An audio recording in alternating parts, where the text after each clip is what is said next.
where you can see where we currently are at in our tanking operations. And you'll see above the core stage, we have also started our loading operations in the interim cryogenic propulsion stage. This is the second stage of the SLS rocket. Now, we have not started loading liquid oxygen yet. I'll report out when that is underway. But in the meantime, we are good with, we are in the process of loading liquid oxygen and liquid hydrogen on the core stage and liquid hydrogen on the upper stage. I'll report out when we are now starting our liquid oxygen operations on the upper stage.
Welcome back. This is Artemis Launch Control. We're currently 8 hours and 1 minute and counting from the opening of today's launch window for the Artemis II mission. I'm Antonia Jaramillo in NASA Communications, and I, along with our fellow commentators, will be taking you through today's countdown. And actually joining me currently in the room here in Firing Room 1 is our Assistant Launch Director, Jeremy Graver. Jeremy, thank you so much for taking the time to speak with us today. No problem. Good morning, Tony. Happy to be here. You know, Jeremy, I think we recently heard the call out that our flight crew, our astronauts, they just got their wake-up call. Can you run us through kind of what the rest of the day now looks like for them? Absolutely, yeah. They were woken up just a little while ago. They'll get up as most of us do on a busy, exciting day. Get up, they'll get their breakfast. They'll kind of get into the groove of the day. They'll go through multiple meetings and discussions just to understand where we are. In a little while, the launch director and our flight director will provide a weather briefing for the flight crew to talk about all of the weather potentials that could play into today's launch opportunity. Once that's complete, they will then start getting suited up, and they'll head to the suit room, start doing all their preparations from a suit up perspective. As that's completed, they'll be checking with us to make sure that we're ready for them to come to the pad, and then they'll be on their way headed out to the pad in the Astrovan, ready to get out to launch pad 39B, get up on top of the mobile launcher onto the 274-foot level, go across the crew access arm into the White Room, and enter the Orion spacecraft. So we're really excited for those events later today. It is. It's a very busy and exciting day, like you mentioned. I hope they got some good rest and didn't, wake up a bunch of times throughout the night. I know I certainly did, but just because of pure excitement, like you mentioned. Now let's shift focus back on the rocket. How's propellant loading going? Everything is going very well right now. As I stepped off console to come in here, the core stage LH2 tank was about 95% loaded. The upper stage is probably about halfway and moving towards their completion for LH2. The liquid oxygen side of the core stage is in fast fill as well, and proceeding well, and we will be getting into the upper stage LO2 loading in a little while. So all things moving per schedule and working towards that plan for the day. That is great news, and actually I think we just heard that they got the go for transitioning into that liquid hydrogen on the core stage 2 topping. So like you said, we're getting very close. Absolutely. That is exciting, so can you tell us a little bit then about those upcoming milestones once we finish that propellant loading on all 4 tanks? Yeah, so it's absolutely critical for us to get into what we call stable replenish on all stages. And what that means is the liquid oxygen and liquid hydrogen tanks on both the core stage and the interim cryopropulsion stage, or ICPS, are fully loaded, and we are just maintaining that level of loading. And that's a very quiescent configuration for us, and that's required for us to be in that configuration to then be allowed to send the flight crew, our closeout crew, which is there to assist the flight crew getting on board Orion. We need to be in that stable replenish configuration to be able to send those crews out to the launch pad. And as we send those crews out, that is really our press and our push to launch. We'll get the crew on board. They go through a number of checks, communication checks, system checks, and then our closeout crew's job is to back out of the crew module, close all of our hatches, get us in configuration to be able to then the closeout crew to leave the pad, and that puts us in the configuration to allow us to proceed through the rest of launch countdown as we proceed down to our final hold at T-minus 10 minutes, where we do all of our launch polls and determine that we are ready to pick up with what we call terminal count, which is from T-minus 10 minutes down to launch at T0. And really excited to get to all of those milestones as we proceed through the day. We are all very excited. We're rooting for you guys, watching along. And as you mentioned, you know, the reason to get to all stages replenished first is because that's the point we're at the safest configuration to send people back to the launch pad, correct? That is absolutely correct. It is a very stable configuration. It's the safe configuration that we require to ensure that we're ready to send those crews out to the pad. Jeremy Graver, thank you so much for taking the time to speak with us today. We're rooting for you, wishing you the best of luck, and we'll let you get back on console. Excellent. Thank you, Tony. Appreciate it. Go Artemis. Go Artemis. All right, and so just to quickly recap, we are now in our topping phase for liquid hydrogen on the core stage. We are still in fast fill on the liquid oxygen side for the core stage, and also fast fill for the upper stage liquid hydrogen tank. I'll report back once we have entered our topping phase for liquid oxygen on the core stage.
This is Artemis Launch Control. We are currently 7 hours and 47 minutes and counting from the opening of today's launch window for NASA's Artemis II mission. That launch window opens at 6:24 p.m. Eastern Time this evening. Now the teams do have a 2-hour launch window, so that means if we can't launch right at 6:24, that's okay. They still have an additional 2 hours in which they can attempt to launch. Now currently the Artemis launch team, which you see on your screen there, they are in the process of loading cryogenic or super cold liquid propellant onto the SLS or the Space Launch System rocket. The teams actually just reported that we have completed loading liquid hydrogen onto the core stage of the rocket. Now the core stage is the first stage of that SLS rocket. There's a great graphic representation of where we currently are in our tanking operations. So as you see, we are at 100% level for the liquid hydrogen tank on the core stage. So that means we are now, the teams are just going to be constantly replenishing that tank as some of that liquid starts boiling off into a gas due to the temperatures as it starts warming up.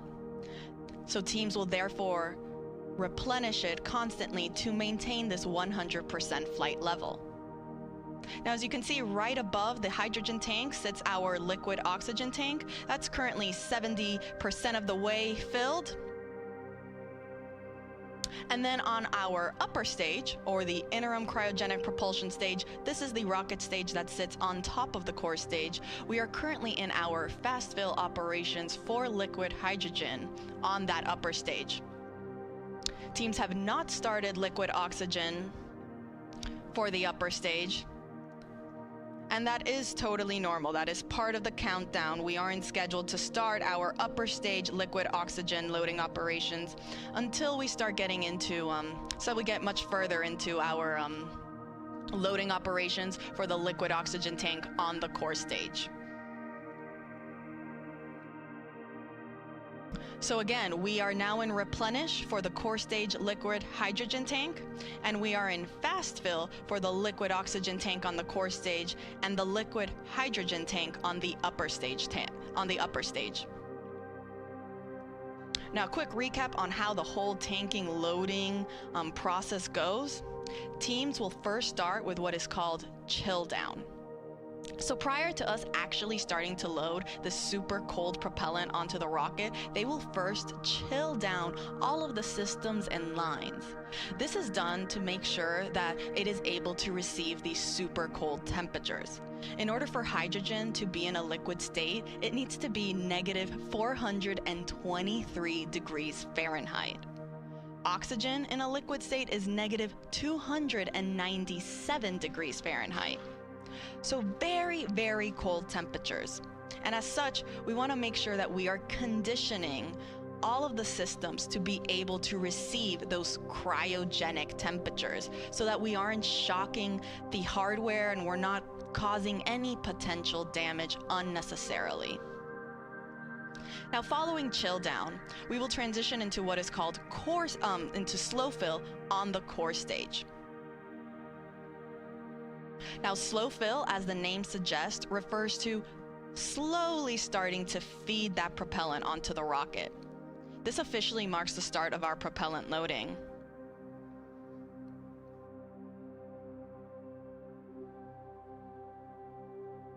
Teams actually got into slow fill for the liquid oxygen and liquid hydrogen tanks on the core stage earlier this morning, a little bit before 9 a.m. Following slow fill is then when we transition into fast fill. This is where we stay for the majority of our tanking loading operations. Similarly to slow fill, fast fill refers to loading propellant at a much faster rate. And that is currently where the liquid oxygen tank state is in. We are in fast fill for liquid oxygen tank on the core stage. Now, after fast fill, we transition into topping. This is the last little bit that is needed to fill the tanks to 100% level. Hence why we're topping it off. Following topping, we are now at 100%.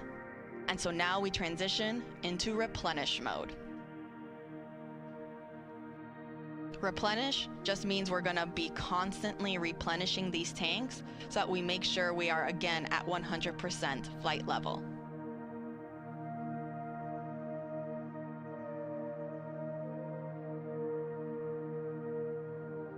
Now you see on your screen there, we can see some venting coming off the rocket. This is totally expected as we begin our loading operations. Some of that liquid propellant starts warming up. It'll start to boil off and vent outside of the rocket. Hence why we see some of that gas getting expended from down underneath where the engines are at the bottom, and also a little bit at the top where the upper stage is located. So again, an expected condition.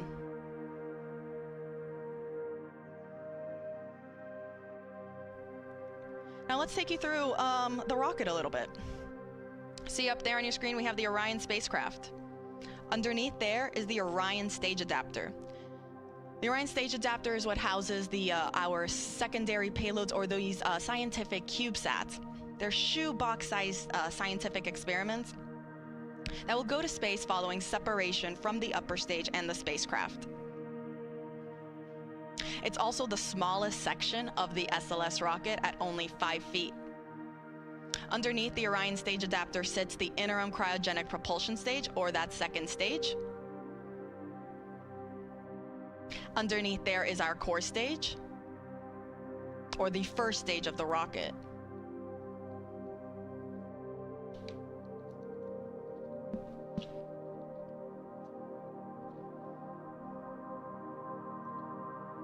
Now the core stage, it consists of the propellant tanks, the ducts, the valves, avionics, and it also houses the 4 RS-25 engines that are down there at the bottom. Next to the core stage, we have our 2 solid rocket boosters. Each is taller than the Statue of Liberty.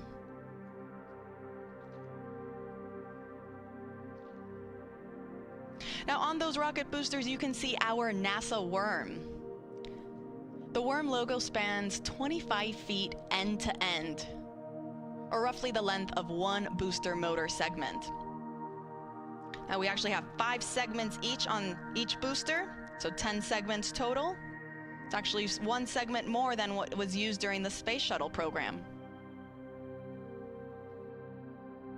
Now you should also be able to see some black and white markings around the rocket. Now these are used for imagery for the SLS engineering and support team that's based out at NASA's Marshall Space Flight Center in Huntsville, Alabama. They use this for imagery to track and guide the rocket after liftoff and during ascent. And it will also be used in their post-flight analysis.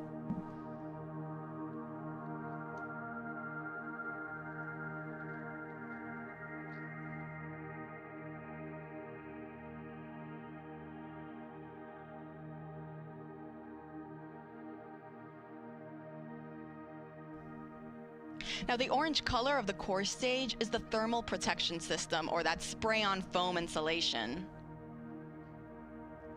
Now this provides the thermal protection for every part of the rocket.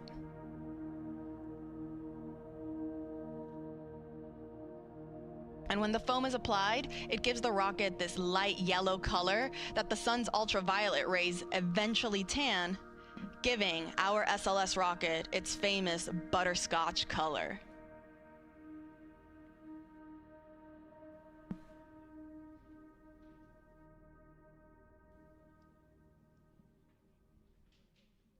So again, to quickly recap, we are in replenish mode for the core stage liquid hydrogen tank. We are about 75% of the way filled on our liquid oxygen tank on the core stage. But we're still in fast fill. I'll let you know when we transition into topping for the core stage liquid oxygen tank. And then on the upper stage, teams are also in fast fill for liquid hydrogen.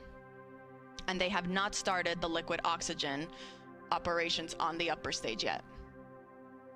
I'll make sure to report out all of these milestones as they're underway.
This is Artemis Launch Control. We are currently 7 hours and 30 minutes and counting from the opening of today's launch window for the Artemis II mission. That launch window opens at 6:24 p.m. Eastern Time, and teams do have a 2-hour launch window, which means that if we don't launch right at the beginning at 6:24, they do have an additional 2 hours in which they can attempt to launch.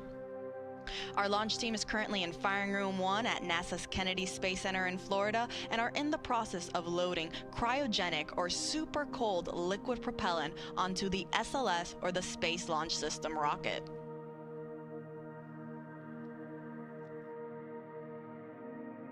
Now, teams did just complete fast fill for the liquid hydrogen tank on the upper stage, or our interim cryogenic propulsion stage.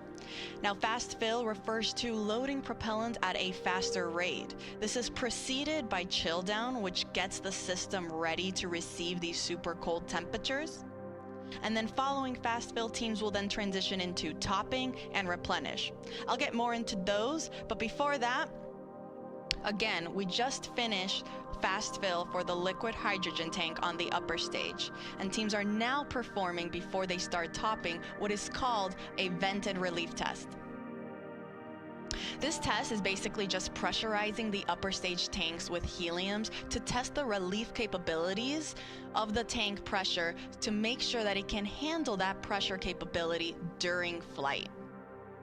So between fast fill and topping, teams will perform this test on both the liquid hydrogen and the liquid oxygen tanks on the upper stage. Following that test completion, we will then transition into topping, which just means finishing loading the rest of the tank to 100%. Following topping, we enter what is called replenish mode, which basically just means that now we are going to be replenishing these tanks at 100% level, because as we naturally get throughout the countdown, that propellant is going to start warming up and it'll start boiling and venting off, as you can see on your screen there what is happening. So because of that, and because the teams want to make sure that they still have 100% level in all 4 tanks, the 2 on the upper stage and the 2 on the core stage, or the first stage of the rocket, they continuously replenish the tanks until the final 10 minutes of the launch countdown, or what is known as terminal count. Now, speaking of replenish mode, we are currently in replenish mode for the core stage liquid hydrogen tank. So we were just talking about how we finished fast fill on the upper stage liquid hydrogen tank. We are also then in replenish mode for the core stage liquid hydrogen tank. On the liquid oxygen side, we are still in fast fill for the core stage liquid oxygen. And then on the upper stage, we haven't started those liquid oxygen operations yet. The teams want to wait until we are a little bit further along in the core stage liquid oxygen loading operations before we transition into that upper stage loading operation.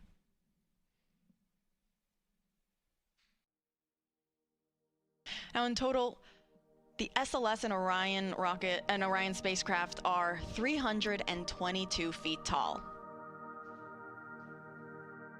At liftoff, SLS produces 8.8 million pounds of thrust.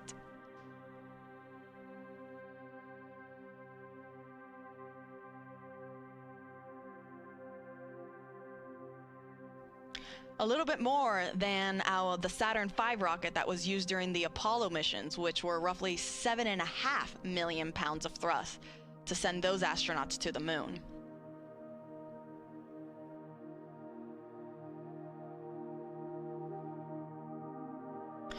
With our SLS rocket, though, you don't just have those liquid fuel tanks that are fueling the rocket, but you also have 2 solid rocket boosters that are attached on either side. You see there on your screen right there? They also help provide that extra push and that thrust right at liftoff.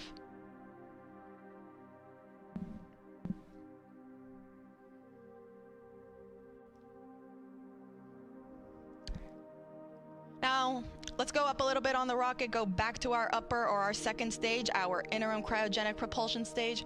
For those that have been following us along since Artemis I, you might remember that the interim cryogenic propulsion stage for Artemis I provided the big push to send the Orion spacecraft on its way to the moon. For Artemis II, however, it's going to be a little different.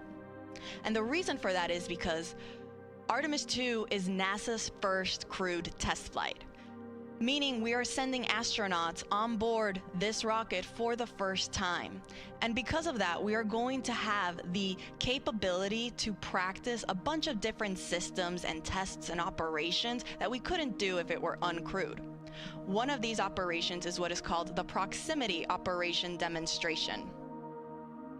This involves the upper stage, or that interim cryogenic propulsion stage, and the Orion spacecraft practicing proximity maneuvers where the Orion spacecraft will practice approaching and getting away from the upper stage in a high Earth orbit. The reason teams want to practice this is in preparation for Artemis III and future Artemis missions for when Orion docks with our lunar landing systems. And so because of this, this means that the interim cryogenic propulsion stage will be separating from Orion much sooner. Meaning that following this demonstration, it will be Orion's European service module that will actually send the spacecraft on its trajectory to the moon. It will perform what is called the translunar injection burn.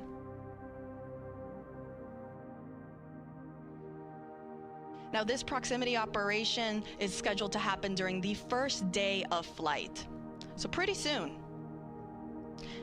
And NASA will be providing you with 24/7 live coverage, starting right now as we have been going through our propellant loading operations, and we will continue throughout the course of the entire mission, including all of the splashdown operations.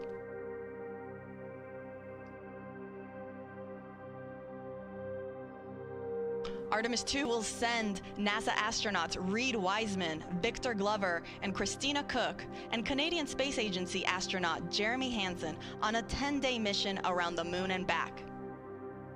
Orion is scheduled to splash down off the coast of San Diego in the Pacific Ocean.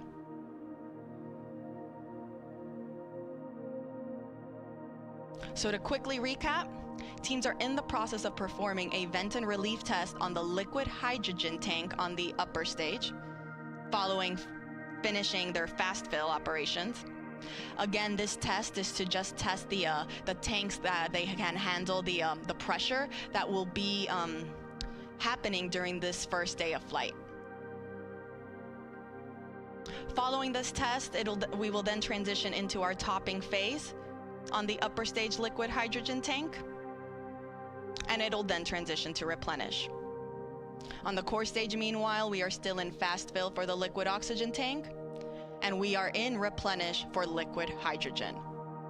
Now, this is a very, very big and important milestone to me because, again, for those that have been following us along, especially with Artemis II, during our fast fill operations on the core stage liquid hydrogen tank during wet dress rehearsal 1, that was our first test of this Artemis II moon rocket where we tested loading the propellants on board.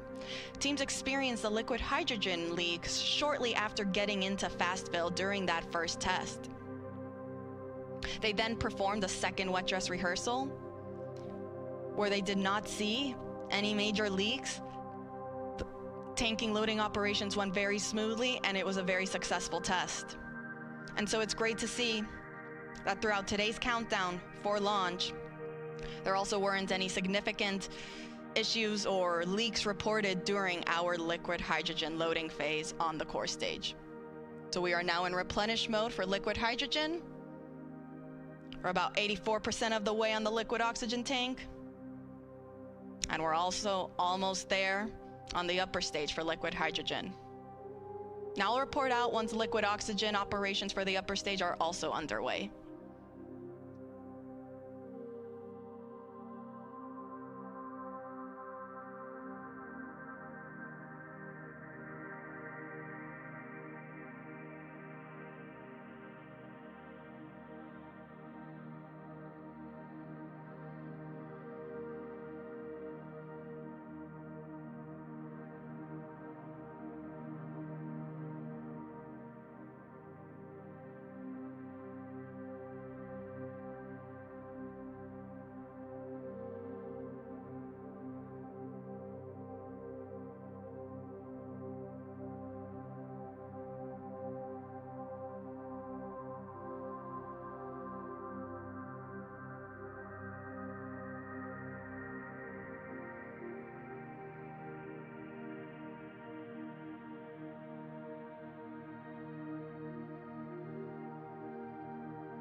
Welcome back. This is Artemis Launch Control. We are currently 7 hours and 9 minutes and counting from the opening of today's launch window for the Artemis II mission.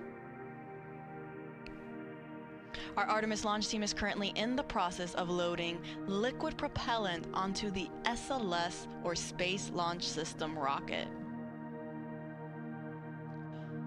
Teams just reported out that we are in our topping phase for the upper stage liquid hydrogen tank. This means we are almost at 100%, if not pretty much there on that upper stage tank.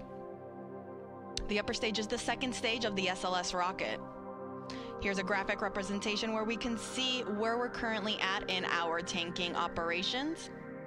That means we have now finished loading our liquid hydrogen on both the core stage and the upper stage. As I said, we're in that topping phase to get us to 100%.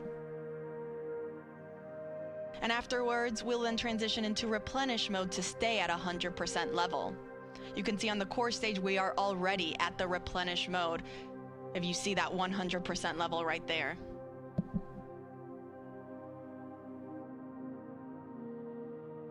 And we also just got confirmation that we are also in replenish for the upper stage liquid hydrogen tank. Now on the liquid oxygen side, we still have a little bit to go. We're almost there on the liquid oxygen tank for the core stage. You see roughly 92% of the way filled. And we haven't started our liquid oxygen propellant loading operations on the upper stage. Teams are getting ready to start chilling down that tank. Teams do this to make sure that all of the systems and lines are ready to receive these cryogenic temperatures.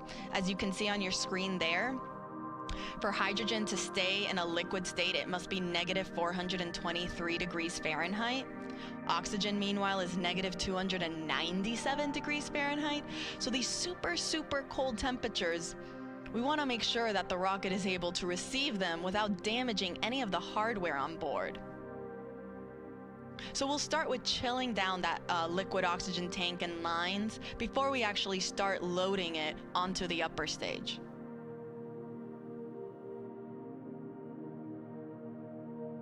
I'll report back once that step is underway.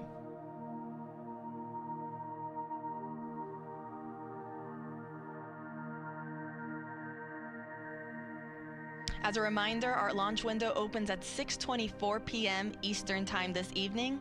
Teams do have a 2-hour launch window, so that means if we don't launch right at 6:24, that is okay. They still have additional opportunities throughout that 2-hour launch window. Now, NASA's providing 24/7 live coverage throughout this entire mission, beginning with our propellant loading operations that is currently underway. And as we continue our coverage this morning, we are also, and we continue monitoring all of our loading operations. We thank you for following us along. Part of our live coverage will, of course, include our launch this evening. That live launch coverage for Artemis II will continue right here at the beginning at approximately 12:50 p.m. Eastern Time. You can continue watching on our NASA's YouTube channel, as well as on NASA Plus and the other NASA social media channels. Again, we are providing 24/7 live coverage. So following launch, the show doesn't end there. We have a 10-day mission around the moon. And then following that, we're coming back home. And we will be covering all of those splashdown operations as well.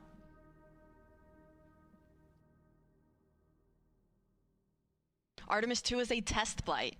It is NASA's first crewed Artemis mission. We will be sending NASA astronauts Reed Wiseman, who serves as the commander, Victor Glover, the pilot, and mission specialist Christina Cook. And then we're also sending Canadian Space Agency astronaut Jeremy Hansen, who serves as the other mission specialist for this mission.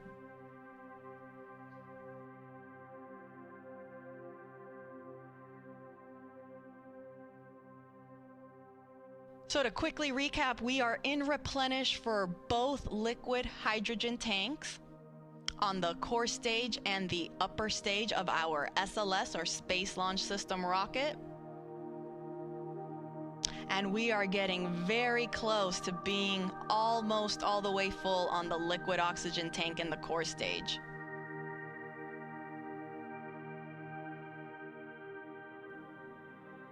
I'll make sure to report out once we start entering topping for the liquid oxygen tank in the core stage. Again, that refers to the last little bit that is needed to get us to 100%.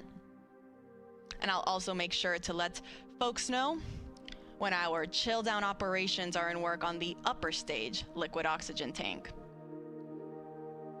As a reminder, all of this propellant that are on board these 4 tanks of these two rocket stages, they feed the engines that are underneath and then provide the power and the push to send the Orion spacecraft on its voyage to the moon.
This is Artemis Launch Control. We are currently 6 hours and 49 minutes and counting from the opening of today's launch window for NASA's Artemis II mission. That launch window opens at 6:24 p.m. Eastern Time this evening, and we do have a 2-hour launch window, which means that if we don't launch right at the start at 6:24 p.m., that is okay. Teams still have an additional 2 hours in which they can try to launch the SLS, or Space Launch System rocket, and the Orion spacecraft. Now, the Artemis launch team is currently in the process of loading cryogenic, or super cold, liquid propellant onto the SLS rocket. We are currently in what is called replenish mode for our liquid hydrogen tanks on board the SLS core stage and the interim cryogenic propulsion stage. These are the two stages on the SLS rocket. Now, replenish mode means that we have finished loading hydrogen on board both of these rockets. That means they are at 100% level.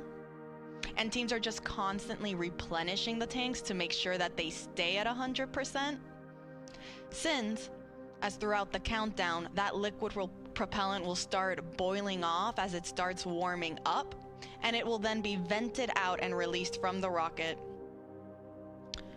which you can see there on your screen.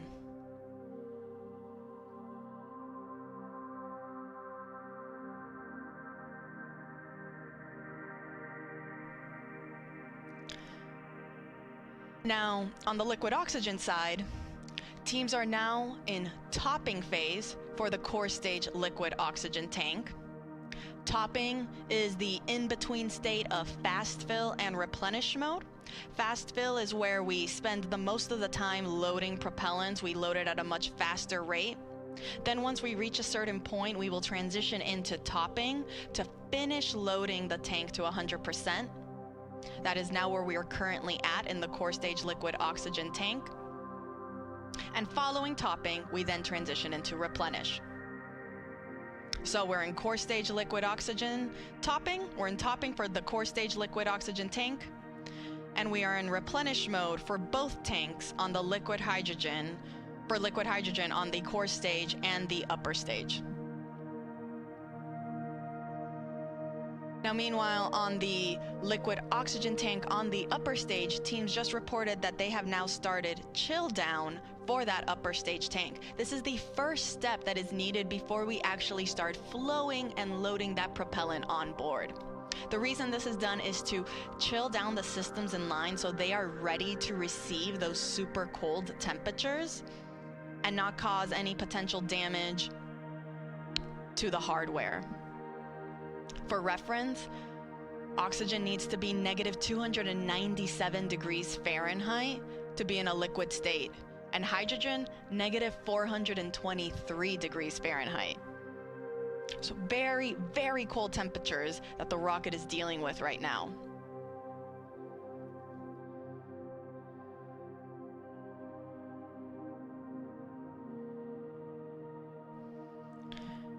Now again, we are underway for the Artemis II mission. This is the second Artemis mission in NASA's Artemis program. Artemis I was an uncrewed test flight. Artemis II will be the first crewed test flight. This will be the first time we send astronauts on board our Orion spacecraft. We'll be sending our commander Reed Wiseman, our pilot Victor Glover, and mission specialists Christina Cook and Jeremy Hansen on a 10-day mission around the moon. Now, from the rocket side, there aren't that many changes from Artemis I to Artemis II. Most of the major sections of SLS really remain unchanged. Some of the differences are more in the details to really just provide our astronauts with a better ride in space. Some of those include some optical targets that are now on the upper stage as visual cues during the proximity operation demonstration. This will be a test for the astronauts to practice maneuvering Orion and practice approaching the upper stage while it's in a high Earth orbit. Another improvement for SLS was an improved navigation system.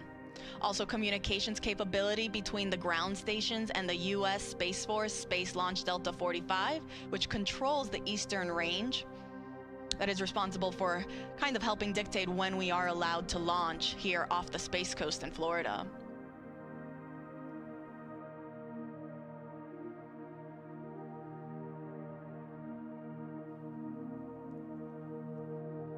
Now, all of the 4 tanks on the upper stage and the core stage, they feed the engines that are down below. At liftoff, the 4 RS-25 engines will operate for the first 8 minutes during flight. The 2 solid rocket boosters that are on either side, those operate for only 2 minutes, and they provide 75% of the power at liftoff.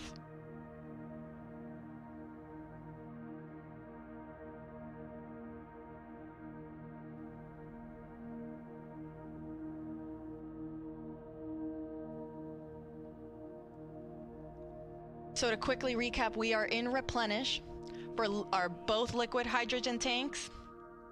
We entered topping for the liquid oxygen tank on the core stage. That means very, very soon we'll be in replenish mode for that tank as well. And we are in our chill down operations for the liquid oxygen tank on the upper stage. Pretty soon we will be entering fast fill. I'll report out when that is underway.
This is Artemis Launch Control. We are currently 6 hours and 38 minutes and counting from the opening of today's launch window for the Artemis II mission.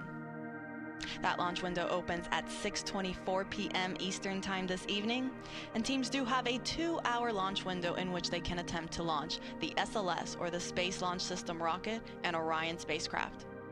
The Artemis launch team is currently loading cryogenic or super cold liquid propellant onto SLS. We are currently in replenish mode for both liquid hydrogen tanks on the 2 stages of our SLS rocket. We're still in our topping phase on the core stage liquid oxygen tank. That means we're just finishing it up. You can see there it looks almost all the way full. And following that, it will enter into what is also into its replenish mode as well. The liquid oxygen tank on the upper stage, meanwhile, is now in fast fill. So that means all 4 tanks are now receiving propellant.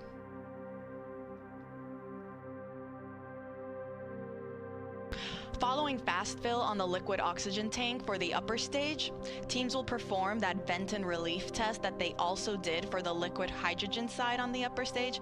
This test is again just to test the relief capabilities to make sure that the upper stage can handle the pressure that will be introduced at liftoff and during launch. Following that, it will then enter topping and will then go to replenish mode as well.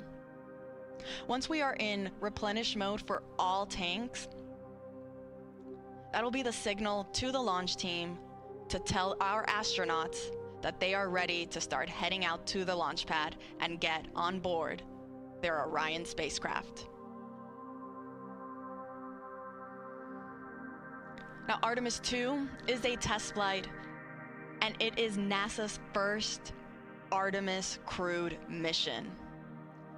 That means this will be the first time that our astronauts, our Commander Reed Wiseman, pilot Victor Glover, and mission specialists Christina Cook and Jeremy Hansen, they will be the first to experience launch and flight atop SLS. The rocket hits a maximum speed of 22,670 miles per hour.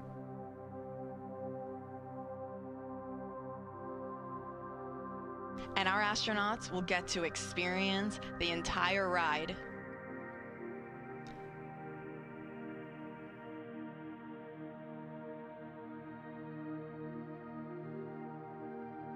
So to quickly recap, we are in replenish mode for both liquid hydrogen tanks. We are in topping, meaning we are finishing up loading liquid oxygen on the core stage. That is the first stage of the rocket. And we are in fast fill for the liquid oxygen tank on our second stage, or that interim cryogenic propulsion stage. I'll report out once we have also entered replenish mode for the core stage liquid oxygen tank.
is Artemis Launch Control.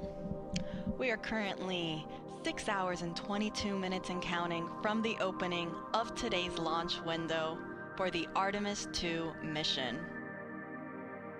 The launch team is currently in the process of loading cryogenic or super cold liquid propellant onto the SLS, or the Space Launch System rocket. Currently in replenish mode for both liquid hydrogen tanks on both the first stage and the second stage of the rocket. And then on the liquid oxygen side, we are in fast fill for the liquid oxygen tank on the upper stage. And then we are getting ready to get into our replenish mode for the liquid oxygen tank on the core stage. We are still in that topping phase, finishing loading the propellant tank to 100%, at which point then teams will transition into replenish mode as well, which just means that we are going to constantly be replenishing these tanks at 100% level. Now today's launch window opens at 6:24 p.m. Teams do have a 2-hour launch window, which means if we don't launch right on time, they do have an additional 2 hours in which they can attempt to launch. For those of you just joining us, NASA will be providing 24/7 live coverage of this entire mission, starting with our propellant loading operations that are currently underway. Thank you so much for everyone that's been following along. Our live launch coverage of Artemis II will continue right here, beginning at approximately 12:50 p.m.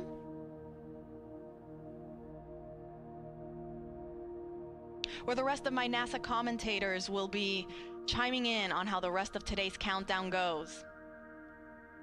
And we'll take you through the rest of the mission.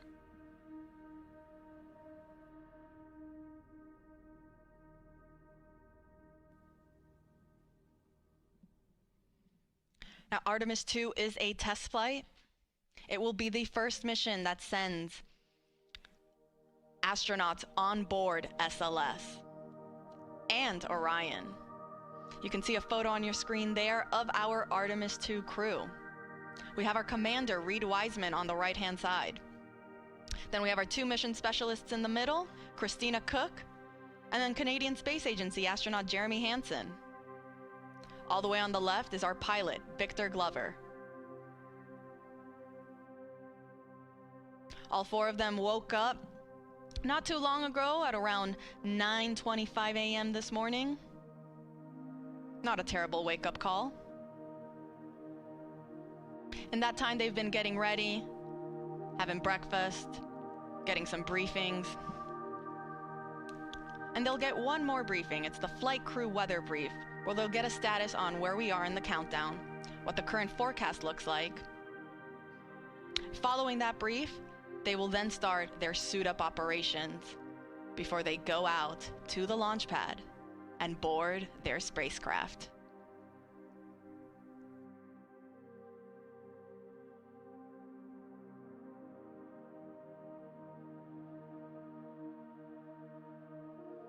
And teams did report that we have now entered replenish mode for the core stage liquid oxygen tank. So we are now in replenish for both liquid hydrogen tanks on the core stage and the upper stage. And we are also in replenish mode for the core stage liquid oxygen tank. On the upper stage liquid oxygen tank, meanwhile, we are still in fast fill. And I'll report out once then we transition from fast fill onto the next step, which will again be that vent and relief test. This is pressurizing the upper stage tanks with heliums to test the relief capabilities of the tank pressure to make sure that it can handle that capability during flight. Following that test, teams will then start topping on the liquid oxygen tank, and will then, after topping, will then transition into replenish mode as well.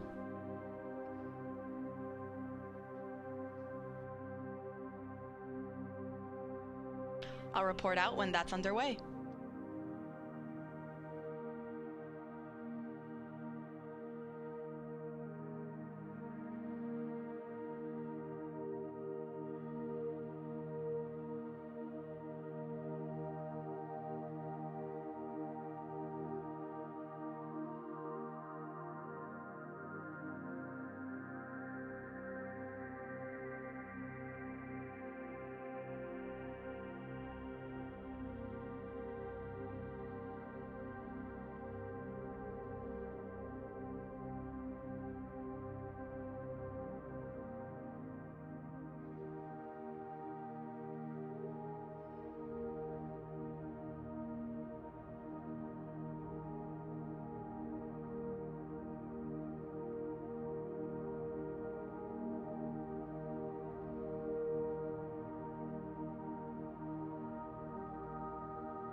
This is Artemis Launch Control. We are currently 6 hours and 8 minutes and counting from the opening of today's launch window for the Artemis II mission.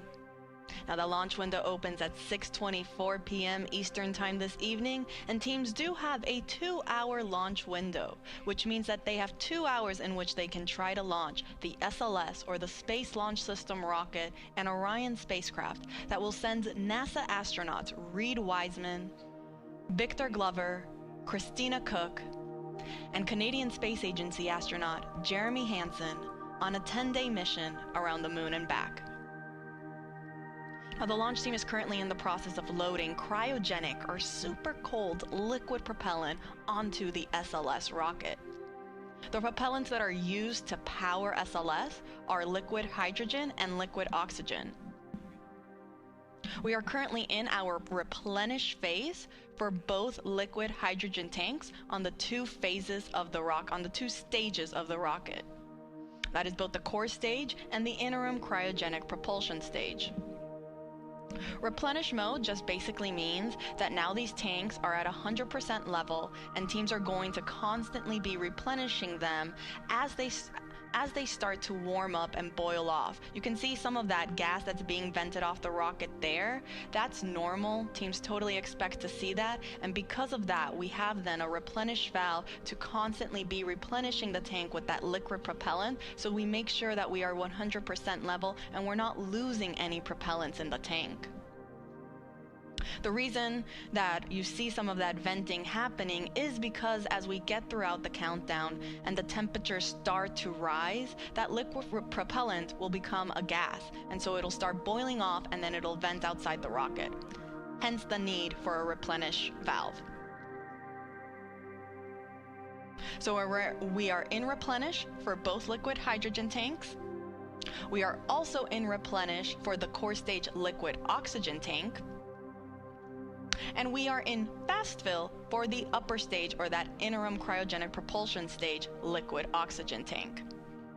Now, fast fill is the main portion of our propellant loading operations, where teams are actively loading that propellant at a much faster rate.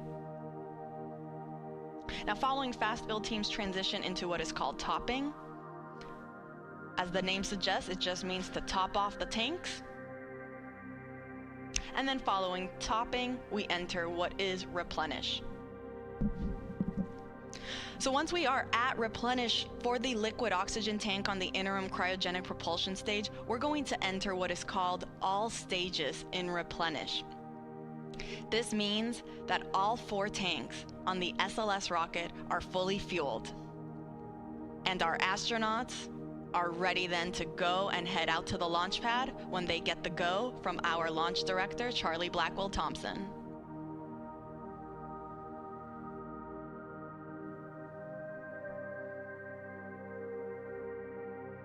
Now, coming up shortly, our astronauts will be joining in on a flight crew weather brief with our launch director, as well as with the flight director in Houston and the launch weather officer. They'll provide a quick status on how the forecast looks for the rest of today's countdown, as well as where we currently are in our countdown operations.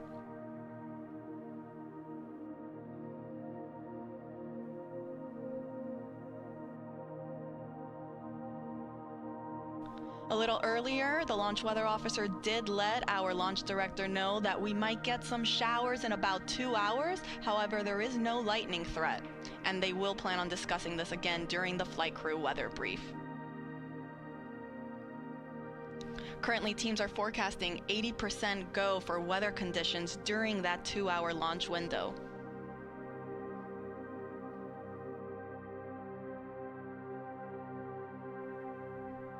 So again, to quickly recap, we are in replenish mode for both liquid hydrogen tanks.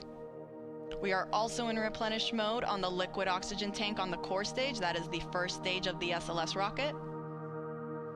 And we're in fast fill for the liquid oxygen tank on the upper stage.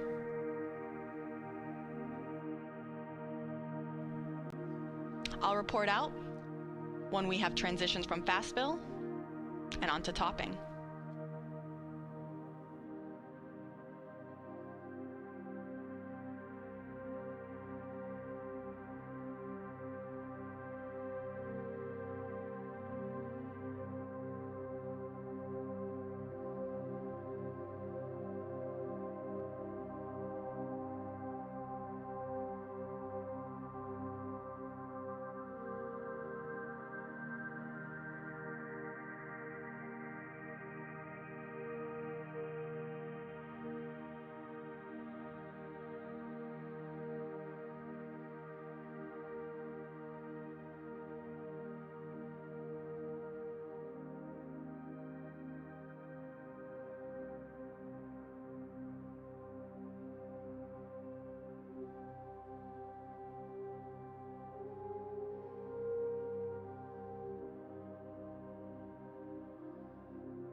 This is Artemis Launch Control. We are currently 5 hours and 42 minutes and counting from the opening of today's launch window for the Artemis II mission. That launch window officially opens at 6:24 p.m. Eastern Time, and teams do have a 2-hour launch window, which means that they have additional opportunities if they don't meet the beginning of that window. Now joining me is Artemis Launch Director Charlie Blackwell-Thompson. Charlie, thank you so much for taking the time to speak with us today. Oh, you're more than welcome. It's great to be here, Tony. It sure is. Now, we know that you just conducted a flight crew weather brief with our astronauts as well as teams and mission control and our launch weather officer. Do you mind providing us kind of how that went and what we can expect? Yes, the weather brief went really well. What we do during that weather brief is we give the flight crew a summary of where we are in our tanking, what's left, and of course we have our core stage and our upper stage fully loaded with LH2, and we're in replenish, and we are just finishing up our LO2 or liquid oxygen load into the upper stage. We provided that status along with any non-conformances that the crew might be interested in, and then we went through the weather. And so our weather from our launch weather officer remains at a 80% likelihood of go today and a 20% chance of violation. We are watching some precip that is making its way toward the pad, but we expect that that is going to dissipate as we get closer to the opening of our window. So really good to hear the crew's voices and to talk through a day of launch ops. You know, it's something that we simulate, but there's nothing like the real day. Absolutely, I can only imagine, and it's great news to hear that we are still 80% go. Those are very, very favorable conditions. Let's hope it stays that way. You mentioned we're getting closer to reaching what is called all stages in stable replenish. That means that we will have all 4 tanks at 100% flight level. Charlie, can you walk us through then what are some of those upcoming milestones once we reach all stages replenish? Absolutely. So one of the big milestones when you reach stable replenish on all stages is you begin to send the closeout crew into the pad, and so we're just a few minutes away from getting into that, and we'll deploy them to the pad, and they'll start getting ready for the flight crew. And then, of course, shortly after that is the exciting milestone of seeing the crew walk out of the operations and checkout building and make their way to the pad. And that's certainly something that we've been waiting a very long time to see. It's going to be very exciting, I think, certainly for our team. It'll be exciting for our country, and it'll be exciting for people all over the world who are watching our crew head to the pad, knowing that we are just about 5 hours or so from launch. You couldn't have said it any better. This is very exciting for the entire world. We cannot wait for that moment when we see our astronauts depart their crew quarters and head to the pad. Charlie, thank you so much for taking the chance to speak with us today. We are rooting for you. We're wishing you the best of luck in today's countdown, and we'll let you get back on console. All right. Thank you, Tony. Appreciate the opportunity to chat with you, and go Artemis. Go Artemis. All right, so to quickly recap, we are in replenish mode for both liquid hydrogen tanks, and we are getting ready to also hit replenish mode on the liquid oxygen tanks for both of those. We will report out when that is underway.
This is Artemis Launch Control. We are currently 5 hours and 37 minutes and counting from the opening of today's launch window for NASA's Artemis II mission. Now, the launch team is currently in the process of loading cryogenic or liquid propellant onto the SLS rocket. You see our launch team there in Firing Room 1, and you actually can see our NASA Administrator, Jared Isaacman. He just joined the room to greet our Launch Director, Charlie Blackwell Thompson, and our Assistant Launch Director, Jeremy Graver. Now, to quickly recap, we started our propellant loading operations at 8:35 a.m. Eastern Time. That was after we had chilled down the core stage systems lines, and after we had been given the go from our launch director to start our tanking operations. So after 8:35, we started again slow fill. A little bit after that, at 9:25, our astronauts got their scheduled wake-up call. Following slow fill on the core stage, we then transitioned into fast fill. Once we were in fast fill for the core stage, we then started our upper stage loading operations. We started first with hydrogen. Started chilling down the liquid hydrogen tank on the upper stage at roughly 9:36 a.m. And then we got into fast fill at 9:51 a.m. Following that, we entered then our topping phase on the core stage liquid hydrogen tank. Topping refers to finishing up that last little bit to get to 100%, and then we transitioned into replenish. We did the same thing for the core stage liquid oxygen tank, as well as for the liquid hydrogen tank on the upper stage. Now all that's left is to enter replenish mode for the liquid oxygen tank on our upper stage, and we will enter what is called all stages replenish. This means that now all 4 tanks will be at 100% level. Once we reach this stage, this will be the signal for our launch team to let our astronauts know that they have the clear to enter the launch pad and go and enter their spacecraft. As a reminder, NASA is providing 24/7 live coverage of this mission.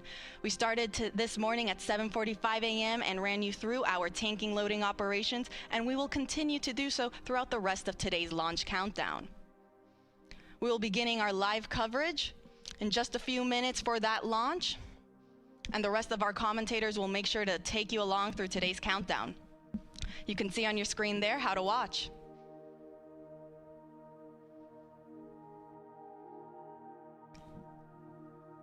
And as our launch director just recently said when she came on air, let's go Artemis II.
This crew could be the first humans to journey around the moon in more than half a century.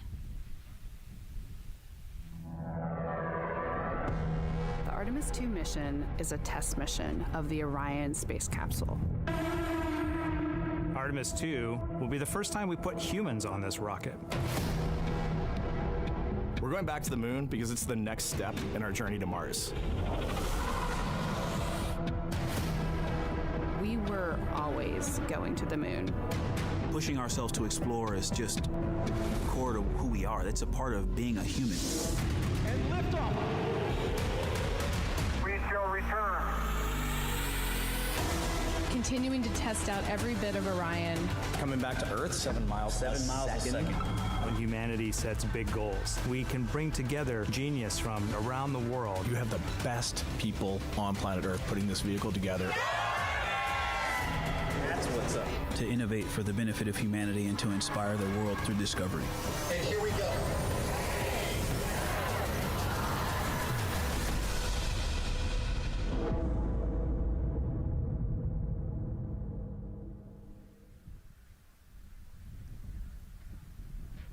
Welcome, and thank you for joining us live from NASA's Kennedy Space Center, where we are beginning a new chapter in America's human spaceflight story. We are so humbled to have thousands of people here in person to witness this, and the many more watching online from around the world. I'm NASA's Megan Cruz, and this is NASA astronaut Nicole Ayers. Thanks, Megan. What a historic day to be here. What a historic day to be here. Obviously, for what we see right behind us here, the SLS rocket and Orion spacecraft on Launch Pad 39B. Artemis II is a nearly 10-day flight test to prove NASA can safely fly astronauts around the moon before attempting to land on it in just 2 years, hopefully. Yes, like you said, it's a test flight, so we're going to put humans on this rocket for the first time ever, and we're going to test out the systems on board and hopefully get around the moon. And why does NASA want to return us to the moon? And we want to go back for scientific discovery, right? We want to create a permanent presence on the lunar surface. We want to be able to harness some of the volatiles or the resources on the moon in order to get us onto Mars later. So we're going to use the moon as a stepping stone to get to Mars, but also we're going to use the moon to learn so much about Earth and about the creation of the solar system. The moon is this untouched witness mark for the Earth and the solar system. And what I really love is like all the things that we do to get us to explore our universe, all of that technology, all the jobs created to support that, it all benefits us here on Earth. Yes, definitely. I mean, getting this rocket into orbit takes, 8.8 million pounds of thrust, right? And it's the people on Earth who do that and who create that, the engineers, the scientists. There are so many people who make this mission happen. And so if all goes well, this crew could travel farther from Earth than any other humans before them and see parts of the moon no one has ever laid eyes on. And now, speaking of laying eyes, here we are in the suit-up room with the Artemis II crew. Yes. Looks like the commander's getting his comm cap on, so the communication cap. Looks like Victor's already got his on and the helmet going. He's just stretching out his wrist a little bit, right? Yes. And in charge of liftoff today is Launch Director Charlie Blackwell Thompson. She and her team are just across the street from us inside of the Launch Control Center. They kicked off continuous around-the-clock operations just before 5 p.m. on Monday and started fueling the rocket about 4 hours ago. They have a 2-hour launch window that opens at 6:24 p.m. Eastern Time, which our clock in the upper left-hand corner is counting down to. And, we just heard from Charlie Blackwell Thompson in our tanking coverage, which was the broadcast just before this one kicked off. And basically, she said weather is 80% go. Yes, 80%, we will take that. It's a little windy. There's some clouds building, but we're going to keep an eye on it, and 80% is a good number to keep moving today. Yeah, and what she said was a wave of showers are moving west, but they should be well past the pad by the time we launch again. Hopefully, at 6:24 p.m. today. Hopefully. All right, so again, let's head back into that suit-up room. We see Reed Wiseman. He is the commander of the Artemis II crew, and Nicole, he is putting on what you guys are calling the communications cap, the comm cap.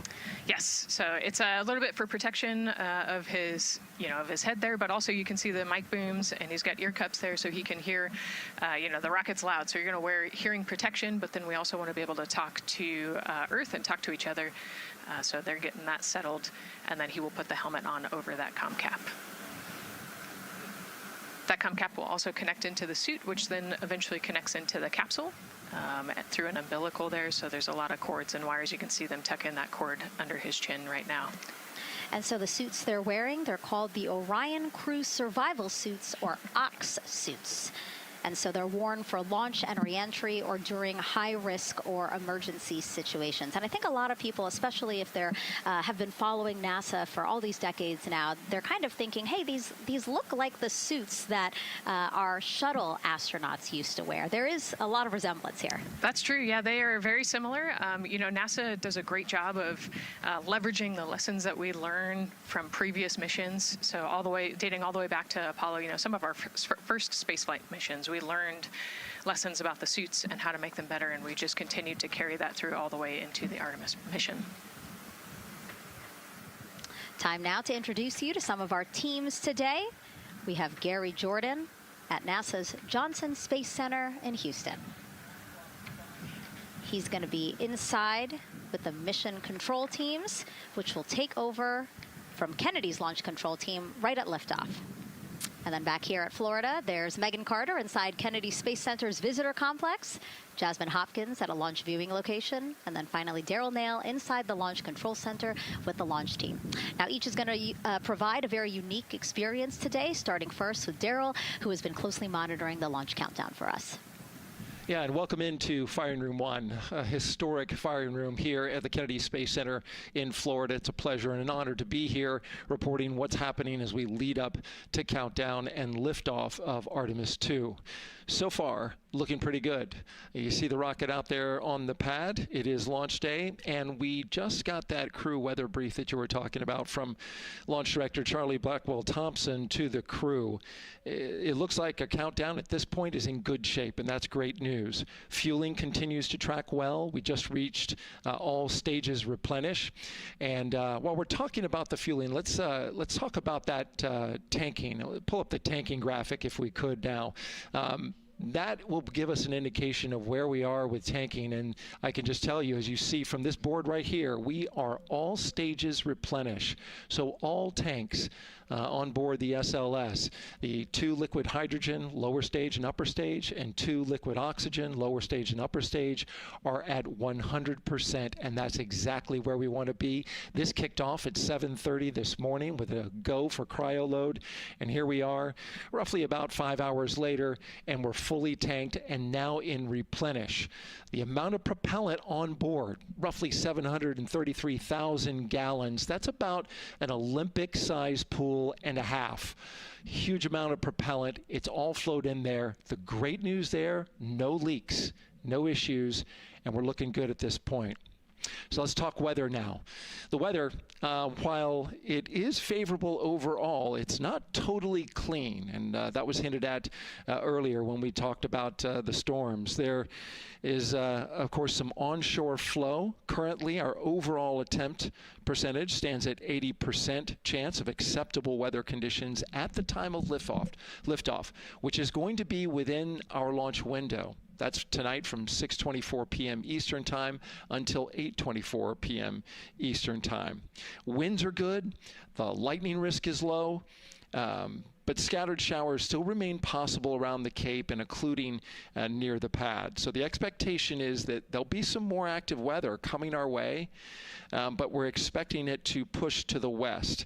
So the watch item is really any isolated shower that could briefly move through the area and trigger a constraint, especially for flight through precipitation. Well, you're looking now inside the astronaut suit-up room, and of course we got the 4 astronauts there. They talked to Charlie Blackwell-Thompson today, and you know, everything looks good there. We're tracking one minor NC issue at this point. We'll talk, it's a non-conformance. We'll talk about that a little bit later in our next hit, but for now, again, looking good. And of course, our administrator for NASA is here in the firing room. He checked in with the launch director, chatted with her for several minutes, and he's here in the firing room, which is a good positive sign, of course, for the day. That's it for the firing room. We'll send it back now to Megan and Nicole.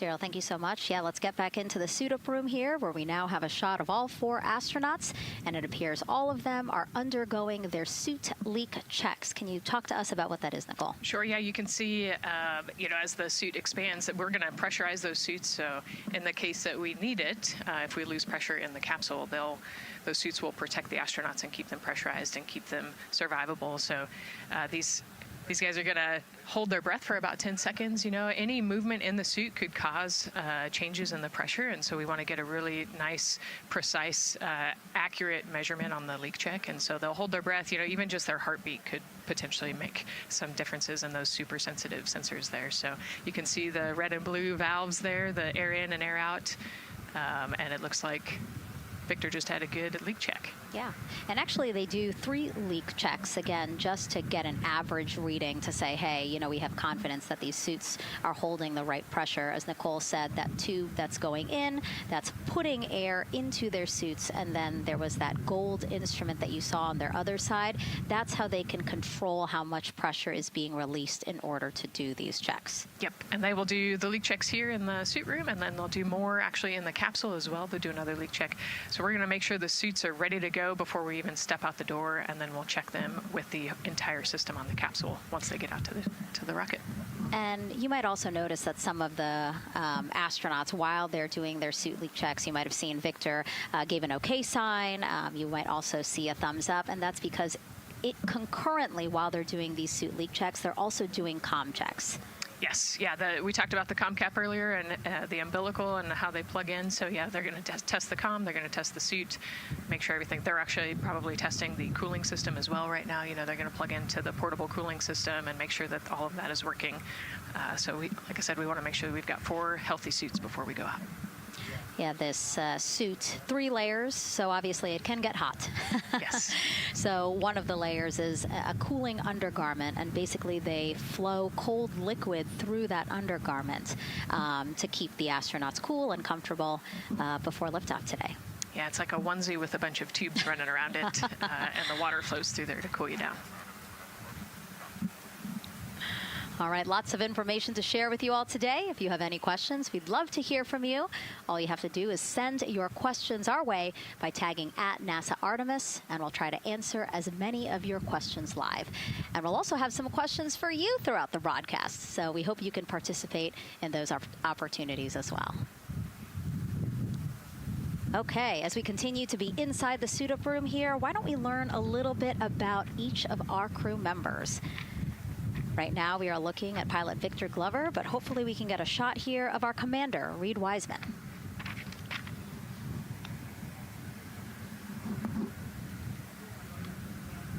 Now, Reed Wiseman is a Baltimore native.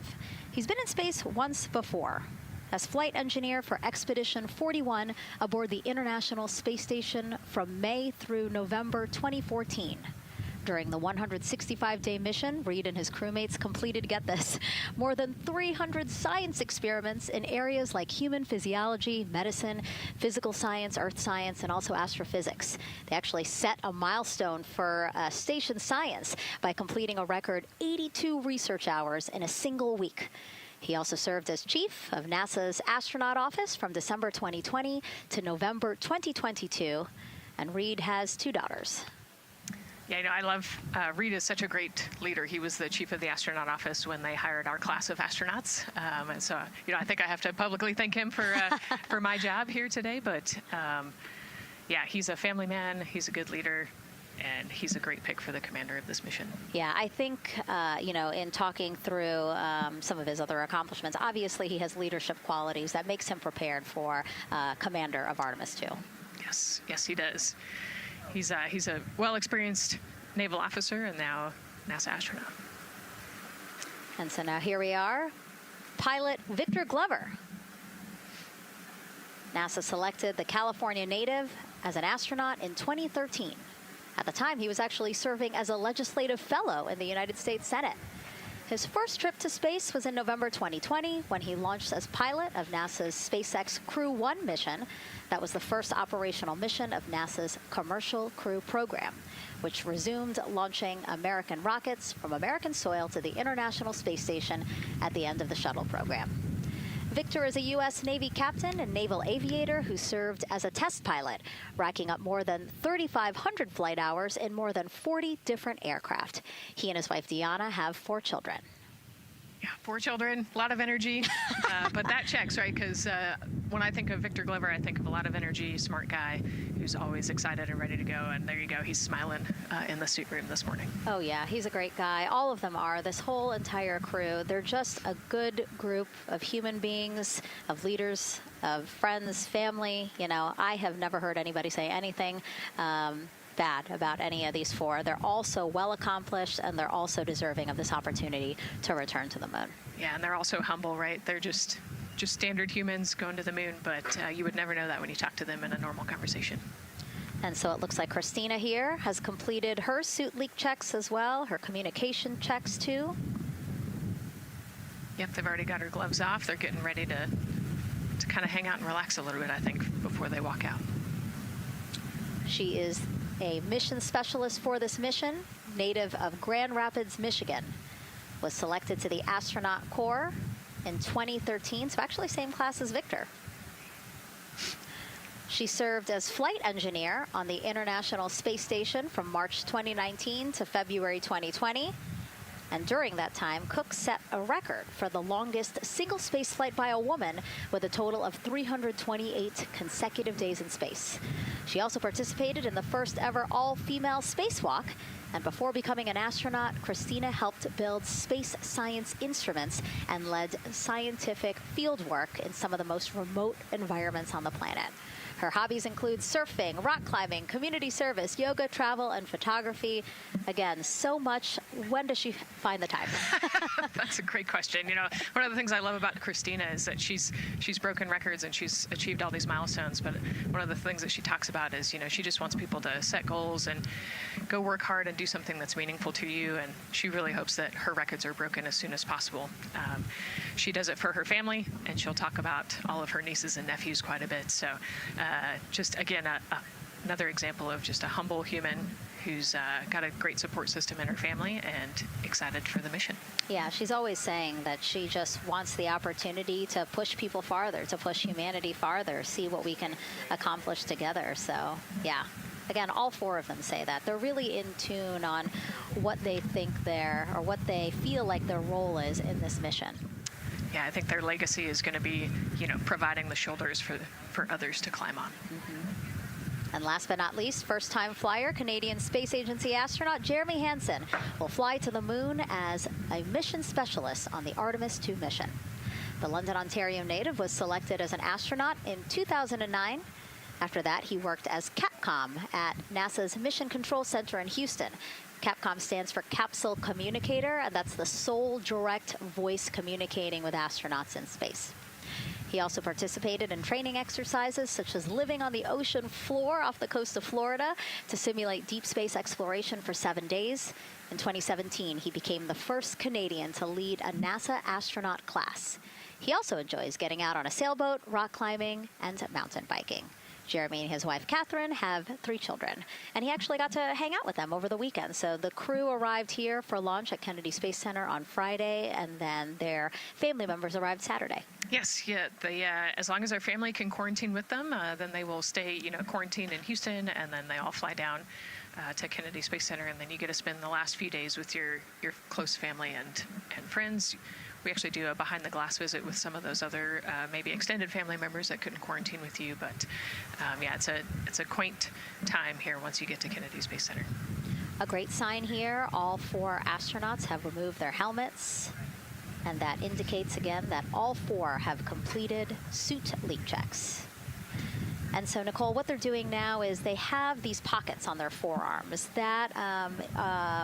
That's just somewhere where they can put personal items that they might want, right? Yeah, just kind of stowage pockets. You know, there's always something that you might need or want while you're in the capsule, and then also last-minute personal items if you want to put a couple things in there. So everybody kind of has their own unique stash in their pockets. And then another pocket has emergency equipment that they might need, right? Like a signaling mirror, things like that. Right, yeah, the suit is basically all in one. You know, it's got the oxygen bottles there on their right legs. You'll see in a different shot, they've got pockets with survival gear in it, and that is to keep them safe. So if they had to egress the capsule, either from the launch pad or from the water, then they will have all of the survival gear with them. They'll have about 10 minutes of oxygen as well from that bottle so that they can get to safety quickly and safely. We are now 5 hours, 3 minutes and counting from the opening of our 2-hour launch window, and we have our first questions from social media.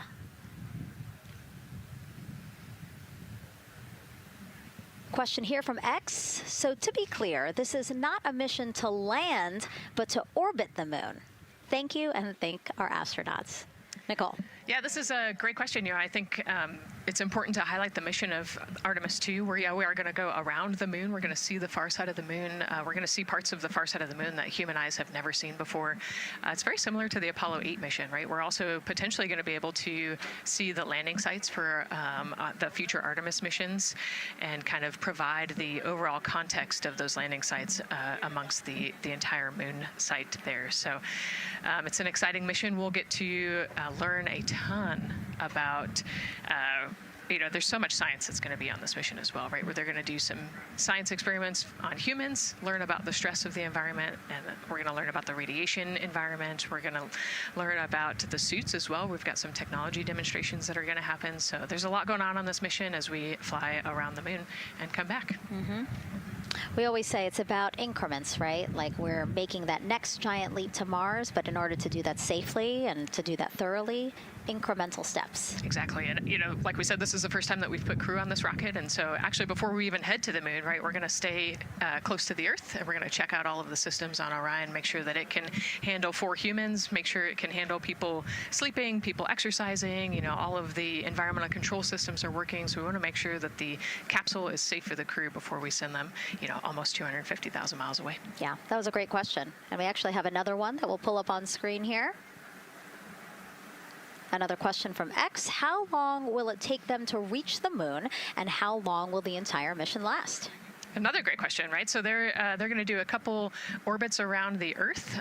They'll do a perigee and an apogee raise burn. What that means is that they're going to accelerate to get further away from the Earth, and they'll get into a really highly elliptical orbit first. And then once they get into the translunar injection, so they're actually on a free return trajectory, which means we're going to accelerate them, and then they're going to escape Earth's gravity, and then just based on orbital mechanics, they'll be able to come home without having to do another burn or acceleration. So it'll take about 4 days once they leave Earth's gravity to get to the moon. They'll fly around the moon, about 4 days back, and then land. So overall, about a 10-day mission. Exactly. Yeah, these are really great questions, guys. We know that, again, we are sharing a lot of information today, so please do not hesitate to reach out. Obviously, Nicole, very smart here, and we're happy to answer any of your questions. Again, tag @NASA Artemis wherever you're watching this coverage. And now we actually have a question for you. Who would you take with you on a trip around the moon? Would it be your bestie? Would it be a pet, family member, or a seasoned astronaut? Think about that one. I know. I like that. I absolutely know what I would say. I think it would make my husband upset, but I have my answer here. But we'd love for you to go to NASA's Instagram or Twitch accounts to vote. Again, who would you take to the moon with you? Bestie, pet, family, or seasoned astronaut? Try to go vote, and then we will share your answers soon. Again, husband is not going to like my answer. And we're not the only ones with questions today. We will also hear from celebrities during our launch coverage. See what Stanley Tucci, Scarlett Johansson, and others want to know about NASA's Artemis II test flight. Plus, the surprise of a lifetime as kids marveled at the rocket and spacecraft rolling to the launch pad. Look at those cute faces there. Oh, I love that. Love those suits. And we'll show you how the astronauts will eat, sleep, and go to the bathroom while in space. Keep in mind, the Orion spacecraft is about the size of a 6-person tent. Yeah, not super big, but you know, it's 10 days with your 3 best friends, so I think it's manageable for sure. But you know, every ounce counts when you're trying to get to the moon. And as we continue to look into the suit-up room here, a fist pump for some of the folks in the crowd there by Victor. Why don't we take a look around the center here? We know that there are some folks who are already getting ready to check out the team here as they drive across KSC to their launch pad. Look at that. Oh, that's so awesome. That's a great crowd. They're waiting there in front of the vehicle assembly building. So actually, they're just down the road from us. This is a good crowd, as Nicole said. Oh, there they are. They just got their cue.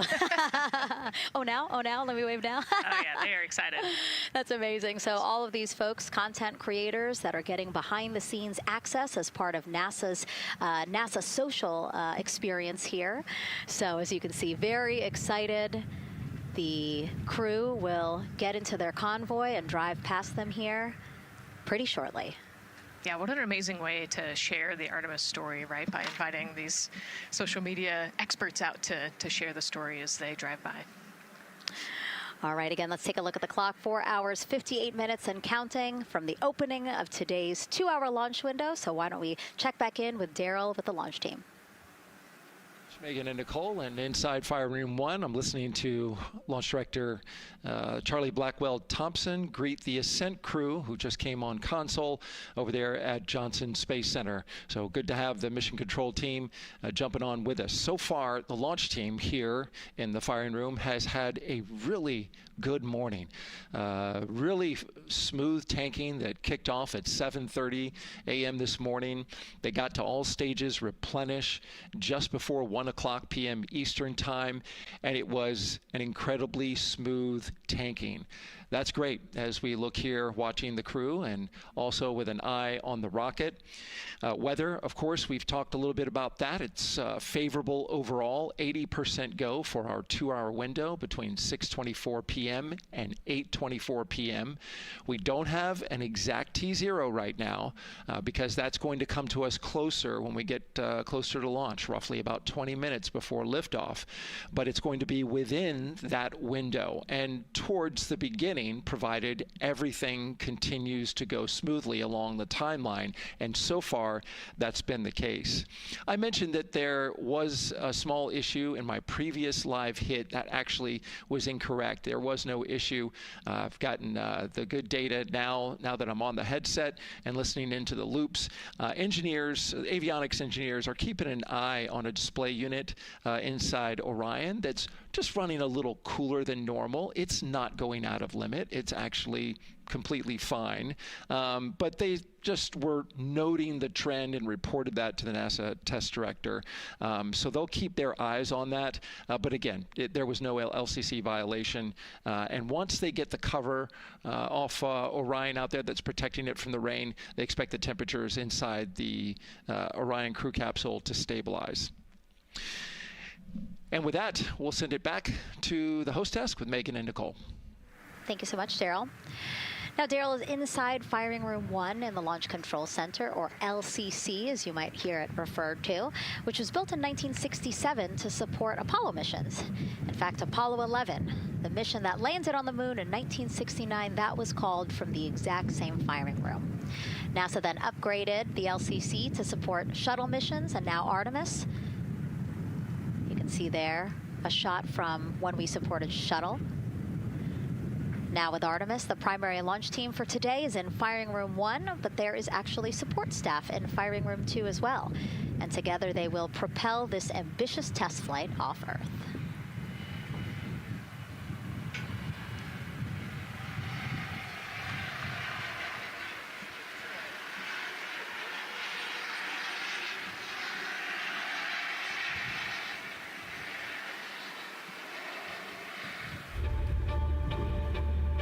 We're going back to the moon because it's the next step in our journey to Mars.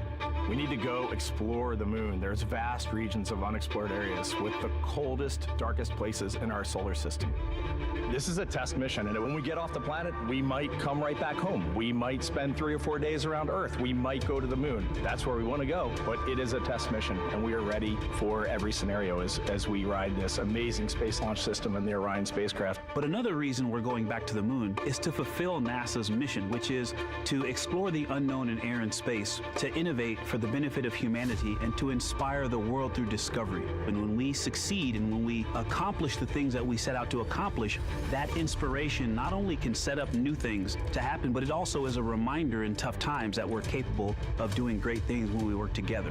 The thing I love about the moon is that it's not just a beacon for exploration and this platform of possibilities for incredible missions like this, but it has benefits. That's actually why we're racing towards it. Those benefits are really wide in nature. You have everything from innovation, technology development, not only for future missions going deeper into the solar system, but technologies that come back to Earth. You have inspiration, a whole generation of people starting this pipeline of STEM workers and manufacturers and operators that are excited to see what you can do when you work hard and you come together as a team. When I think about the 4 of us flying around the far side of the moon, seeing that Earth rise, taking images and video and sending them back to you, the feeling that I have inside is hope. We know that Artemis II is not the solution for humanity on planet Earth, but it is a contribution in the positive column. We hope that just for a moment that people will pause and say, wow, it's extraordinary when you look back upon the Earth with over 8 billion people, and you see this concrete example of what humanity can do, this extraordinary thing when we set big goals and we work together to achieve them. Now, Kennedy's launch control team takes us to liftoff, but then mission control at NASA's Johnson Space Center in Houston takes over. That's where we have our Gary Jordan embedded with that team. Hey, Gary. Hey, Megan and Nicole, it's great to be joining you from here in Houston, Texas. I'm in NASA's Mission Control Center, where the Artemis II Ascent flight control teams, led by Flight Director Judd Freeling, recently started their shift to monitor the Orion spacecraft integrity, the Space Launch System, and the crew to make sure all criteria is met to commit to today's launch and the mission ahead. The team you see here in this room today has been training extensively to prepare for the highly dynamic phase of flight that begins shortly after engine ignition. Teams here will be monitoring the flight of the Space Launch System, Orion, and of course the Artemis II crew on board as they make their way from the Kennedy Space Center into Earth orbit. The lead console positions will be in this room, called the White Flight Control Room, a room which traces its legacy to the Space Shuttle program, with the first shift supporting STS-70 in 1995, more than 30 years ago. Each console represents an expert in a particular discipline, whether it be communications, propulsion, crew health, life support systems, or trajectory. And each of these individuals has a support team in other rooms, each ensuring that no data point is left unchecked, no procedure is missed, and combining efforts as one Artemis team to ensure crew safety and mission success. After liftoff, Mission Control Houston will be staffed around the clock over the next 10 days until the spacecraft is safed for the recovery teams and the crew is extracted from integrity and brought aboard the recovery vessel. The roar of a powerful Space Launch System liftoff is just the beginning. The mission is, of course, a test mission, and the first with humans on board Orion and in deep space. The crew's job is to put the systems and capabilities of Orion to the test, taking us closer to a sustained presence on the lunar surface. It's great to see the crew gathered around the table. Megan, with that, we'll toss it back to you as we continue to monitor from here in Mission Control Houston. Back to you.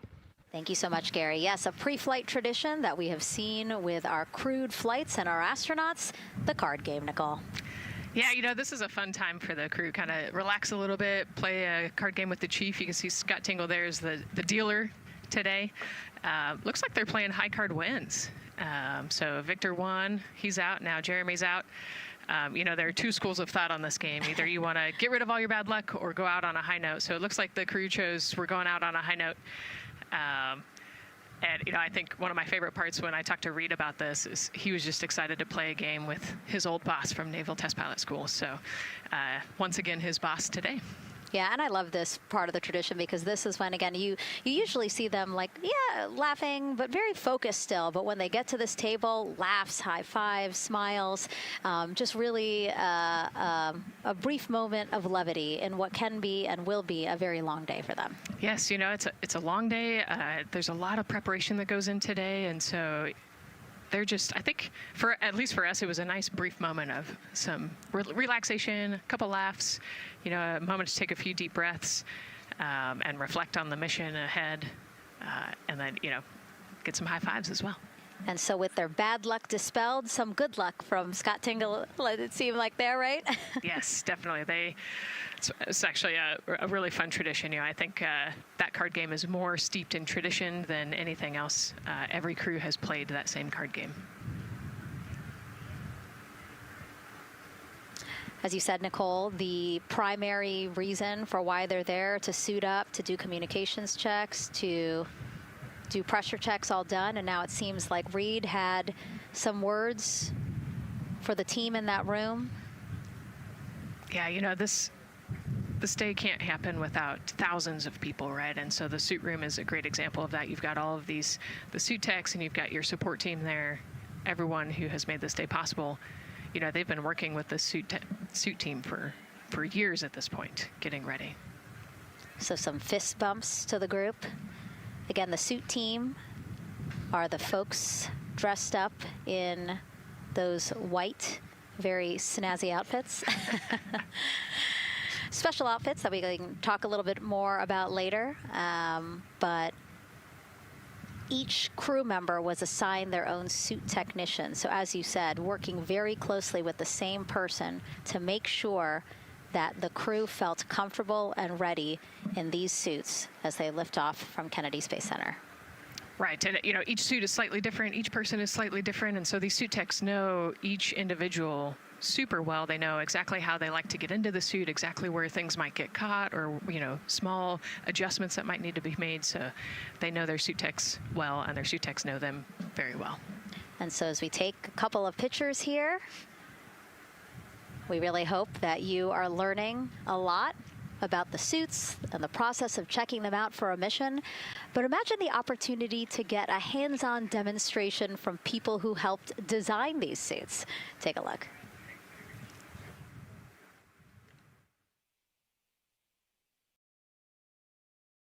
Does anyone want to try on one of the gloves? I love showing the kids the suit. I love how excited they get about space. Oh! So that would be... It just goes in there? We got to bring some stuff for them to actually put their hands in, and some of them were very excited because they want to be astronauts when they grow up. I would love to be an astronaut. That would be incredible. I'd like to be like an engineer that like maybe designs the suits. Whether it's the call, the orange color, every aspect has an important function for our astronauts in space. It's going to be amazing seeing astronauts up close to the moon again. And that was a special event at Johnson Space Center. What we just saw there, obviously a big part of why this mission is so important to NASA, really just an opportunity to inspire everyone, especially kids, right, Nicole, to dream big and be curious. Oh man, yeah, the kids are so important, right? I love talking to kids. You know, they are the future of spaceflight. They are the Artemis generation. And, you know, if we could just inspire even one of them to go on to be a scientist or an engineer or maybe even an astronaut someday, that's a win.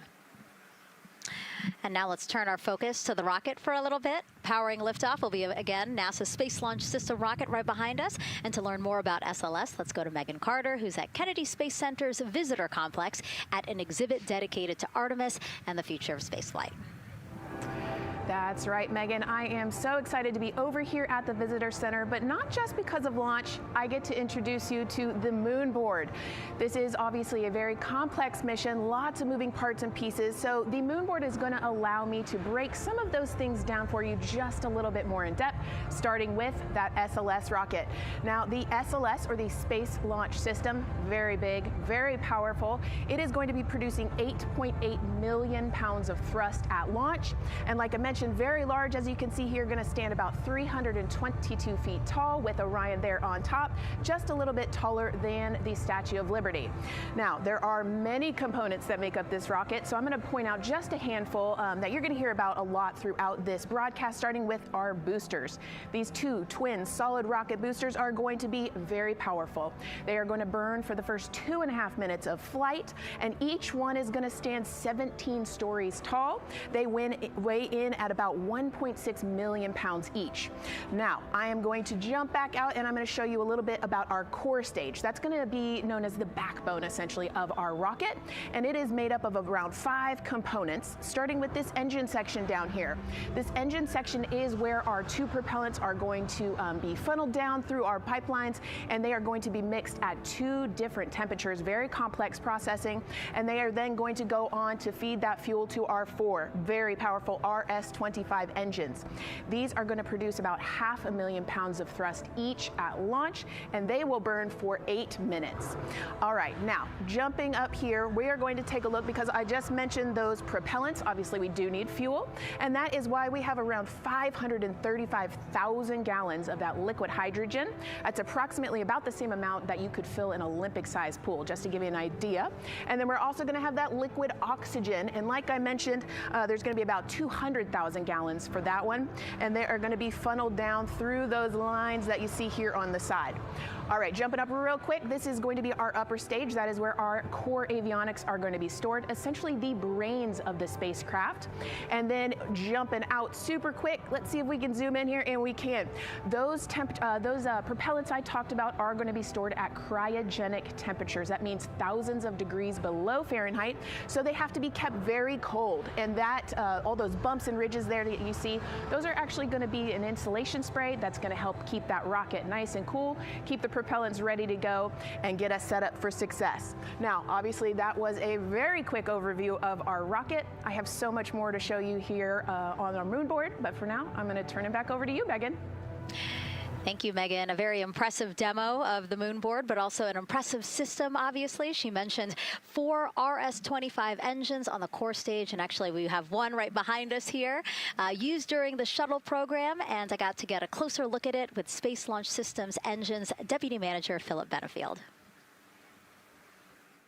Okay, so Philip, in terms of size, shape, and function, what we see here behind us, exactly what we see on the pad. Absolutely, Megan, absolutely. So this is the RS-25 engine. Impressive. We have 4 of these on the bottom of the SLS rocket to propel the SLS rocket in Orion into low Earth orbit. And we've been seeing views of the pad throughout this broadcast, but you mostly only see the bell here. What's happening over here? Right, so this is generally what we call the power head section of the engine. So the purpose here is that it takes in the propellants from the vehicle tanks, the liquid oxygen in minus 297 degrees, super cold stuff. The liquid hydrogen even colder, minus 423 Fahrenheit. There's 4 turbo pumps on the engine that pressurize that propellant up to 9,000 psi in areas. It is all directed into the main combustion chamber, where it is burned into hot gas that then is accelerated out the nozzle to produce thrust. When you say hot gas, what are we talking about? We're talking 6,000 degrees Fahrenheit gas. Wow, so we're talking really cold as liquids coming in to the combustion chamber, and then it comes out as really, really hot gas. How do you design, how do you engineer something to control both extremes? Absolutely, it's very technically challenging. One of the main things here with the nozzle is that since you have the 6,000 degree Fahrenheit gas coming out, you have to cool that nozzle so it doesn't melt. And so the way the nozzle is constructed with these 1,080 coolant tubes.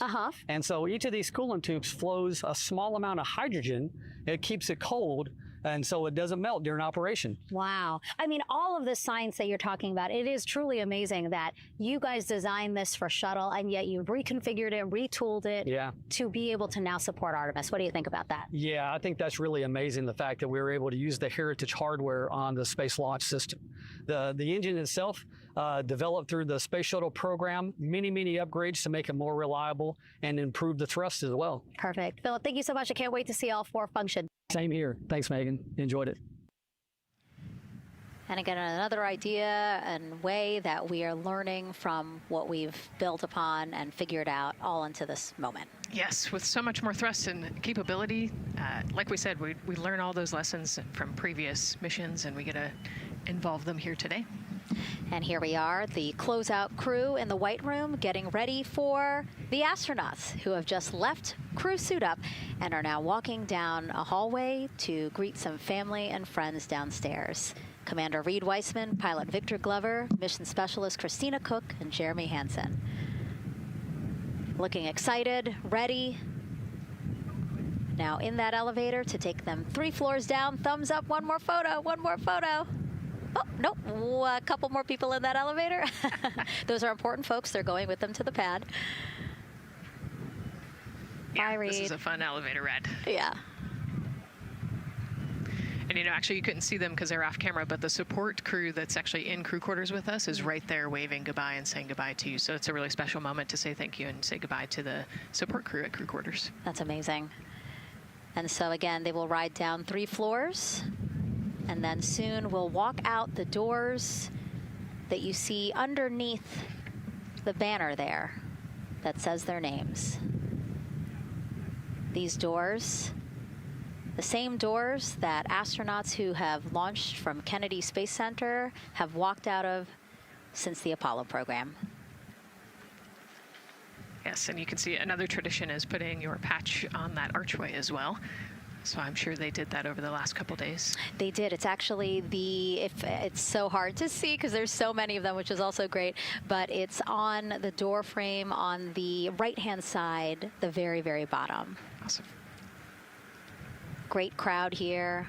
A shot now of everyone who is waiting to greet the crew as they walk out of the operations and checkout building here at Kennedy Space Center and will board their ride to the launch pad. Yeah, this is a really great shot, right? Because you get to see a little bit of what goes on there. So you've got the close family that were in quarantine with them up close. They get to wave goodbye one last time. You've got a little bit of media in the background, and then you've got some NASA employees and a lot of the program managers off to the side as well to wave goodbye one last time and wish them luck. Yeah, it's a really nice moment. Again, they have had some quality time with family, but this is their final opportunity to say, see ya in 10 days. Yep, the last wave. And so there are different pens of people, again, as Nicole was alluding to, specific to the quarantine rules that you followed in order to be able to have that access, have that closeness with the crew. And then on the bottom left-hand side of your screen, the Astrovan. And that is going to be the crew's ride out to the launch pad. This modified Airstream motorhome can seat up to 8 people inside. It has a TV and sound system, and we know they plan to watch a video during their trip out, right, Nicole? Yes. So I think Top Gun is on the menu, yes. And then also Point Break, because you know Christina surfs, so I think they've got a pretty decent entertainment planned. So I love that. It gets them in the headspace, the right headspace, to really just enjoy the ride to space. NASA's history with Airstream dates back to the 60s when the company created a crew quarantine vehicle for when astronauts returned from the moon. This picture here, President Nixon talking to the Apollo 11 astronauts inside said quarantine vehicle. Then during the shuttle program, Airstream created the first generation Astrovan, a 27-foot motorhome that transported astronauts across KSC to their launch pad. And again, that is what we're going to see today. A very similar picture. Again, the orange suits, the Astrovan, very reminiscent of what we have done before and how we got to where we are now. Yeah, and it's a pretty cool ride. You know, you get about 20 minutes to get out to the launch pad and watch a movie, listen to some music. It's kind of an interesting, you know, and then along the whole way here at KSC, all of the employees from Kennedy Space Center come out. You can see in the background of the shot you're looking at right now, all of those employees and everybody lining the streets, waving and wishing them luck. I think this is an emotional moment for a lot of people because this is the last time where a lot of people will be with the crew, because once they get to the pad, there's only a handful of folks with them before launch. Yeah, definitely. This can be emotional for the crew, can be emotional for the families, of course. I mean, you know, I got to wave goodbye one last time to my sister, and when we walked out those doors, and yeah, it's surreal. You know, it starts to become much more real the closer and closer you get to the launch pad. 20 seconds now from when we expect the crew to walk out those doors. It must be really hard for them to patiently wait for these very specific milestones. You've got a whole group back there that's telling jokes and keeping it light. So.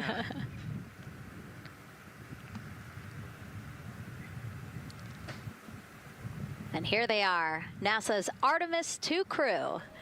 Commander Reed Weissman, pilot Victor Glover, and mission specialist Christina Cook and Jeremy Hansen taking their first steps outside for their historic test flight.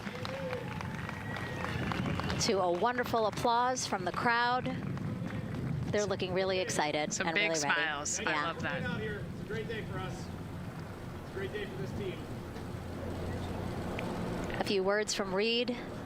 Great day for us, the team, he said. Thumbs up, more thumbs up. Of course, a lot of pictures. We hear some camera shutter clicks back there. I love the energy of this crowd. Let's go. And so now the crew walking over to each of their pens. The first people closest to them, of course, their family members who got to quarantine with them, correct? Yes. Yeah, so the ones that are close and waving, those are the immediate family, so spouses, partners, kids. And we're trying to give them some privacy so that they can have their conversations with their family members. Christina there, she has her husband. Victor has 4 daughters and his wife, they're there. Reed, his 2 daughters are there. And then Jeremy, his wife, 2 daughters and a son.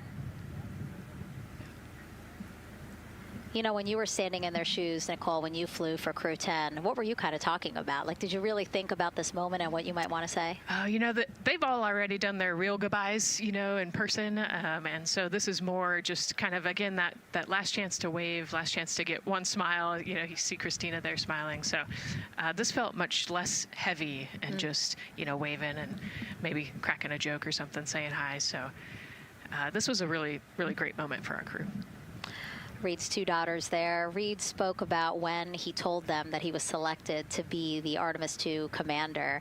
And he said he was worried. He's a single dad, didn't know how they would react. And actually, he said he was overwhelmed by their support. He woke up the next morning with cupcakes baked by one of the daughters, moon cupcakes. Yes, I love this story. Moon cupcakes the next morning. Like, how awesome is that, right? Everybody needs their support system, and clearly he has that in his daughters.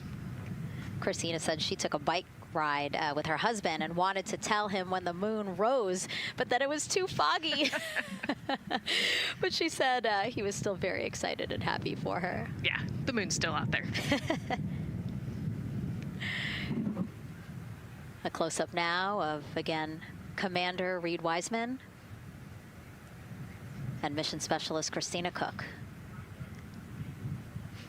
To the right of your screen, as we pan left, we have pilot Victor Glover. Victor told his wife, and they told their 4 kids together, and he said that one of them just started yelling, "Let's go!"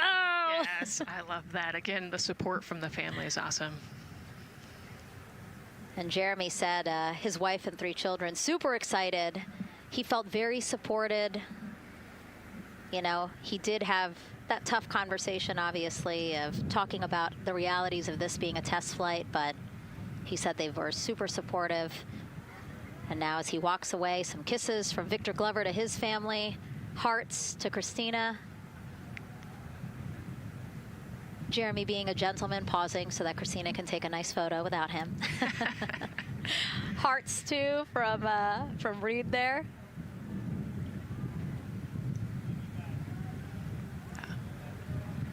Hearing Victor saying, "Love you guys." Saying that to some of his crew members there. Woody. Some more applause from the group. A quick wave to some of the NASA program managers, and I think Norm Knight's out there, the FOD Flight Operations Director.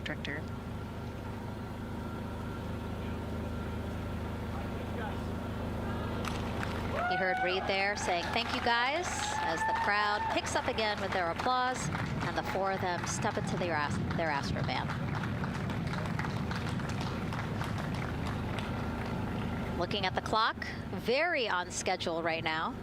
Again, according to the very detailed timeline of launch today, they are expected to drive off in about 20 seconds.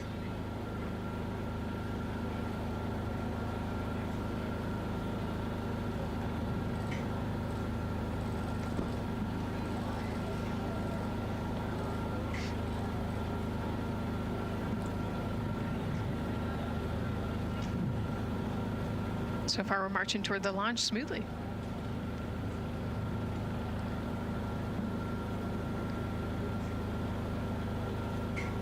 Do you think they're queuing up the video? Definitely. And that's why they haven't left yet? They're like, we can't go without Gotta get our your point snacks and movie break. ready. Yeah. Where's the popcorn?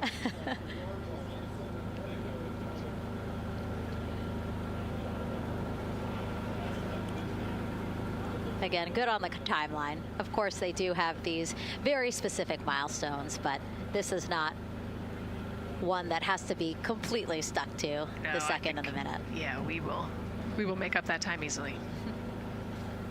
They will get a full security escorted ride out to the launch pad. It's a quick trip, 15, 20 minutes.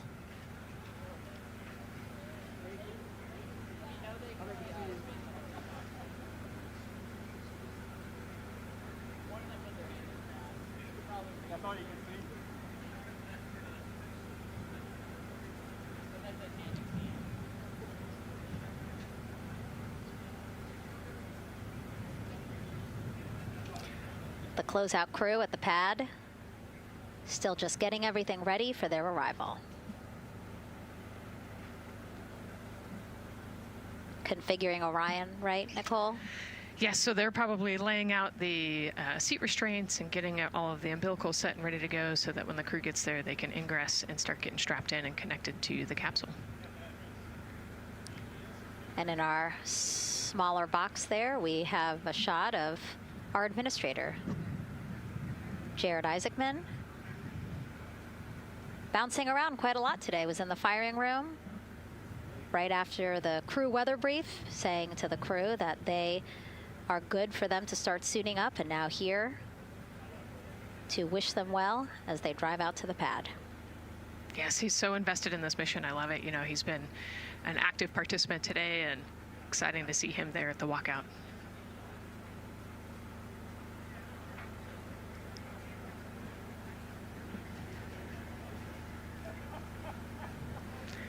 So in the van, they're probably getting hooked up to the portable cooling systems as well. So that would be my guess on the slight delay here, making sure everybody's situated, connected to cooling, and ready to go before they take off.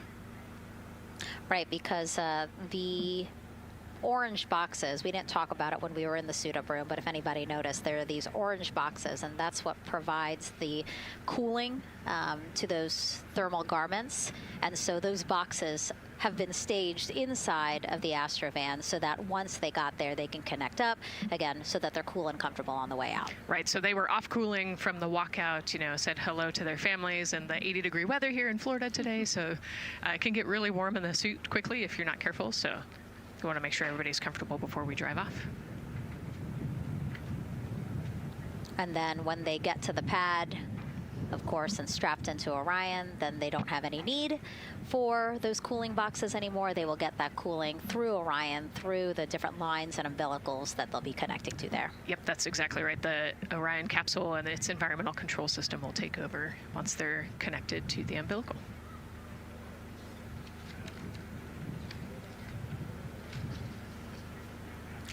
And so when we were watching them get into the elevator, I said, oh, there's a couple more people going in there. And they were, again, those folks in the white suits that we saw. Again, suit technicians. Yep.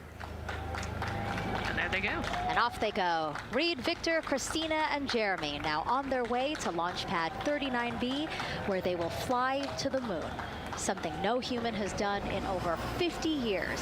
They may also set a new record as the farthest humans have ever been from Earth, a record set by the Apollo 13 crew almost 56 years ago today. We still hear cheers as they drive away from the operations and checkout building here at Kennedy Space Center. Now, while the crew make their way to the pad, let's get to know each of them even better. First, Commander Reed Wiseman.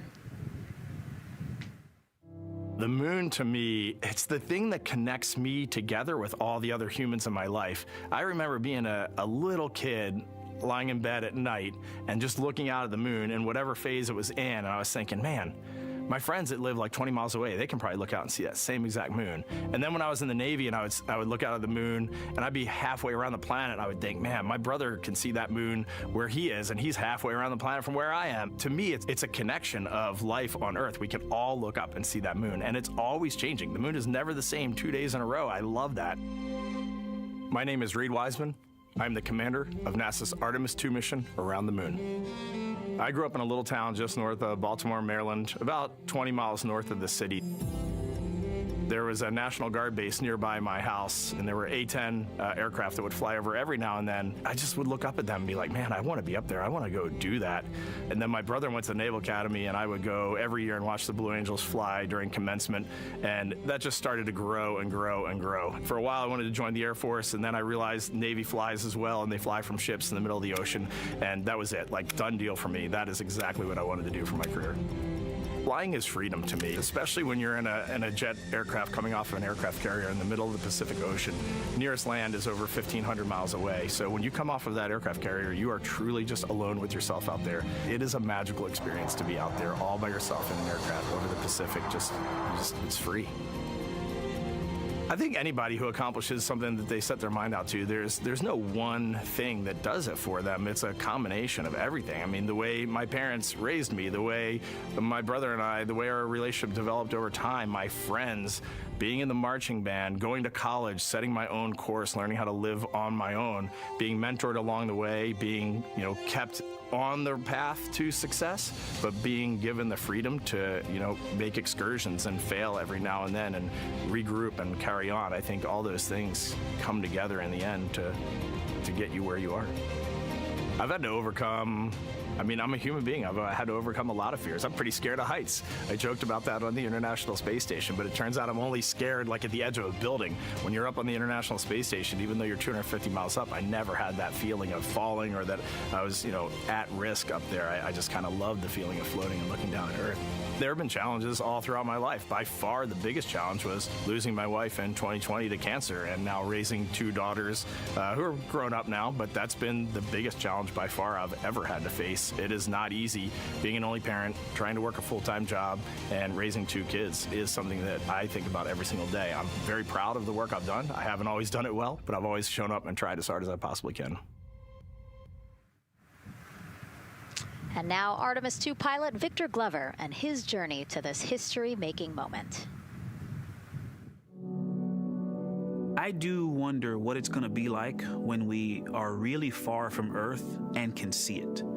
The sensation of being so far away from everything that you know. I had that sensation on the space station the first time I got to sit in the cupola for a really long time. So I can only imagine what that's going to be like from 200,000 plus miles away. My name is Victor Glover, and I'm the pilot for NASA's Artemis II mission around the moon.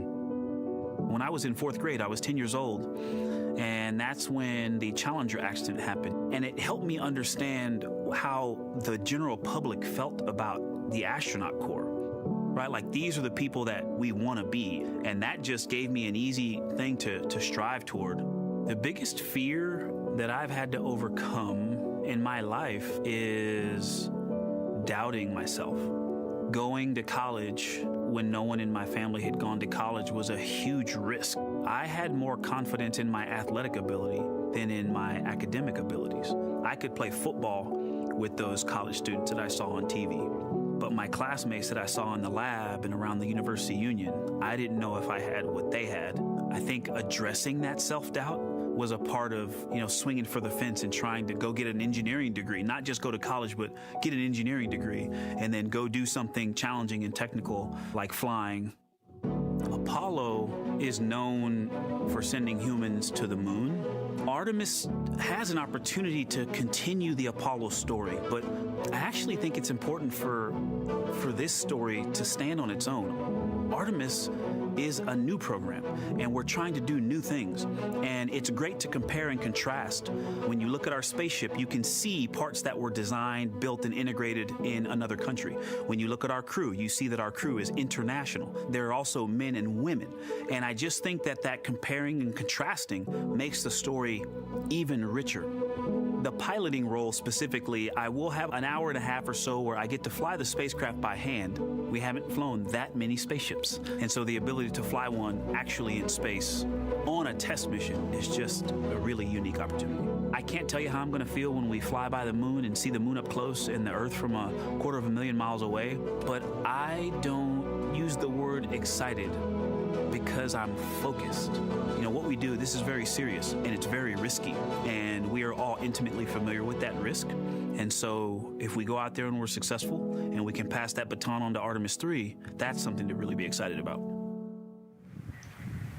Great to hear from Reed and Victor in their own words about how they feel about this mission and their role in it as the convoy turns this corner here onto the road where the vehicle assembly building is and where the group that we showed you earlier today, ready with their flags. Wow, that group has expanded exponentially. Love this. Yes, this is great. So many people.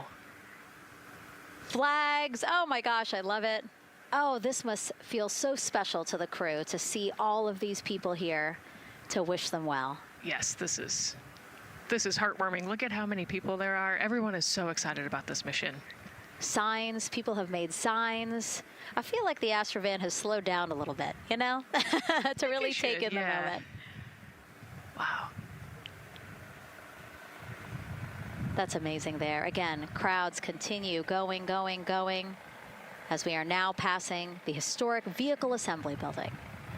This is where the Space Launch System rocket was assembled and stacked with Orion. Its history, of course, goes back to the Apollo days, but today it is home to the Artemis missions to the moon and beyond. Gosh, still people lining the route. Yep. I love that. I do too. It leaves me kind of speechless, you know, just to see all the support, all of the people who want to know that they're thinking of them, they're with them, and the fact that this crew specifically has always said we are going for all by all, this must be really special to them. Yes, and that's just here on Kennedy Space Center. Imagine the rest of Florida right now. Yep. Mission Specialist Christina Cook, who holds the record for the most consecutive days in space by a woman. Let's take a look at what she has to say about this mission. I tell a story, which is one that my dad told me before the Apollo missions when he was just a very little boy. He was looking up at the moon with his mom, and his mom said to him, "Don't worry, Ronnie, we'll never get there." Fast forward maybe 70 years later, it's his daughter that's actually going there. And I think that long arc is something that we can all learn from. The idea that the seemingly impossible becomes possible if you just believe in it and are willing to work hard and come together to achieve it. My name is Christina Cook, and I'm a mission specialist for NASA's Artemis II mission around the moon. When I look back at my dreams as a kid, I definitely never thought I would actually get here. I was very pragmatic. Even though I'm a dreamer, I knew that the odds were way against me again, so I might as well do something I'm loving in the meantime. I definitely loved science and math in school and, you know, did pretty well in those things, but I also loved being active. I was always outside. I loved things that made me feel small. I loved looking at the night sky, oftentimes between the pine tree branches, or I loved the ocean. North Carolina also has mountains, and when we go there, I just loved the vastness of all of those things. I loved how they made me feel and what they made me think about, and the vastness of the universe and how much out there was to learn. I'm drawn to exploring. I'm drawn to challenges that involve both mental and physical, and I'd much rather be solving problems wearing a whole lot of equipment and in a harsh environment, and that's just something I've carried with me ever since I was a kid. Thinking about the fears or challenges that I've had to overcome, there are just so many. I mean, basically, that has been the journey. I always say to people, do what scares you. And that means I have to follow my own advice. So doing what scares me meant getting on a plane and going to the Antarctic, getting on a plane and going to study abroad in Ghana, applying to become an astronaut, opening the EVA hatch in the airlock and going out of it into the darkness, strapping myself onto a rocket. And so for me, I think that no matter what the challenge, recognizing that if people believe in you and you believe they believe in you, the challenges seem always a little bit easier. To me, the moon, it represents history. It is a witness plate. Everything that's ever happened to the moon is still written on the moon. Every single person has looked at the moon their entire lives. We see the same moon. That's something really special. It's just the epitome of a symbol of something that's in each of our hearts, but that's also represents exploration and reaching. And as we continue to watch the convoy, almost at the pad, mission specialist and first-time flyer, Canadian astronaut Jeremy Hansen.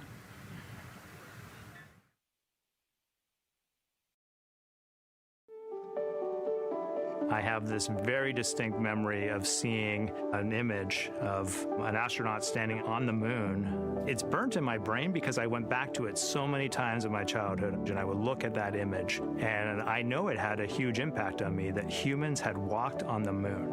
My name is Colonel Jeremy Hansen. I'm an astronaut with the Canadian Space Agency, and I'm a mission specialist on NASA's Artemis II mission around the moon. My elementary school years, I grew up on a farm outside of London, Ontario. I spent as much time as I could with my dad on the farm. I learned the value of hard work, for example. If I wanted to go to work with Dad, it was going to be a long day, and I was going to have to not complain, or I wasn't going to get to go the next day. I had a treehouse.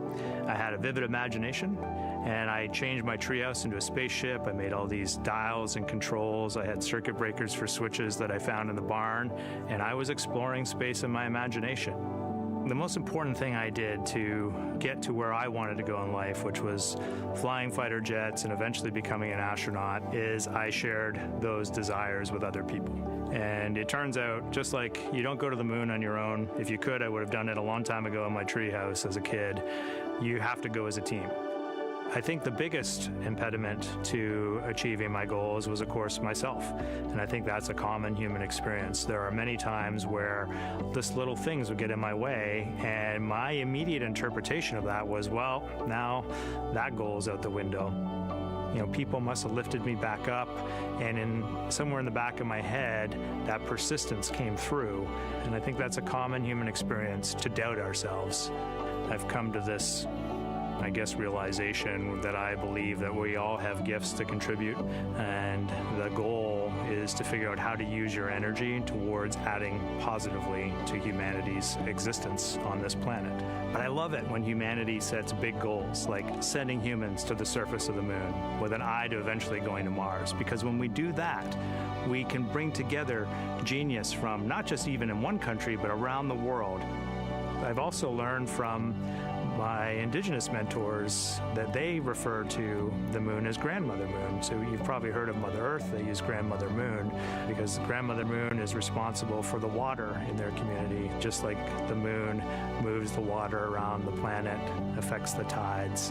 And I think that's a really beautiful thing for us as we go back to the moon, to think about all the different cultures around the world and how they view the moon differently. And that's really neat because we all share that same moon in the night sky. What's really neat, too, was that drive to the launch pad, that point of view to see what the crew is seeing as well as their Astrovan rides up the pad slope and are now on the surface, about to walk up to their vehicle. Yeah, you know, we talked about how tall this rocket is earlier. Wow. Look at that. Yeah, look at that point of view, yeah.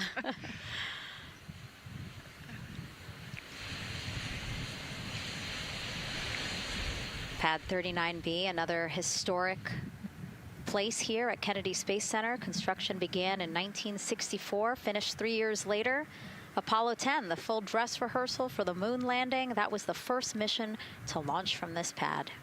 Yeah, you know, we've used this pad for a lot of missions. You know, we modified the pad in the 70s and 80s, and then the shuttle missions actually launched from here as well. And then, of course, Artemis I took off from this launch pad, November 2022.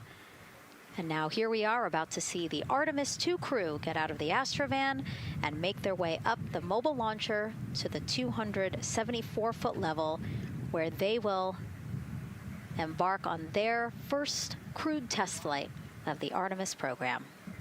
You know, I think that button in the elevator actually says space when it you does? hit it. Yeah. Really? At least on 39 Alpha it does. So I imagine it says something similar here. Again, let's take a look at the clock as we wait for the crew to get out. 4 hours, 10 minutes and counting until the top of our 2-hour launch window today. Let's head back across the street to Daryl, who's following the launch team every step of the way. All right, thank you, Megan and Nicole. And here inside Firing Room 1, we had a nice moment. The launch director, Charlie Blackwell-Thompson, NASA's first female launch director, standing up from her console, taking her cell phone and snapping photos as the Artemis II crew that she had just given the go to leave the astronaut crew quarters, driving by, and of course going up the causeway until they got there to the pad. And now we see them coming out of the Astro van there and getting ready to ascend the launch tower. Well, we got a weather brief before they went out to the pad, and of course LWO gave a go. There could be some rain out there at the pad. It's already rained out there already. If you're in the area and you're watching right now, well, certainly you know that there's some rain in the area.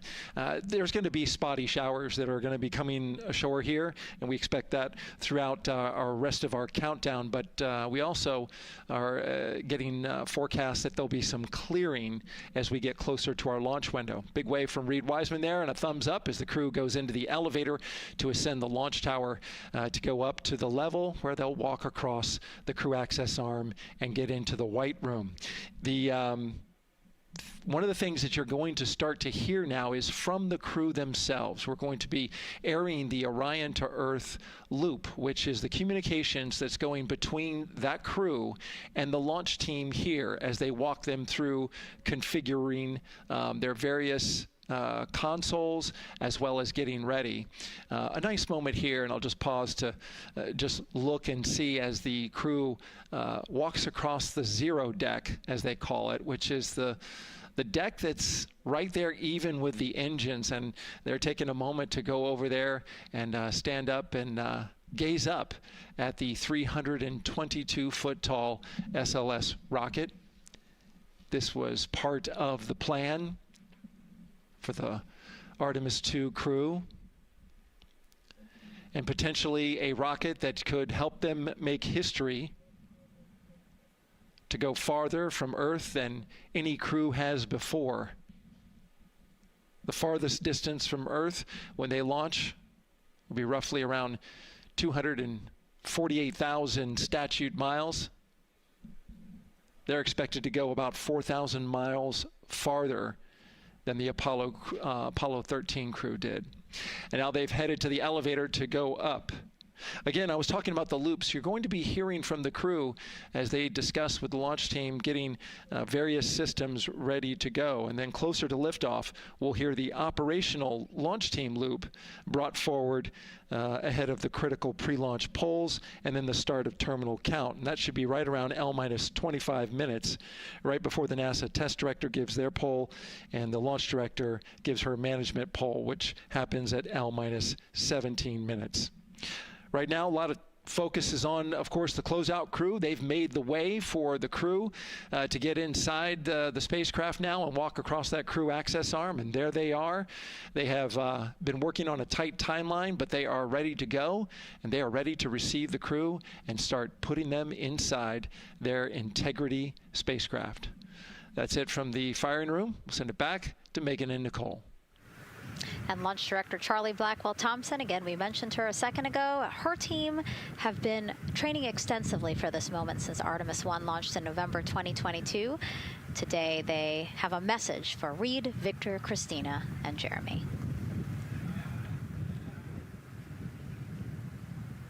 Today, you carry the work of thousands and the hopes of millions.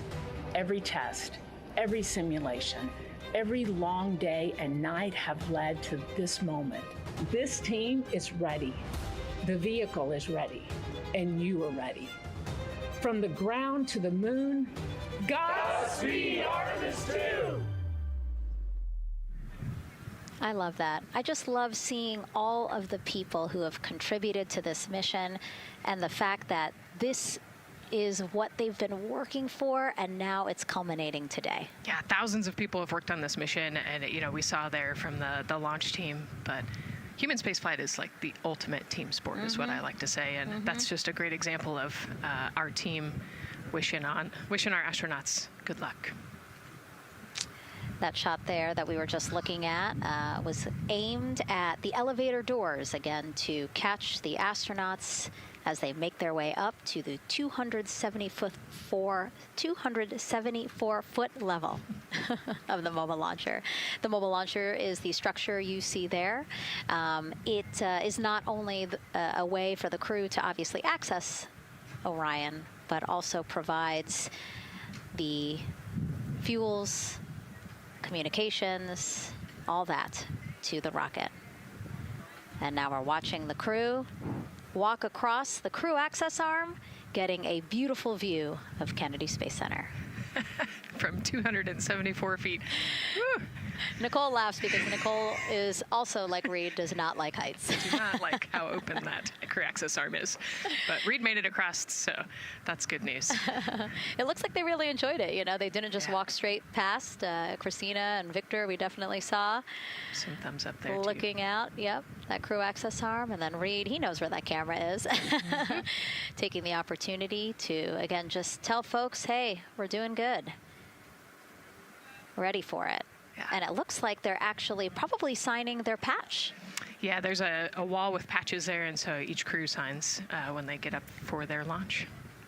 And so this is probably actually the first time a crew is doing this in the White Room of Launch Pad 39B.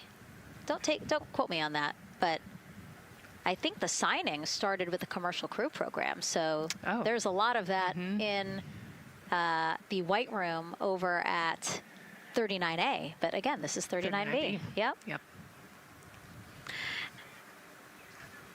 And so now in this room here, the White Room, again, we will see the crew don or put on their communication caps again, their helmets, their gloves, and remove coverings that they had on their shoes.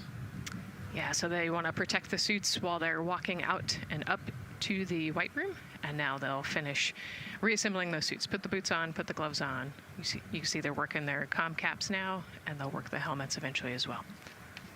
And so as we watch this process unfold, why don't we take a couple of questions from you guys? What is the most difficult thing about preparing for a flight? Nicole, that question's obviously for you.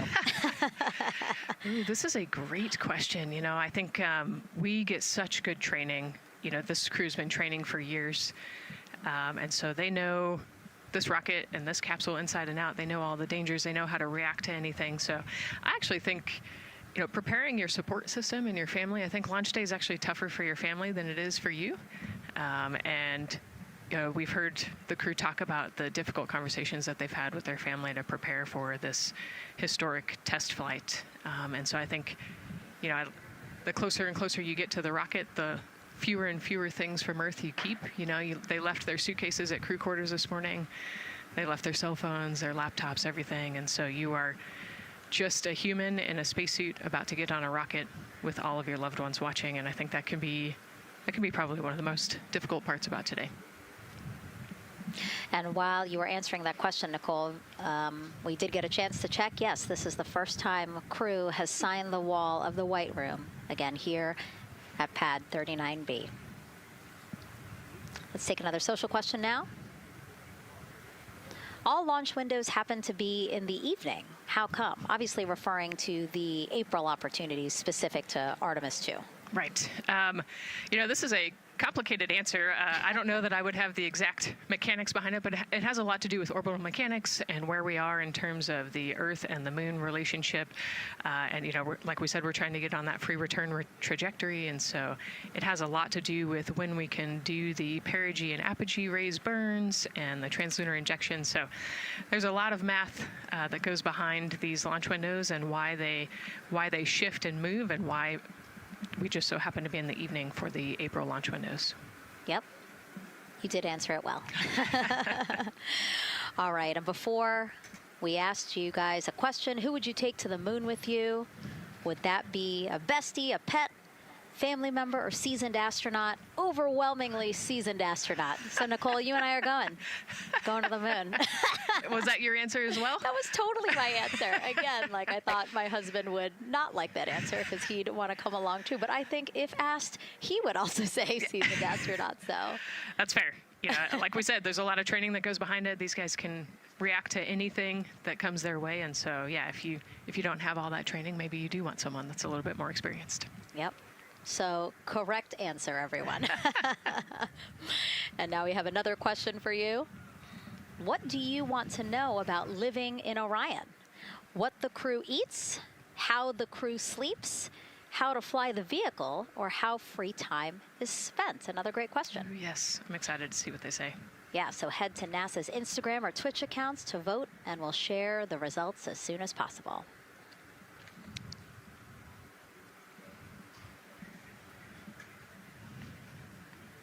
And while you're doing that, remember to also sign up to be a virtual guest for this mission.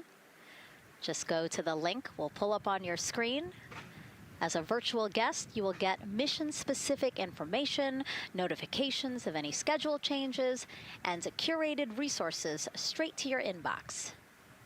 You will also receive commemorative stamps for your virtual passport after launch and splashdown. Again, we really, really want you guys to engage with us, engage with this mission, come along with us for the ride. So yeah, take advantage of these opportunities to be a part of it. Yes, it's a mission for all. And so back in the suit, no, not the suit-up room, the white room. Well, they're suiting up. You can see why I might have slipped that up. So they are continuing to put on gloves. Reed and Jeremy look like they've been checked. Again, they've put on their gloves, their helmets. They've taken off those coverings on their shoes now that they're about to get into Orion. And then suit technicians are also helping Christina and Victor. And they're in this particular order, actually, because this is the order in which they're going to ingress into Orion. Again, we have Reed, Jeremy, then Victor, last Christina.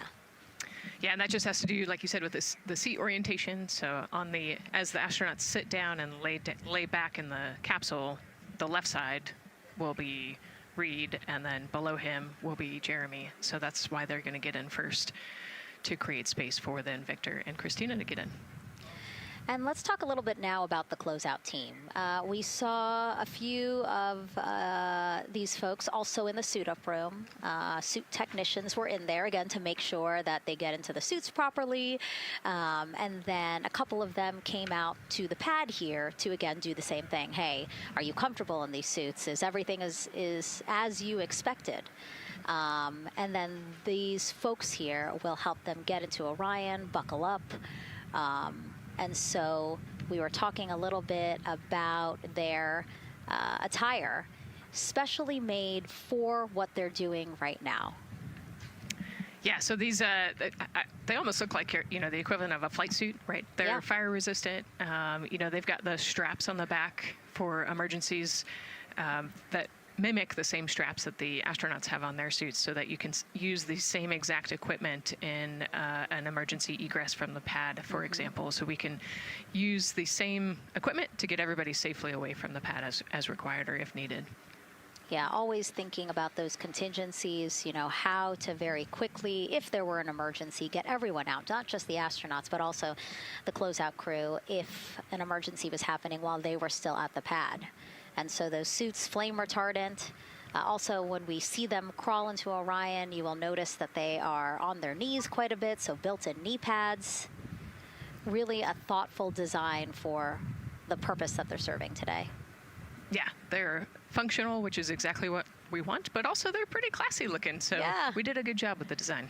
I was going to say, they actually look like, the outfits that car racers wear, right? Yeah. And then when I said that to the lead of the closeout crew, he's number one if we do see him, Taylor Hose, he said, well, actually, we are kind of like a pit crew, like they're very quickly moving through the operations so that not a lot of time, not more time is spent at the pad than is needed, because this is a fully fueled rocket, Nicole.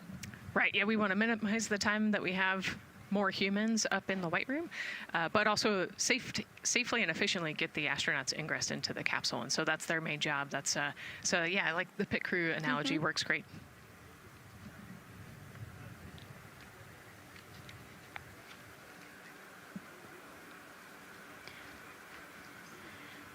And so, Nicole, as we get ready to see them ingress, I know you'll be, again, an invaluable source as we talk through this part of the launch countdown, because you've been inside a mock-up of the Orion spacecraft. And I know that because you texted me a photo that you took, this selfie in the mock-up, and little did you know I was going to put it in this broadcast.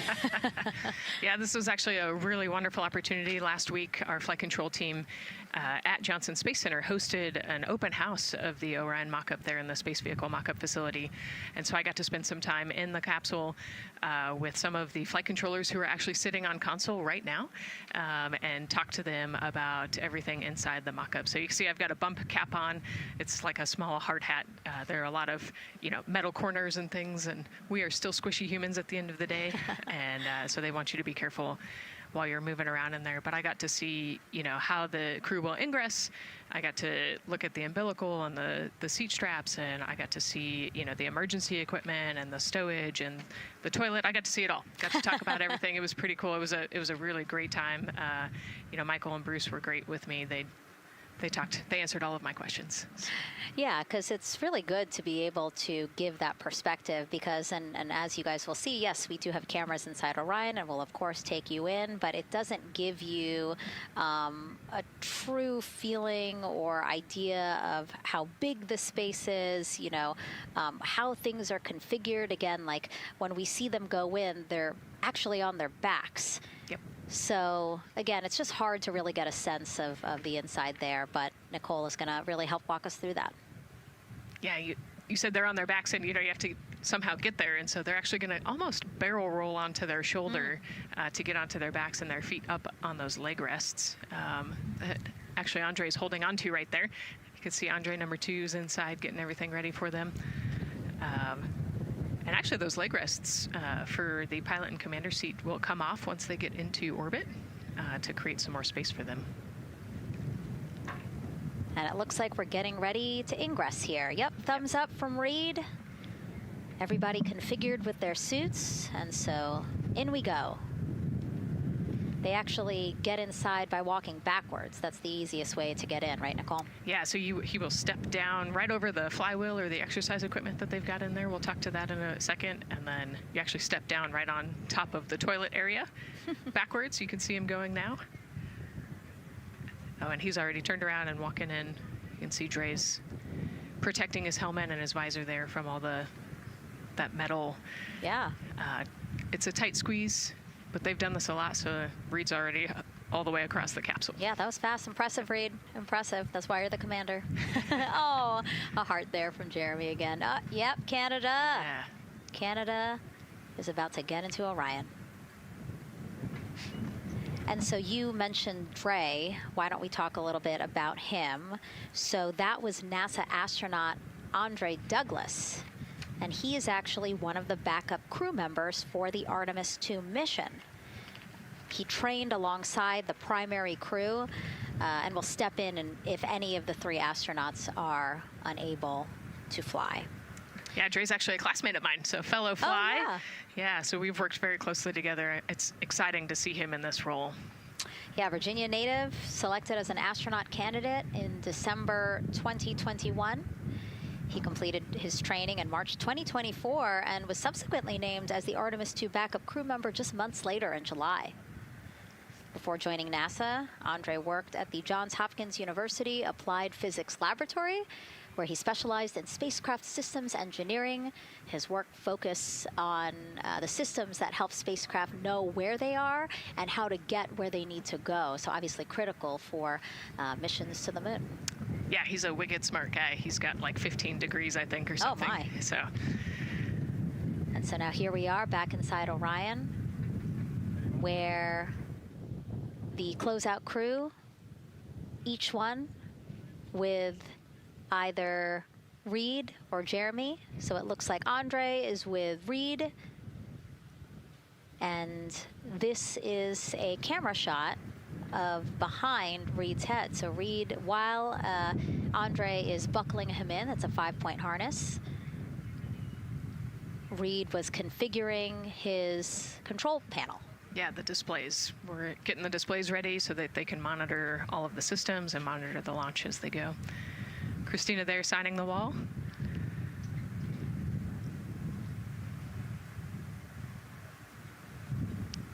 Got to put away the pen. The pen could be foreign object debris or FOD, which is bad for NASA. We definitely want to make sure that we keep track of everything and we know where everything is, because the smallest thing could prevent us from launching or affect the equipment out there. Yeah, and you'll actually see that most of their tools will be tethered as well, so nothing can fall through a crack or drop.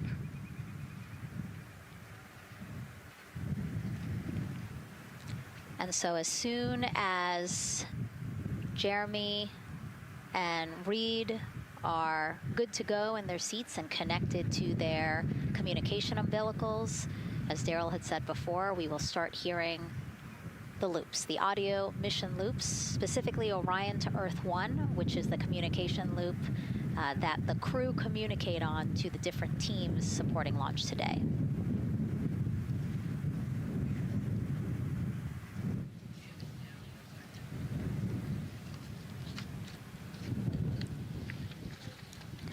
And as we said when we were in suit up, after they do communication checks, again, suit leak checks to make sure that nothing went wrong between the suit up room and here, and also to specifically connect them to the Orion systems.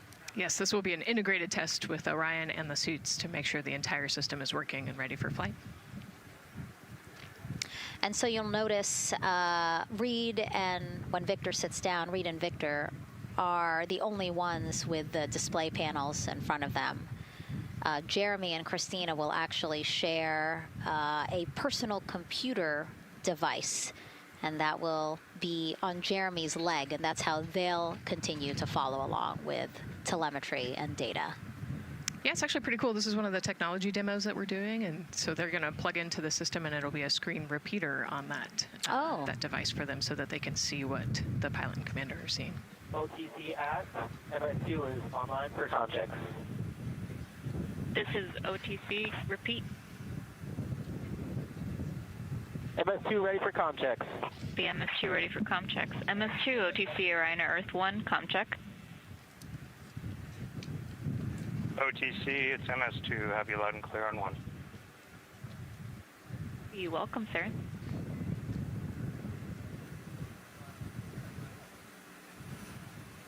And so that was the Orion test conductor speaking with Jeremy Hansen, again, mission specialist 2 for this mission. So his communication check over, you heard him say 1, Orion to Earth 1, has been completed, a successful test.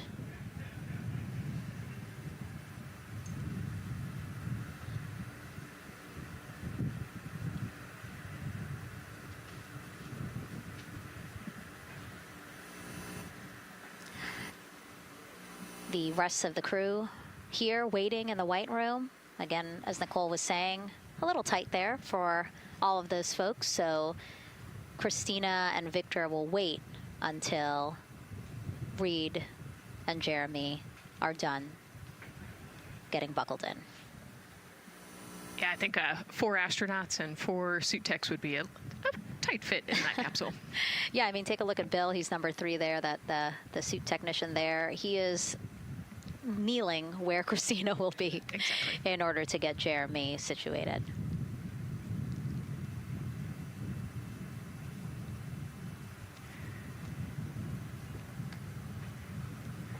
OTC ask, commander's ready for comm checks. OTC copies, commander. NTD, MESCO 212, comm check. NTD, have you loud and clear here as well. I'll catch FTS on 194, thank you. Commander, OTC Orion Earth 1.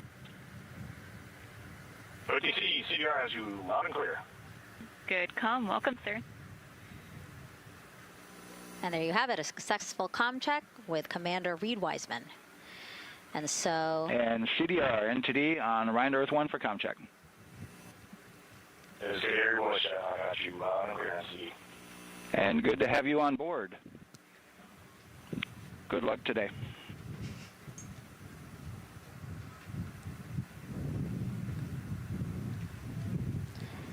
And so now these two closeout crew members will finish up what they're doing here.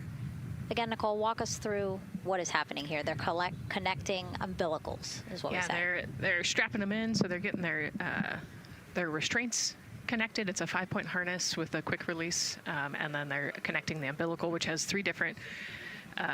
actually 4 different connections. So it's got the air in, air out, the water for cooling, and then the comm as well, the communication cable. So they're going to make sure that all of those connections are good to go, make sure the crew's receiving the cooling and the air, and then we heard the comm check as well. So they're just making sure the umbilical connection was good to go, getting them strapped in and ready, and then they will move on to Victor and Christina.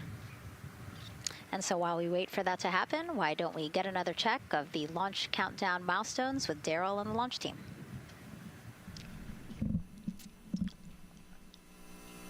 All right, welcome back into the firing room 1 here, where some of the launch team is having some pizza that was brought by the administrator. That was nice of Administrator Jared Isaacman to bring that by for the launch team to enjoy. We're L-minus 3 hours and 44 minutes and counting as you can see the crew ingressing into the spacecraft. There are a number of things that are happening on the timeline. Of course, the closeout crew, they liken themselves to like an F1 pit crew, working quickly, methodically, carefully as they go through their procedures to get the astronauts ingressed. Overall, there's a little bit of timeline pressure, right? There's only a certain amount of time as you see the astronauts going into Orion, only a certain amount of time that they can spend on their backs. They will be there for a few hours, right? So we're sitting at 2:40 p.m. Eastern time, and the window opens at 6:24 p.m. Eastern time and runs until 8:24 p.m. Eastern time. So 4 or 5 hours or more on their backs, and then they'll hopefully lift off for a launch. So of course the crew is mindful at the time. They don't want to slip into the window if they don't have to, and so they're keeping a tight lock on the margin, the amount of time that they're working there. And there's a heart from Christina Cook. Great to see that as she gets ready to get into the Orion spacecraft, one that they named Integrity. It certainly fits this crew from what I've observed. Now, right now, the rocket's tanks, they're in what's called replenish mode. So another factor for this closeout crew is, and the crew themselves, this is a fully tanked, almost ready to go rocket. It's got all the propellant it needs to go to the moon. It's just a matter of getting the astronauts in, getting them configured, and getting all the systems, the high energy systems, bringing them all online in order to launch this rocket. As they sit there, there is propellant boil off that's happening. All tanks are at 100%, but the propellant, which is liquid oxygen and liquid hydrogen, those two propellants are minus 423 for hydrogen and minus 297 for the liquid oxygen. They are boiling right now. They've been boiling the entire time when they've been in the tank. And that is vented out, as you can see.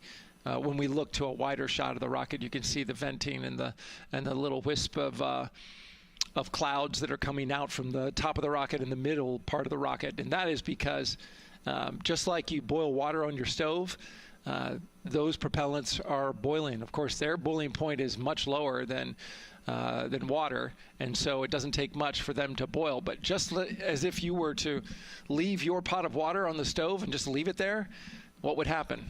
Well, it would completely boil off, and all the water would be gone.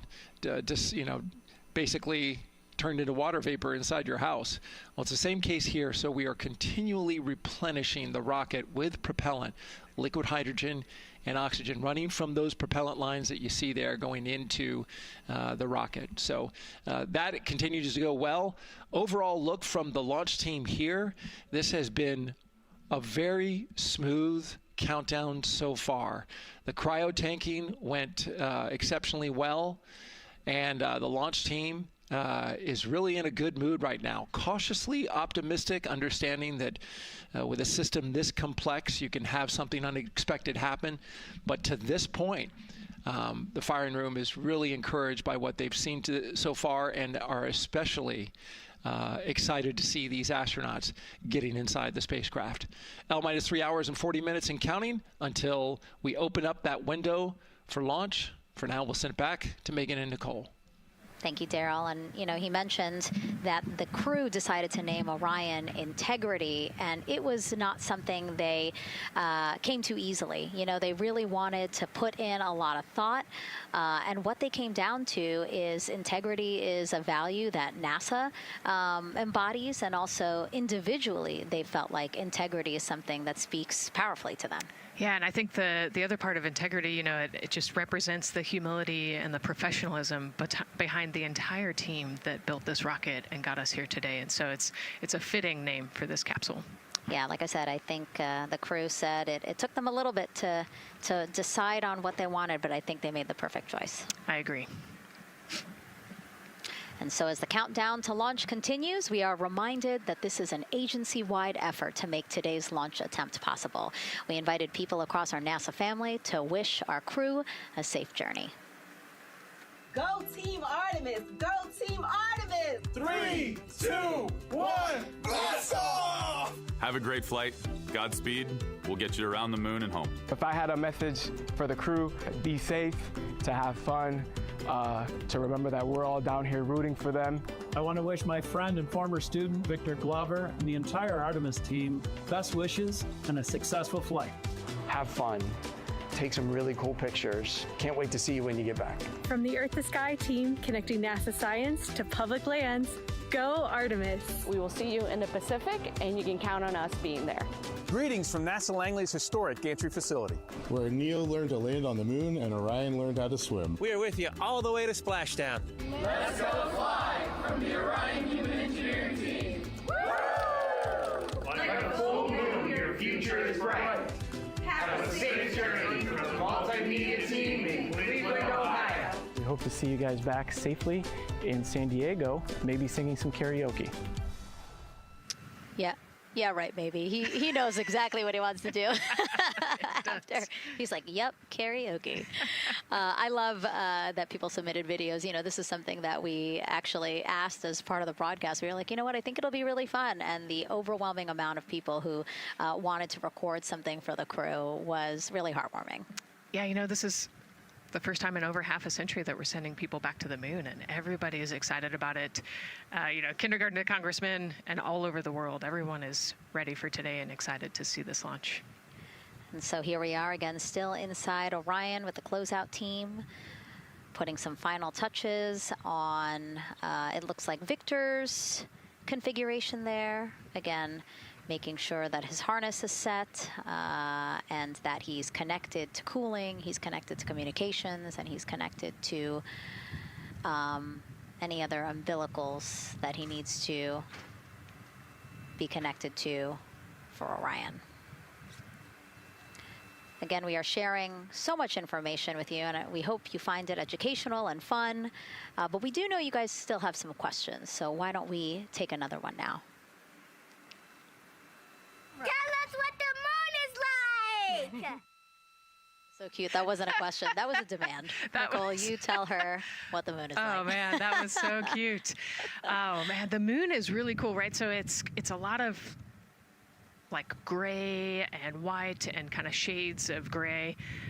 It is something that doesn't have wind or rain or rivers or an atmosphere. And so we like to say Christina said it earlier, it's the witness plate to the universe. And, you know, it has all these impact craters because it's not protected. Things hit it all the time.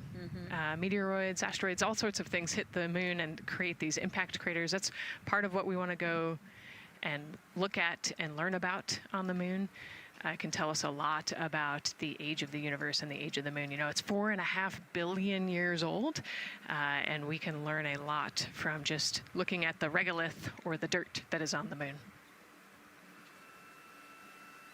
Well, thank you for that question, and thank you for that answer. She was cuter, Nicole. I agree. And then earlier today, we wanted to ask you, what do you want to know about living in Orion? And we told you to pick between what the crew eats, how they sleep, how they fly the vehicle, and how free time is spent. And the winner, most of you wanted to know how to fly the vehicle. And we are going to be doing that. Yes, we are. You know, that's a great question, and actually, part of what we're going to go do. So the rocket is fairly automated, right? There's a countdown, and the whole system knows when it needs to ignite the engines. But we are going to do some manual piloting throughout this mission. Once they launch and they separate from the ICPS, they're actually going to do a rendezvous and proximity operations demonstration. So what does that mean? They're going to take that portion of the rocket and they're going to try to fly closely to it. And so they will actually take manual control of the Orion spacecraft and try to get nice and close to the other portion of the rocket that had just separated. And so you can see actually a little bit in the view that you have right now. So on for Reed, the left-hand person, his right hand, there's a kind of a joystick, if you will, on the right side, and then on the left side there's something similar. And so they've got, you know, translational and rotational hand controllers in order to command the rocket in different axes. Yeah, it's really exciting. I mean, Victor said it himself, like one thing that he's really looking forward to is piloting Orion manually. So we'll get to see that during our continuous coverage. Again, we are covering this entire mission. We started with tanking, and we will go all the way through splashdown, so you will see what Nicole was just talking about, that proximity ops demonstration, where the crew will pilot Orion manually. And so, speaking of their 10-day mission, why don't we take a closer look at the crew's home away from home for the next 10 days. Here's Megan Carter again from the KSC Visitor Complex. All right, thanks, Megan. Yeah, it's getting real out there, so I am going to bring you back to the moon board so I can show you just a few things about the Orion. Obviously, it is going to be very compact, sitting up there on top of the SLS rocket. Very compact, like I mentioned, over 355,000 pieces. So let me show you a couple key components, starting with these three fairing panels right there. When the rocket blasts off, obviously it is going to get very fast. MS1, it's going to NTD get on Orion Earth 1 for comp check. windy, and so we have these three fairing panels in place to help protect our astronauts. I am also going to take you into a little bit closer look and talk about the LAS, or the Launch Abort System. This is the one piece that is going to be in place to protect the astronauts should something happen to go wrong in the first few minutes of launch. They can actually hit those abort motors, and these can activate within milliseconds, basically faster than you can even blink, and that is going to pull the crew and the crew capsule away from any danger. Now, obviously, we hope that those are not needed, and if that is the case, then about 3.5 minutes into flight, the LAS and those fairing panels will actually activate and jettison away. They'll fall away from the rocket, because at that point, the crew can actually abort the spacecraft safely by themselves. Now, we've talked a lot about the crew capsule right here. This is where they are going to spend the duration of their flight. We're going to talk a lot more about that one in just a little bit, but for now, let me jump down here to the service module. This is the one, we're going to think of this as the powerhouse for the spacecraft. It's pretty much going to provide them with almost everything that they need for the entire mission. Temperature control, removing the carbon dioxide, providing them with oxygen, so much more. You can also do course corrections and things like that. So super quick breakdown, but as you can see, all of these components together are going to make the spacecraft one that is built not just to fly, but to protect, sustain, and bring those astronauts home. All right, lots more to come, but let's see where we are with the crew. Back over to you, Megan. Hey, thanks so much, Megan. A lot of useful information there. And we did want to point out that you did hear over and the... PLT, NTD on Orion Earth 1 for comm check. NTD PLT, I have you loud and clear on OE1. And I have you the same. Welcome aboard. And so, again, we are now hearing mission audio loops, specifically the Orion to Earth 1 loop, the communication channel for the crew. Successful comm checks by both Victor and Christina. CDR, OTC Orion to Earth 1. CDR. Yes, sir. Configure ARS to shoot mode per EPROC 10.1.1. Crew ingress and vehicle pre-launch config. Step 1. 10.1.1 crew ingress and vehicle pre-launch config. Step 1. Going in work now.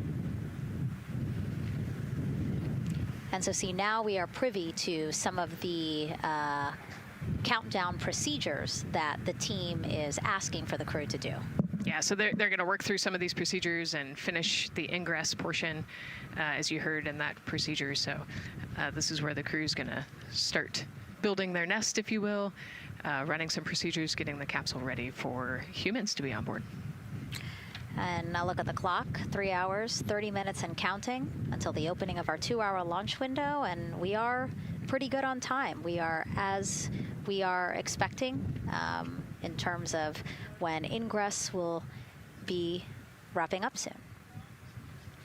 And so now let's bring Gary Jordan, again, our commentator inside of Mission Control at Houston. Gary, let's check in with you about mission preparations. Hey, Megan, thank you. Yes, we're following along here in Mission Control Houston. OTC copies. And we'll stand by for those comm checks.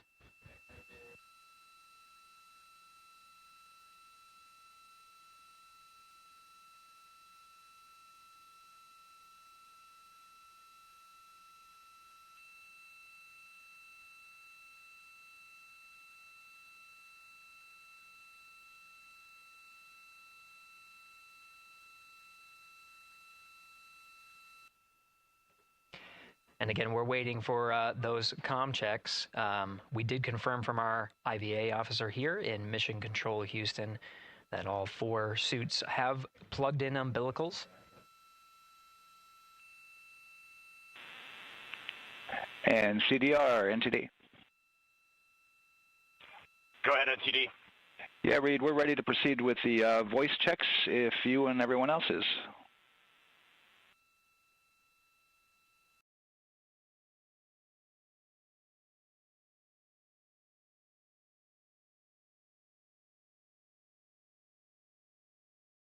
NTD, integrity crew is ready for voice checks. I copy that. And integrity for the entire crew, comm check on Orion to Earth 1. CDR. PLT. MS1. MS2. Good comm check by all. NTD moving to Orion to Earth 2.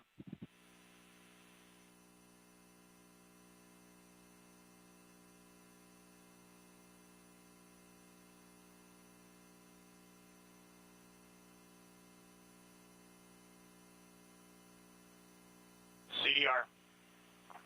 PLT. MS1. MS2.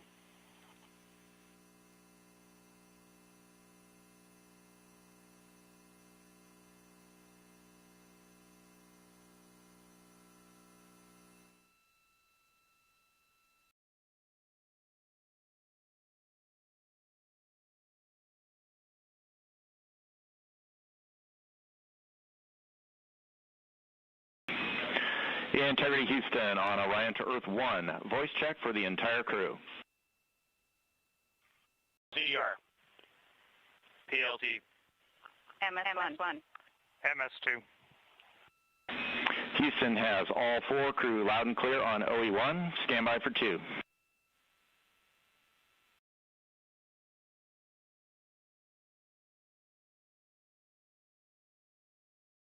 initial word was broken.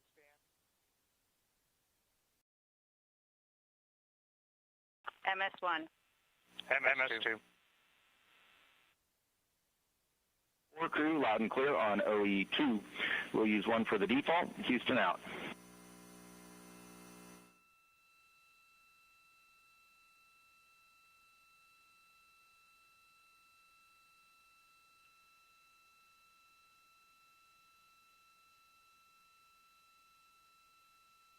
And CDR, NTD? CDR. Yeah, we're going to go ahead and we're going to clear a couple of those messages on your screen here. Just want to give you a heads up that you'll see that. Copy all.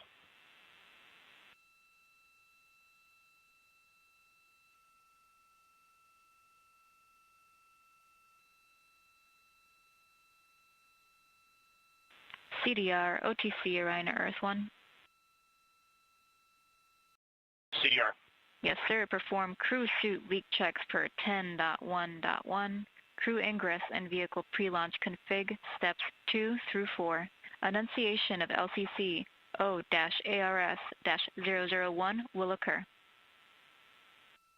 10.1.1 crew ingress and vehicle pre-launch config steps 2 through 4 going in work now.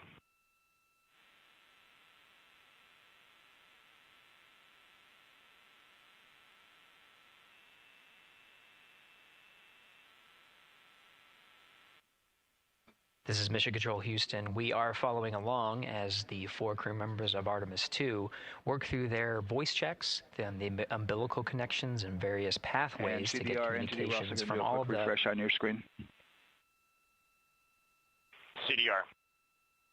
Yes, sir. We're going to look to do a quick refresh on your screen if you guys are okay with that. Hey, firm, just let us know when we can continue in 10.1.1. We'll go hands off.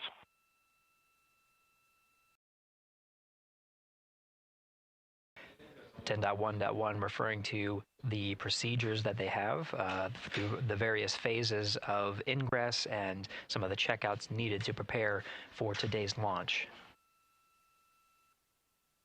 Here in Mission Control Houston, the IVA or Intravehicular Activity Officer will be confirming the leak check status and watching as the suits pressurize to once again confirm that the suits are in a good configuration ahead of launch.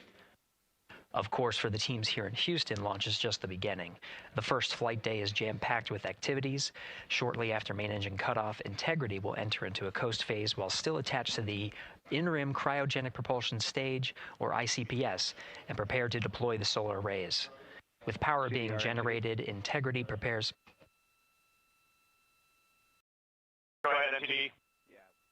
With that refresh, and you got to go to proceed with your 10.1.1. Picking up 10.1.1, step 2.3 through 4.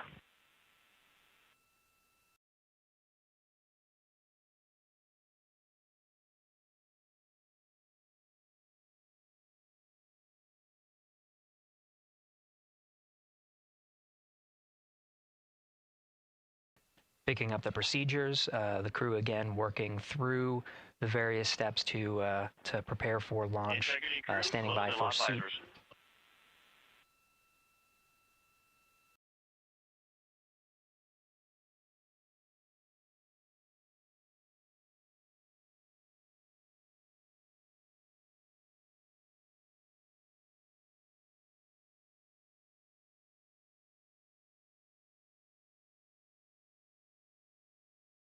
This is Mission Control Houston. With visors closed, the pressurization tests can commence. We'll stand by for word of a good leak check on all 4 of the crew member suits for the Artemis II mission. Again, this is the very beginning of a very busy flight day for our 4 crew members. After launch, they have a series of burns to prepare for. The first major burn being the perigee raise maneuver that allows them to continue in low Earth orbit, and the next being the apogee raise burn that puts them in a high Earth orbit. This is an orbit that takes them around the Earth for nearly a day, 23.5 hours to be precise, and allows the teams, including the astronauts and the flight control teams, to check out critical systems ahead of committing to the next day's translunar injection.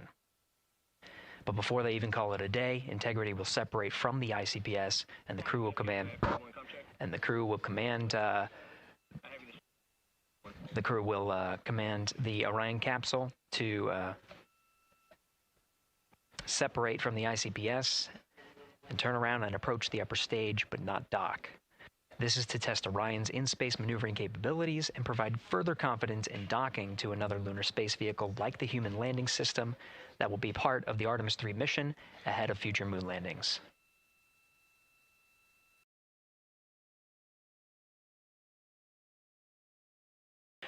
These are just a few of the highlights of the very first of 10 flight days as we await for confirmation of good leak checks inside the capsule integrity. And there's a lot more to this mission. A reminder that this is, of course, a test flight. The purpose here is to demonstrate procedures, systems, and life inside Orion on a mission around the moon for the first time, and give further confidence in the capabilities that are charting a return to the lunar surface.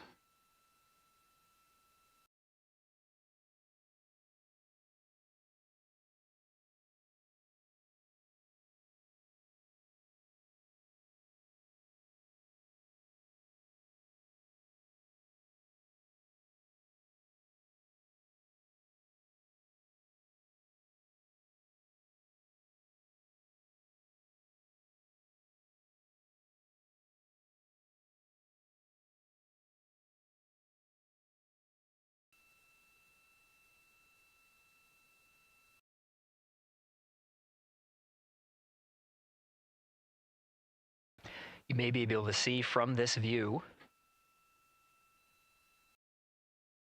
the suits themselves inflating. This is, again, a pressure check, verifying that the suits are leak-free ahead of the Ascent portion of today's flight. How you see the crew now with visors down will be the configuration of their Ascent all the way through core stage separation, about a little more than 8 minutes after booster ignition.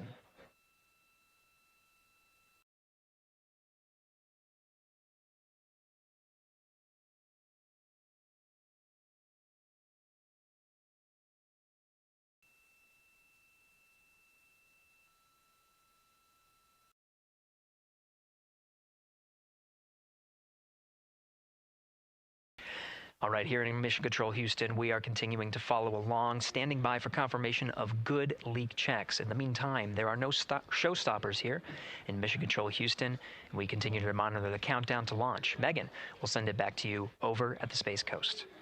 Hey, Gary, thank you so much. Yeah, as we wait for confirmation of a successful leak check for all 4 astronauts, why don't we go back to Daryl, again, who has been following along with the launch countdown as we inch closer to the opening of our 2-hour launch window. All right, thank you, Megan. And yes, getting some good communication. It's great to hear from the crew inside, even though it is as simple as a comm check. It's really good to hear their voices as they move through those various comm checks and then get ready for their suit leak checks. Fantastic views inside Orion that you're looking at now. Give you an update on the weather outside. We're still 80% go for our 2-hour launch window, which starts at 6:24 p.m. Eastern Time and closes at 8:24 p.m. Eastern Time. That's the good news. The bad news is that we've got some rain showers that are starting to head in. Looks like it may miss the pad. Wouldn't matter if it rained on it or not, though. It's received some rain earlier today. Water isn't going to hurt anything out there at this point. But the rest of the area might be getting a little bit wet, which may include the hostess, so keep an eye out for that.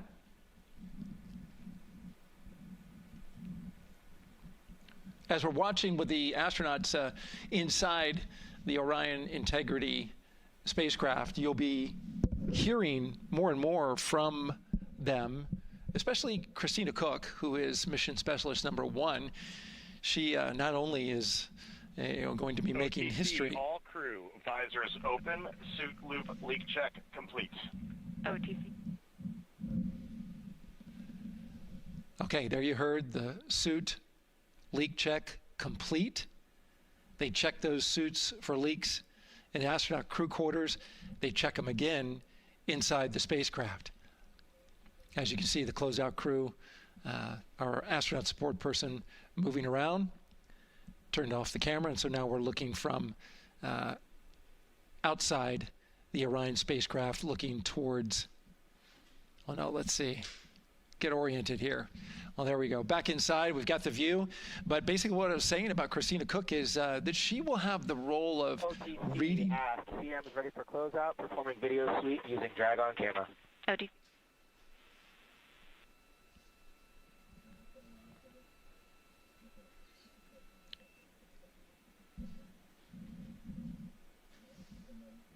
She will have the role of reading out a pressure reading that tells the team that... and CDR or NTD? Go ahead, NTD. Yeah, we're going to do another cleanup on those suit leak check messages that we got from since we're done with that now. Integrity copies. Thank you.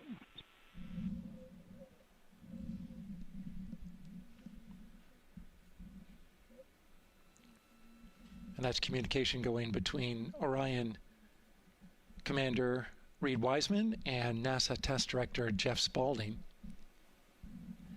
But as I was saying, Christina Cook will be reading measurements from the counterbalance assist arm. So you're going to hear her be asked by the NASA Test Director to read that. That CBA, counterbalance assist arm, it's mechanically latched by the closeout crew using tools, but there's a hydraulic assist. It's pneumatically opened and closed rather with a pressure assist that helps open it up. Not only that hatch, but also the last hatch. There's 2 hatches there that we'll see that will be closed, but this is in case of an emergency out there at the pad. If the crew for some reason needed to exit quickly, then they would exit the spacecraft by pulling that lever, which would open both hatches. Those hatches are heavy. The Orion hatch is hundreds of pounds. HHP cameras 1 and 2 both set to record. OTC copies.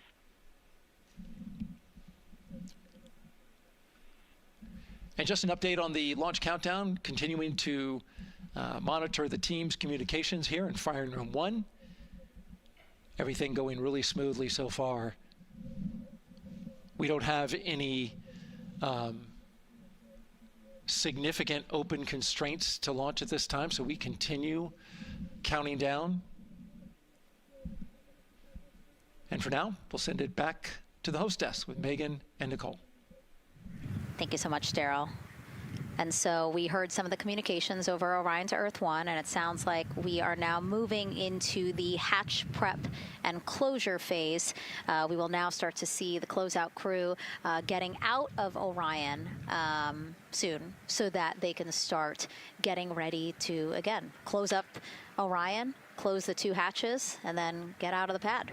Yeah, the closeout team will take the hatch seals off, and they'll inspect the seals, make sure everything's ready to go, and then do a few last-minute configurations before they close that hatch. And then, like Daryl talked about, then Christina will have a role in looking at the CBA there. So.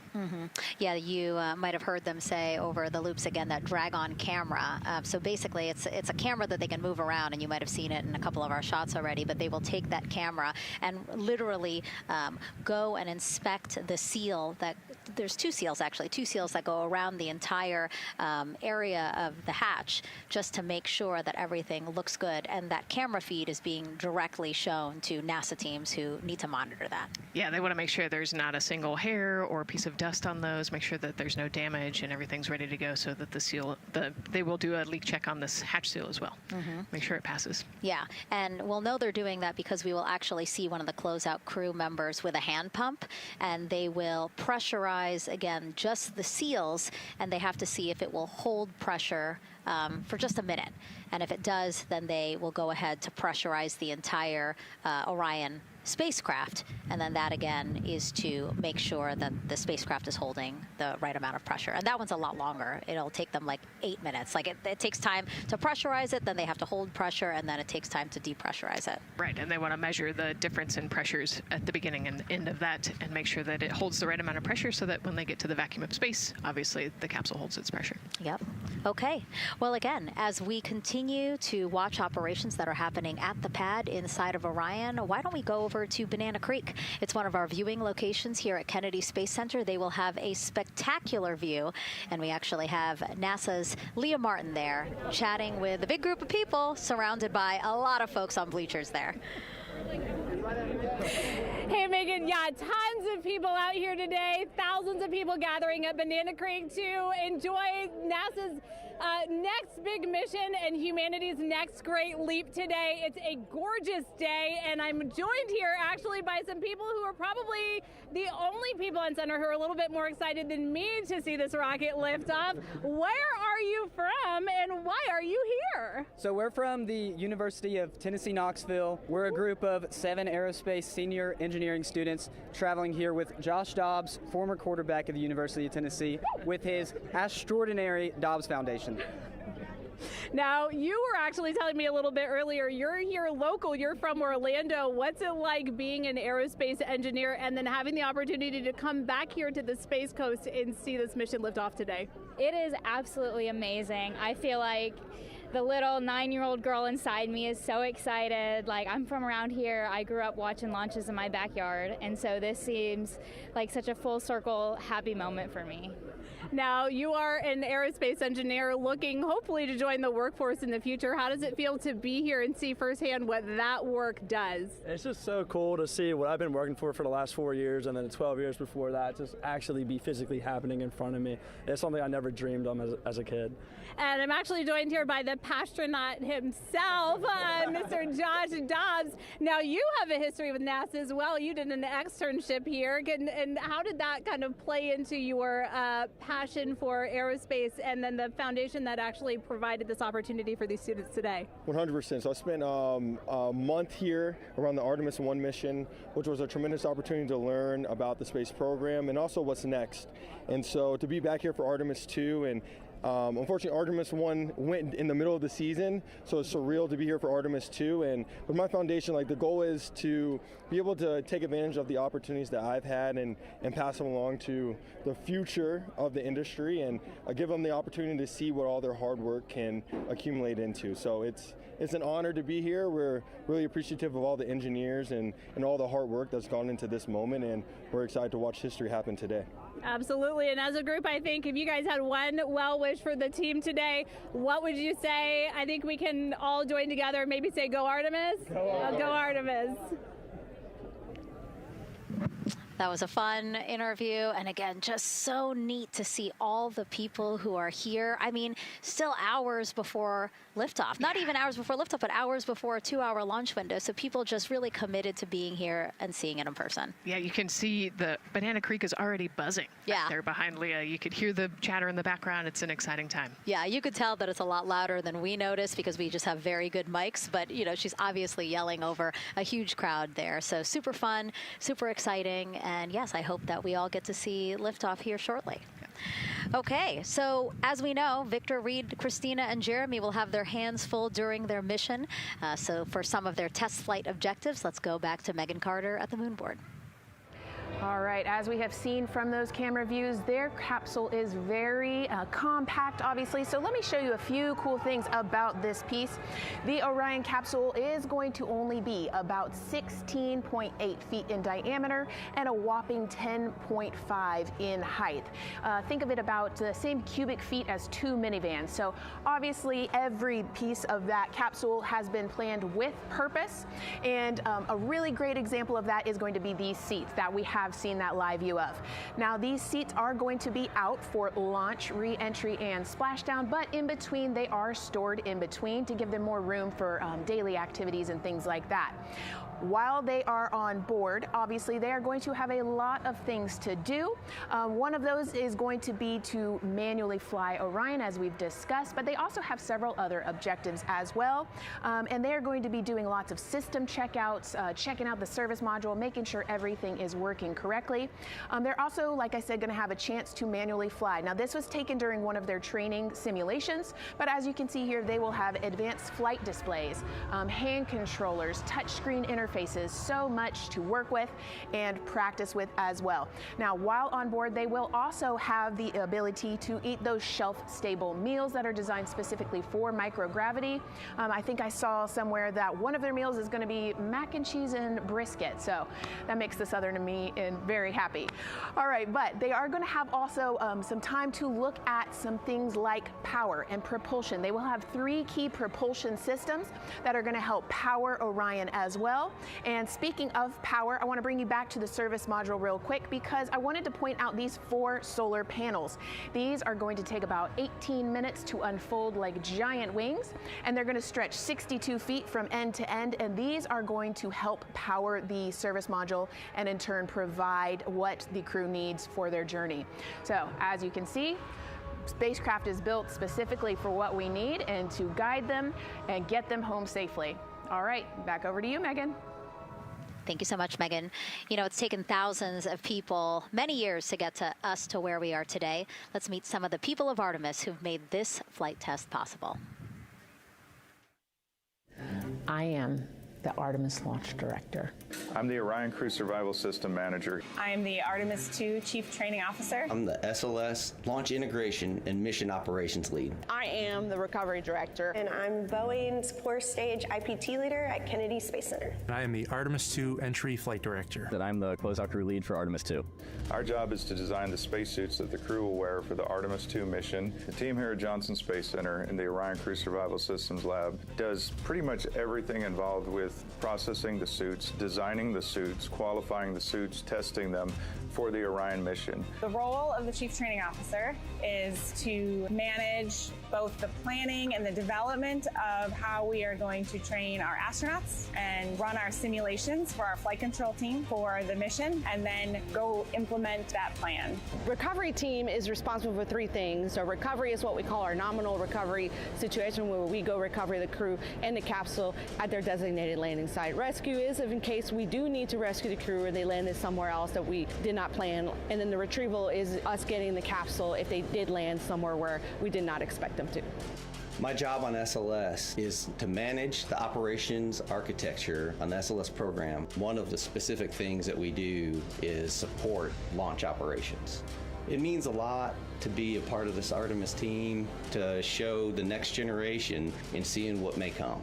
I am responsible for our core stage processing at Kennedy Space Center. My team is responsible for that core stage, and it's our responsibility to make sure that core stage is safe, built correctly, and there's going to be 4 of our astronauts, and it's going to get them to their ride around the moon. I've been a flight director for over 10 years now.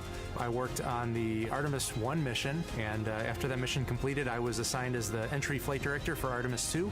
I can't wait to see the hatch open after splashdown. That's when we know that our mission will be complete and the crew will have safely returned to the moon and back to Earth.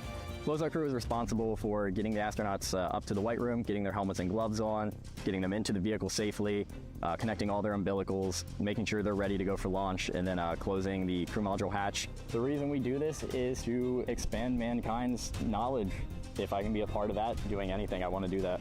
The launch director role really is to step back and kind of take that big picture view of launch. How are we doing on any NCs? How are we doing on our timelines, our procedures? Artemis II is a beginning.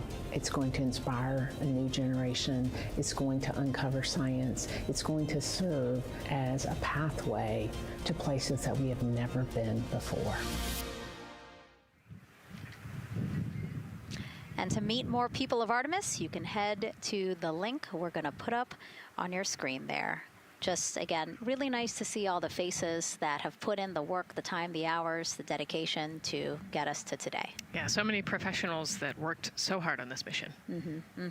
And what was really fun to see is, you know, we interviewed Taylor Hose, closeout crew lead, as he said, and that's who we are now seeing inside of the White Room as they are getting ready to close out Orion and close one of 2 hatches. We have the side hatch of the crew module as well as the launch abort system hatch, correct? Yeah, the astronauts are in the capsule. They're ready to go, and now the White Room is very busy as they're getting ready to close both of those hatches. That's a great shot right there where you can see them. Almost looks like they're doing that hatch seal inspection that we talked about.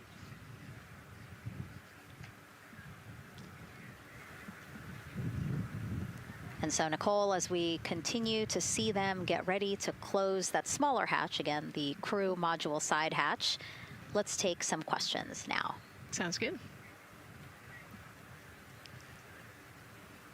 A lot has changed since Apollo, and I have a few questions about what's next. What part of the moon are we exploring through Artemis, and what are some of the key points that NASA needs to consider when planning missions like this? Were you expecting to see Scarlett Johansson? I think that took you. Yeah, I mean, took you aback. We've talked about this, but everybody has an interest in this mission. You know, it's humanity trying to explore and go back to the moon. And I love this question. You know, what part of the moon are we going to? You know, eventually we want to get to the polar regions, the South Pole specifically. We think that there are volatiles there, so water ice, something that can be harnessed as a resource as we create the permanent base on the moon and then try to get onto Mars. But getting to the moon is a tricky mission. You know, we're going further than we have in a long time. And, you know, on the International Space Station, we're 250 miles from the Earth. And so we're pretty close. We resupply that spacecraft pretty often with cargo missions. But the further and further you get away from Earth, the more you have to think about the lack of cargo, the comm delay. You know, there's a communication delay the further away you get. And so there are different and unique problems as we continue to explore further and further out into the solar system. And there is so much to learn about the moon. So it's no surprise that, yes, even though our goal is to have a moon base at the lunar South Pole, the lunar South Pole is not the main focus of this lunar flyby. So instead, the crew is going to be focused on observing the far side of the moon. So this is actually an animation of what teams expect the moon to look like if the crew launches today. So this is, of course, the side that faces the moon, and this is the far side of the moon, which when, again, the crew does their lunar flyby on flight day 6, we are expecting this will be their view. What an amazing view and an opportunity. Yeah, you know, there's so much to learn from this particular mission, because obviously we're not landing with this mission. And so they actually potentially could see the South Pole and kind of scope out what our landing regions look like in the context of the entire moon. But also they're going to see parts of the lunar surface that have never been seen before by the human eye. And so they're going to take these detailed notes. They're going to record themselves talking about what they see. You know, we do a ton of geology training as astronauts, especially this Artemis II crew. They did a ton of geology training working with scientists to learn how to pick out the unique portions that we want to go study. You know, what is the context of the moon? What parts of the moon look interesting and look different? You know, the impact craters that we talked about earlier. So really trying to take all the pictures, take all the observations, write down, talk about their observations, and record as much data as we possibly can for the researchers back here on Earth. Yeah, it's so important to, yes, we're all talking about what they hope to do during this 10-day mission, but you really do have to think about all the training that goes into this. I mean, you have 4 crew members who won't, you know, have the support the way that they've been having this. I mean, they'll be talking through communications, but you know what I mean? It's just them and the moon, right? So they need to be fully aware and equipped with everything that they'll need to do to be able to accomplish the objectives that we hope to accomplish during this mission. Right, and their specific flyby around the moon, you know, the lighting will be different and the path will be different depending on when we launch. If we launch today, it would be different from tomorrow. And so, you know, they actually had to learn the geography of the moon so that they can orient themselves when they're on the backside of the moon, because they're not going to have communication. You know, they're going to have a, I think, 45+ minute comm blackout while they're while they're on the far side of the moon. And so they themselves have to know what things look like on the moon, how to orient themselves, and how to get the data that we're looking for. Yeah, really ambitious mission. Excited to be here at the start of it. All right, so another check of the clock, 2 hours, 57 minutes and counting to the opening of our 2-hour launch window for Artemis II. This pivotal test flight comes 250 years after America began its journey as a nation. As we celebrate that milestone, a special live performance now of our national anthem by singer Ann Wilson.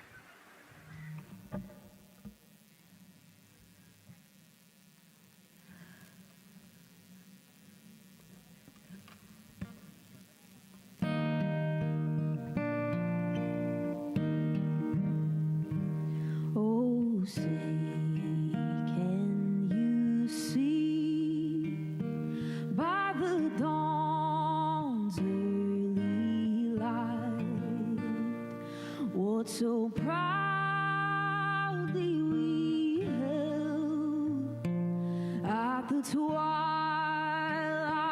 last gleaming, whose broad stripes and bright stars through the perilous fight, o'er the ramparts we watched, were so gallantly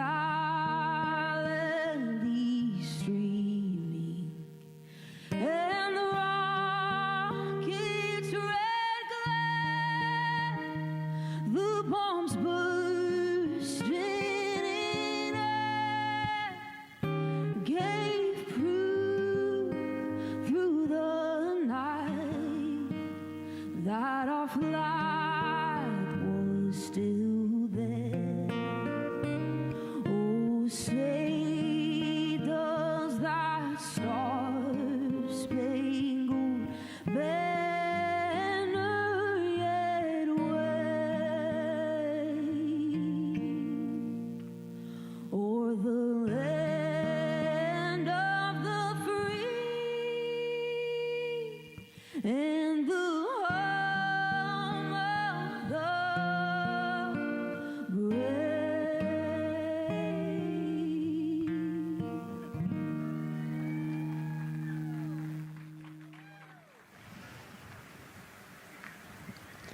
A beautiful rendition. Honestly, I'm a little emotional, a little speechless. Yeah, that was gorgeous. Yeah. I mean, again, we are a nation of explorers, a nation of curious minds, and to see us again 250 years after our Declaration of Independence was signed to when we are trying to return to the moon for the first time in more than 50 years, really powerful. Yeah, leading the way back to the moon. It's exciting. Mm-hmm. And that's so important to us. You know, we do want to be the leaders in exploration, but we definitely know we can't do that alone. You know, we often hear NASA leadership say that, you know, this is not something one nation can do. This is something that is a collaboration of nations, and that's why we have European countries. We also have Canada, again, joining us on this ambitious test flight. Yeah, of course, you know, it goes back to the old proverb, if you want to go fast, you go alone. If you want to go far, you go together. And we want to go far. We want to get onto Mars eventually, and so we're going to get to the moon first, and you can't do that alone.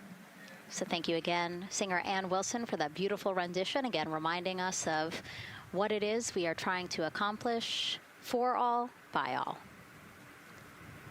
We are now back inside the White Room with the closeout crew. Again, backup astronaut Andre Douglas, number 2 there, just outside in the White Room, which is right outside Orion there, with the crew seated comfortably inside. As you can see, they've dimmed the lights a little bit. The crew has the opportunity to set the ambiance, if you will. They were given the opportunity to adjust the lighting as they see fit, again, just so that they can get comfortable. It's kind of like when we are on a plane and you get the opportunity to... Sure, yeah, you don't want the bright lights in your eyes. Also, you want to be able to see the screens well, or see the, you know, the tablet on Jeremy's knee well, so they're going to adjust the lighting to what makes sense for the mission. And we saw in that very quick shot there, our best camera view of the 2 hatches is actually that drag-on camera, like we were saying, that kind of moves around. So sometimes it's hard to show that. So there you have it. You can see that the closeout crew has closed the side hatch. And so right now, that's a panel that they have to close out in order to then close the next hatch, which is the launch abort system hatch. And so, Nicole, can you just quickly, again, talk to people about the 2 hatches, again, crew module first, and then the launch abort system hatch? Yeah, so the crew module hatch is the one they're working on right now. They just got closed. You can see he's torquing those bolts down. And that is the hatch that completes the Orion capsule. And then you have the launch abort system, which actually is kind of almost a shell that goes around the capsule and holds onto the capsule during launch. And it has its own separate engines that can pull the capsule away from the rocket safely in the case of an off-nominal data point. So it's actually looking at roll rates and attitude and thrust and all sorts of different data in order to make sure the launch is safe. And if it's not, then the launch abort system will pull the crew module away and get them into a splashdown zone safely.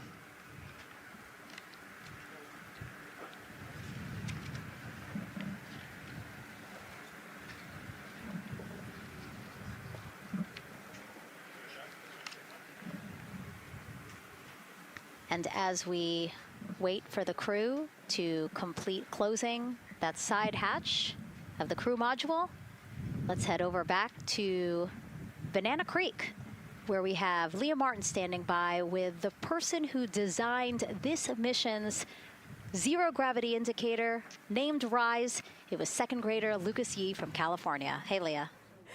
Hey, Megan. Yes, of the many special guests we have with us today, I think one of our most exciting guests is Lucas, who's joining us, like you said, all the way from California. He and his family actually worked this as a group project to design the zero gravity indicator. Lucas, can you tell us a little bit about your design? Yeah.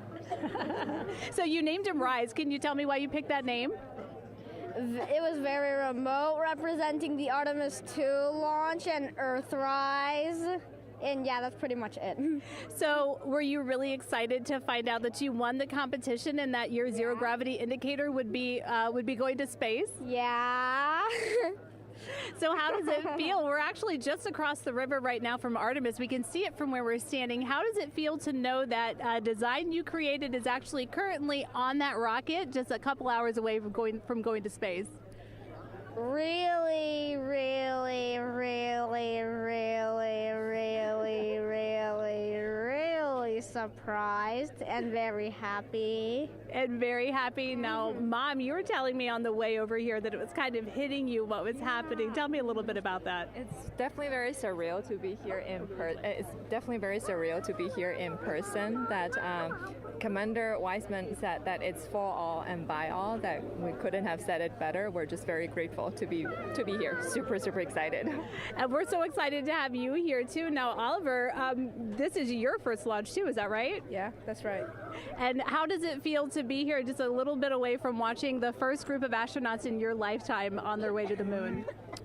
It feels like very, very happy and surprised.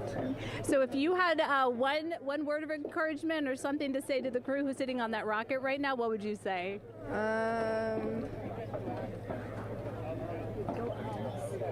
What? Go Artemis. Go Artemis. Go Artemis. Thanks so much, Megan. I would say have a nice trip. Yeah. You would say have a nice trip? I did hear that answer. I would say have a nice trip. You know, Leah, that was a hard question. You know, it's really hard to come up with the spot what to say to the crew who's about to make history today. Yeah. And so the Artemis II crew, again, ZGI, Zero Gravity Indicator. It's a plushie, a soft toy that is brought in to the spacecraft with astronauts so that it can be a visual indicator for when we have reached the weightlessness of space, right? Yeah, you saw a little replica there that Lucas had, and then in some of the views in the cabin view, you could see it swinging and hanging earlier. So I think actually Jenny was the one who installed it into the capsule. Oh, really? Yesterday, yeah. So. Oh, we have to unpack a lot here. We got to talk about Jenny, who we will get to here in a second. But then, yes, we will also go back into the capsule so that we can show you where the ZGI is now. But the ZGI was chosen by the crew after a contest where the crew asked for submissions. They got submissions from around the world to, again, design their ZGI that is going with them to the moon. It's kind of like any other road trip. You need clothes, food, a map, your favorite toy. Really. Except this toy has a job to do up there because this is a zero gravity indicator. While not a scientific instrument, this safe and soft object tells the strapped-in astronauts that they've reached weightlessness. For Artemis II, the crew wanted a one-of-a-kind ZGI, so we asked you to come up with it.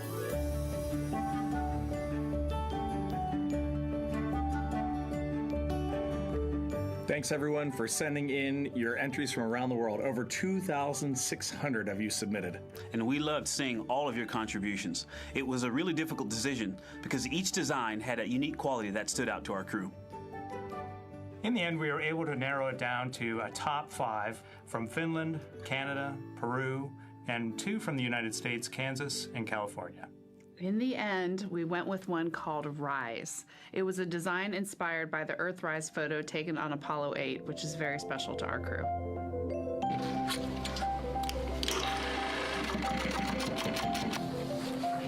With the winner chosen, next came the task of bringing it to life here in the Thermal Blanket Lab at NASA's Goddard Space Flight Center. This lab specializes in custom materials to protect sensitive spacecraft equipment and is perfect for creating a ZGI that meets the rigorous safety standards of NASA. Because you have to be concerned with whether the thread's going to outgas or if it will hold up, if it's flame retardant. This is the Rise ZGI doll. All I have left to do is to close the opening here and hand sew the hat on, make sure it's stuffing is stuffed in there. And we have our pocket here for the SD card.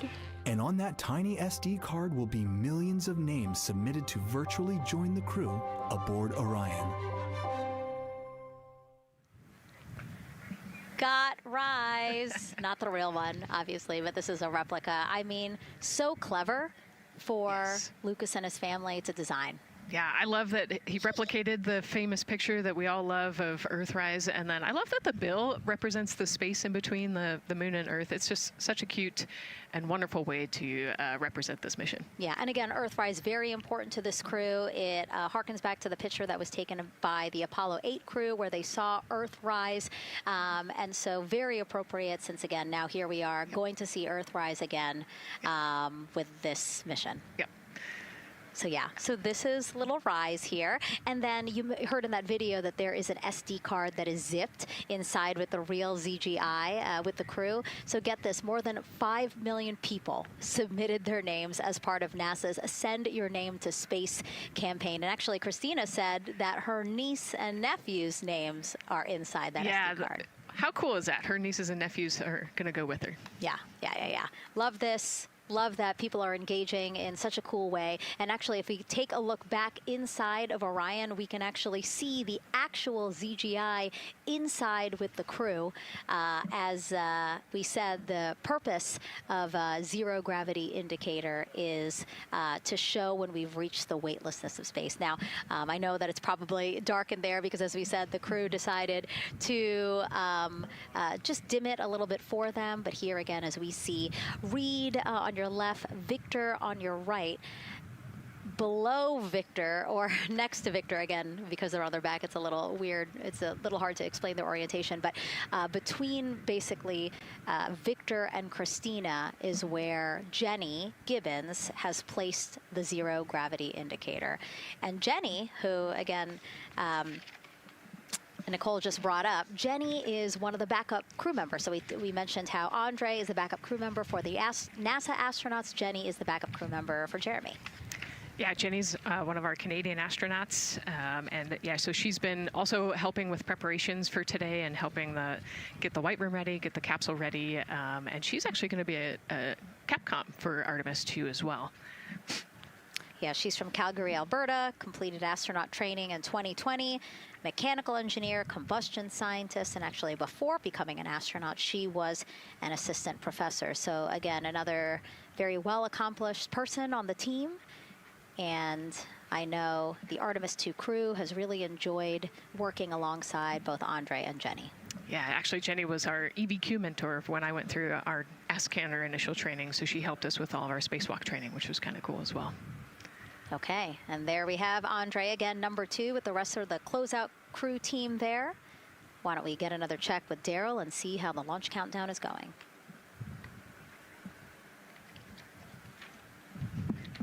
Still going quite smoothly here from firing room 1 here at the Kennedy Space Center. Launch team working no major constraints to launch, which is great news. We did get an update on a weather balloon that the launch weather officer and his team released. This is an important weather balloon released at right around the 3-hour mark. And what it told us is that winds are around 10 to 11 knots in the upper parts of the atmosphere. That's important information for the launch abort system should the astronauts need the LAS. This would, of course, pull the Orion spacecraft off the top of the rocket in case there were an emergency, and then take them offshore to a water landing in the Atlantic Ocean. And so the winds are pushing onshore.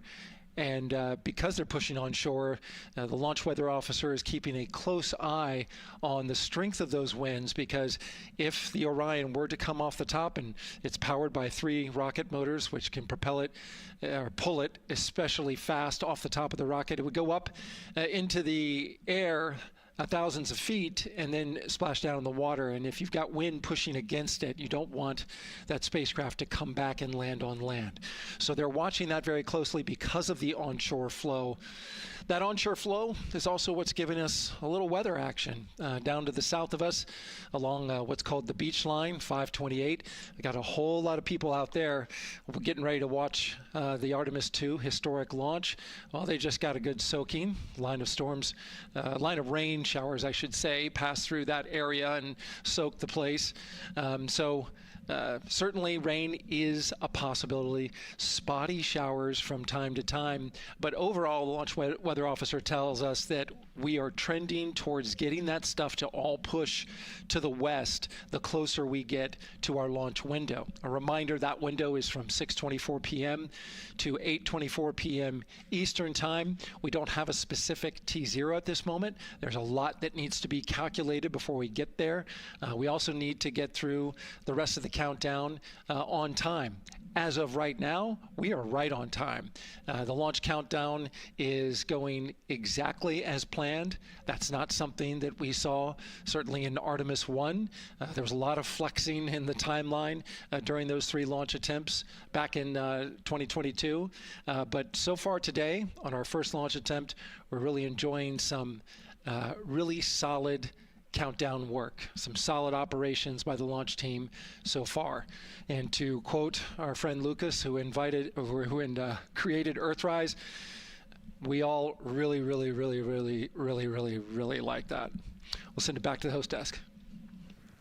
Thanks so much, Daryl. Yes, we really like that, and we really like Rise and Lucas. So thank you for that. That was really cute.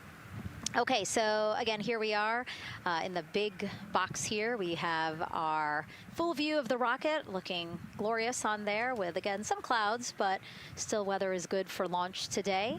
And then we have the closeout team continuing to do work in the White Room. We got confirmation that they have successfully completed pressurizing the counterbalance pressurization. Basically, as Daryl explained it before, the side hatch for the crew module is very heavy. So in order to open it, there needs to be pressure applied to it, and that's what we just completed, right? Right, that's exactly it. So the CBA, that counterbalance assembly that we're talking about, has to be pressurized. It's a pneumatic system to help. So in the case of an egress, Christina's the one that has to open that hatch. So once she gets it unlatched and unlocked, then that pneumatic system will help move the hatch. It weighs a lot, and so the average human cannot open that hatch by themselves. And so that's why we want to make sure that the system is pressurized, that it's not going to leak, and that it is ready to go in case they need to open the hatch. So that is complete, and now what is happening are the seal leak checks. So that is in progress. Again, 2 seals go through the entirety of the hatch, and we will take the seals to pressure, hold it for about a minute, and just make sure that it is holding pressure. Again, we want to make sure that the crew has a safe, pressurized environment in any sort of situation while they're in Orion. Yep, that's right. So we're going to take a look at it. We're going to take a look at the starting pressure, and then after a certain amount of time, we'll take a look at the ending pressure, and then there are certain tolerances that we will accept for flight. 2 hours, 37 minutes and counting from the opening of our 2-hour launch window today at 6:24 p.m. Eastern Time. After liftoff, it takes less than 10 minutes to reach Earth's orbit. Let's learn more about today's Ascent profile with Gary in Mission Control.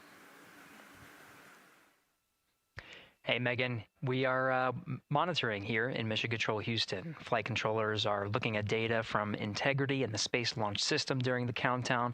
We're looking at some of the events happening in the White Room now and just making sure that all criteria is met to commit to launch and Ascent today. It's the team you see in this room that would be looking after Ascent, which is a very dynamic phase of flight.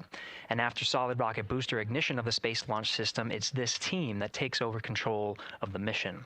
There are voices you'll hear upon ascent, calls being relayed between Stan Love, the Capcom you see here in this shot in Mission Control Houston, that's the voice from this room, and the Artemis II crew on a communications channel aptly named Orion to Earth. Here are the calls you may hear during this part of the mission. Capcom Stan Love his first call after responding to the crew's successful roll-pitch maneuver at 30 seconds is AMT high. This notes that should we lose just one of the main engines, an alternate mission in low Earth orbit can still be achieved. At 1 minute 25 seconds, you'll hear max Q on PDL. This notes that reaching the moment of maximum dynamic pressure on the spacecraft. This event happens to be in line with a communication switch to another ground station, the Ponce de Leon Inlet Tracking Annex, located about 35 miles north of Kennedy. At 2 minutes 45 seconds, you'll hear SM primed, upper stage RCS ready. This means that the European Service Module propulsion system that's prepared for the next phase of aborts after the launch abort system jettisons, and the reaction control thrusters on the inner rim cryogenic propulsion stage that enable pointing and maneuvering are ready. At 3 minutes 50 seconds, you'll hear voice check on TDRS at the Kármán line. At this point, the launch abort system has jettisoned and revealed the Orion capsule underneath. This check verifies that the now exposed Orion antennas have a good signal over the tracking and data relay tracking and data relay satellites, which is part of a geosynchronous satellite network and the same assets that are used aboard the International Space Station. This communication switch happens to be at the Kármán line, a widely recognized boundary about 62 miles, statute miles, or 100 kilometers above the Earth's surface, where the air is too thin for conventional aircraft to fly and marks the point where our astronauts leave Earth and enter space. At 5 minutes 16 seconds, you'll hear the call 3-engine press. This notes that if one of the 4 main engines on the SLS core stage were to fail, 3 engines can carry the crew to a nominal main engine cutoff and proceed with the expected mission timeline. This is an important call that gives more assurance of continuing today's moon mission. At 7 minutes, you'll hear expect nominal shutdown. You'll hear this call should the main engine performance be as expected up to this point. Shutdown plans can vary and may impact G-forces experienced by the crew or future burn plans, but a nominal shutdown is more indicative of continuing the mission on the expected timeline. At 7 minutes 30 seconds, you'll hear AOA open. This notes crossing into a new abort profile. At this point, an abort would use Orion engines to escape the core stage, and the altitude and velocity are enough to make it 1 lap around the Earth and aim for a splashdown in the Pacific Ocean instead of the Atlantic. And then, of course, shortly after 8 minutes, you'll hear nominal MECO. You won't hear MECO right away. Teams here wait until the core stage has separated and the trajectory is confirmed as expected before that call to the crew. Now, this ascent profile is approximate, as there may be calls that move a few seconds depending on the trajectory, and of course these are the calls and times for a nominal trajectory. Teams in this room have been training extensively to prepare for any and all scenarios, and they are confident and ready to take this crew into space today. In today's pre-brief, the flight director Judd Freeling expressed his confidence to the team, citing the hundreds of simulations to prepare for this very moment. These are the calls you'll hear during Ascent less than 3 hours from now, but now we'll turn our attention to the countdown to launch and send it back to you, Megan, at the Space Coast. Thanks so much, Gary. Now, one of today's 4 astronauts, of course, Canadian Space Agency astronaut Jeremy Hansen. Let's go now to Jasmine with her next guest.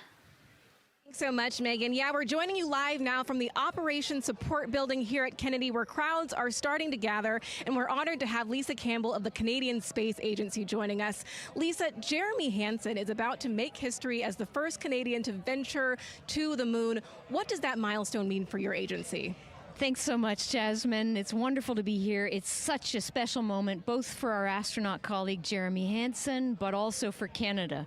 We're here because of decades of public investment in space robotics, in space collaboration, and so for our country, we're very proud. He's so ready. He's been waiting for this his whole life, preparing, training, and he's a wonderful example of Canada. Yeah, and that's a perfect way to capture Jeremy. He really has been prepping for this his whole life. This will be his first space flight. So what has it been like watching him become part of this Artemis II crew? Well, as I mentioned to you, I've known Jeremy since 2020, and he's a colonel, a fighter pilot, a father, and he really is a very dedicated, passionate human being. So both for him to realize this goal of being an astronaut and flying, he also is hopeful that witnessing that will raise awareness about the value of a space program, of the benefits here on Earth, of exploring the universe and our place in it. Wow, that's beautifully said. And really, this international collaboration has been going on for quite some time now. We've worked together in low Earth orbit and now going into deep space together. So why is it so important that we have these international partnerships? It makes us stronger. We can go faster and further together. Canada is one of the original signatories of the Artemis Accords, and Canada and the United States have been partnered for more than 60 years in space.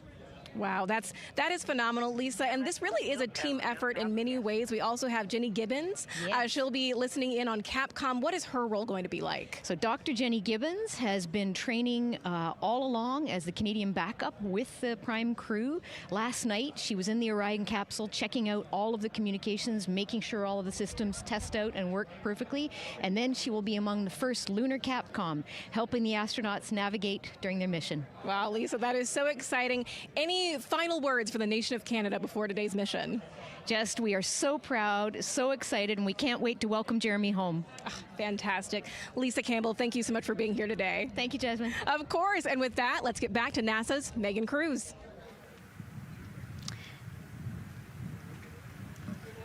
And right now, Orion Earth 1. Go ahead.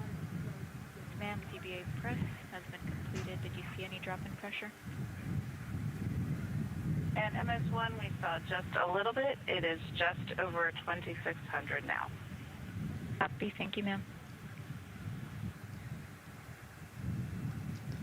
again, a call out to mission specialist Christina Cook. Again, it was her responsibility to monitor the pressure on the counterbalance system that will help open the side hatch. And she did report a drop in pressure, but it seems like it's within nominal limits. Right. They might have had a small drop, but you know, we have a starting pressure and an ending pressure, and as long as the difference isn't too high, then we will take that. And the engineers know exactly what they're looking for in terms of that delta pressure. And so again, that milestone on the checklist of things that have to happen before they launch today, that is complete. The crew, again, still inside comfortably as the closeout crew team work to close the side hatch. Again, a separate seal leak check, followed by a full cabin leak check, and then they will close the last abort system hatch. Lots to do still in the White Room and marching down the countdown timeline well. And so Bill, again, number 3 there, he is holding a silver flex hose. That hose is what will be connected to Orion in order to do that cabin leak check. So again, it does seem like we continue to march down through the milestones in this countdown.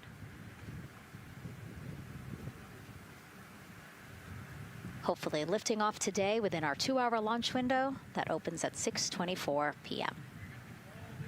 Now, right now, people inside the Kennedy Space Center Visitors Complex are learning about this mission. There are great exhibits there about the rocket and Orion, and of course, our Megan Carter with the moon board. All right, Megan and Nicole, yeah, you mentioned that checklist before launch. That checklist is going to continue during the mission, as well as there are several vital objectives that we are hoping to accomplish with this mission. So we've talked about the rocket. We've talked a little bit about Orion. Obviously, during Artemis I, we had that test flight, and there were no humans on board. That is our one big difference for this one, and we are going to have that crew this time. So what are they going to be up to during this mission? Let me tell you just a little bit.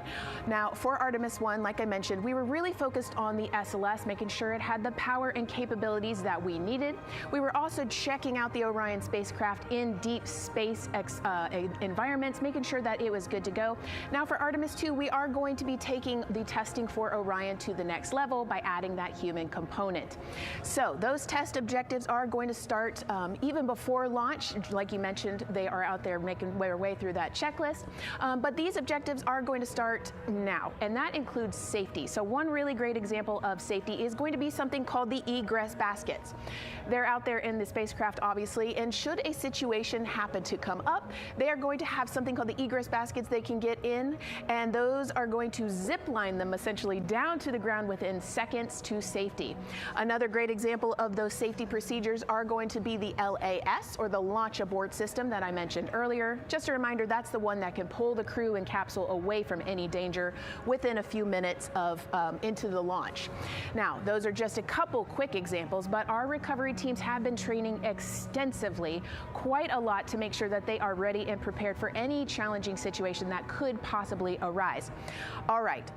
Several other objectives that we are going to be looking at are also going to be communication checkouts. That is going to be vital. I know we talked a little bit earlier about all the maneuvering that they're going to be able to do, but we want to make sure that they have full communication ability from space to ground so that we can fully support them here. We are also going to be checking out those life support systems. Obviously, we've talked a lot about the service module and what it is going to do for the crew, but we want to make sure that those life support systems are fully functioning, obviously, before we send them farther into deep space. That's going to be critical for them.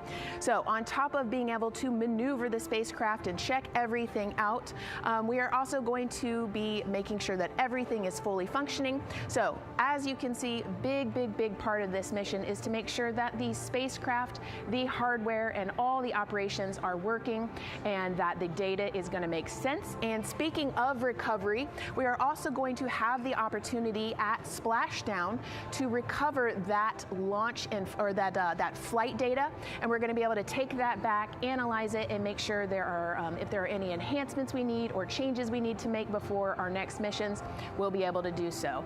So lots to do. They're going to stay very busy, obviously. And with that, I will turn it back over to you, Megan. 2 hours, 25 minutes and counting, and the crowd, check it out, continues to grow at our Banana Creek viewing location. They will have a great view of launch, and we will go back now to Leah Martin, who's standing with her next guests. Hey, Megan, yeah, we're surrounded by thousands of people, some here local from the Space Coast, but we actually have quite a few people who have traveled a pretty far distance to be with us today. I'm actually joined here by a group from the International Space Station Ambassadors Program who have come from all over the globe. Saku, you're here from Japan, you've come Val from Mexico, and then we have brother and sister Cosma and Jesco here who are visiting from Germany. You actually told me that you participated in the NASA Rover Challenge in Huntsville. How was that experience, and how is it kind of participating there in Alabama and then being here today? So it is an amazing experience because you meet so many young people with visions, with dreams, with ideas which inspire you and motivate you. And it's even better to be here now to see the SLS launch because we are going back to the moon, and that's what we're working for.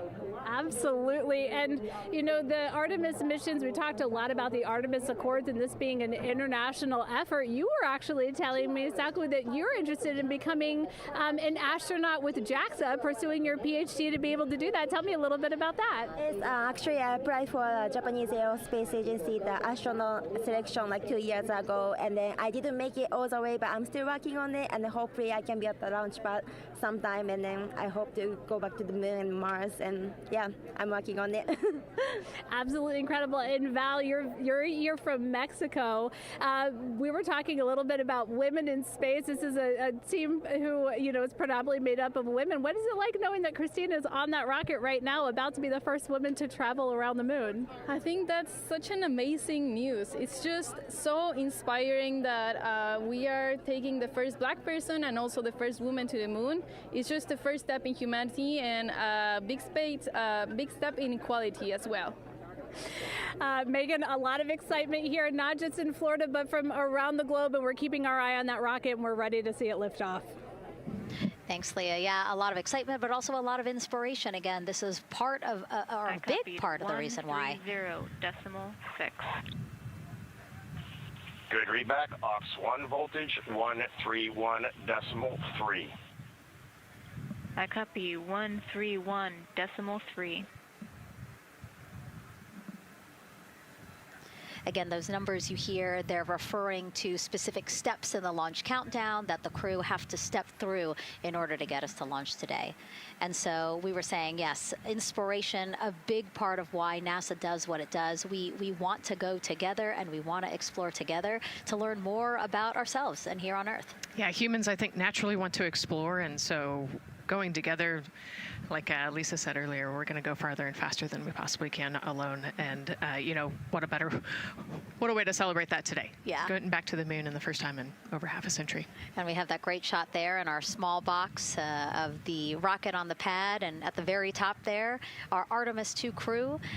Right now, we know that the crew has begun the closeout crew has begun doing that cabin leak check. So they are currently pressurizing the cabin, and it sounded like it would take about 6 to 8 minutes for them to get to pressure, and then they have to hold that pressure for 5 minutes, right? Yes, that's correct. Yeah, so there's quite a bit of volume. You know, we talked about it being a 6-person tent. I think it's 330 cubic feet. Don't quote me on that number, but you know, they have to pressurize that capsule, and then, like we talked about, take that initial pressure, wait 5 minutes, and take the second pressure.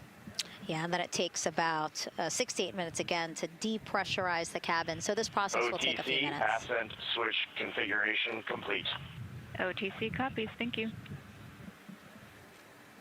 And then after the cabin leak checks, then they will finally close the last abort system hatch. So again, chugging along in the countdown, really excited to, again, continue to hear the crew's voice inside Orion, stepping through all the procedures. Yes, it's exciting to hear them making progress, right? It's all good news hearing the crew talk to the ground and working together to get to the launch.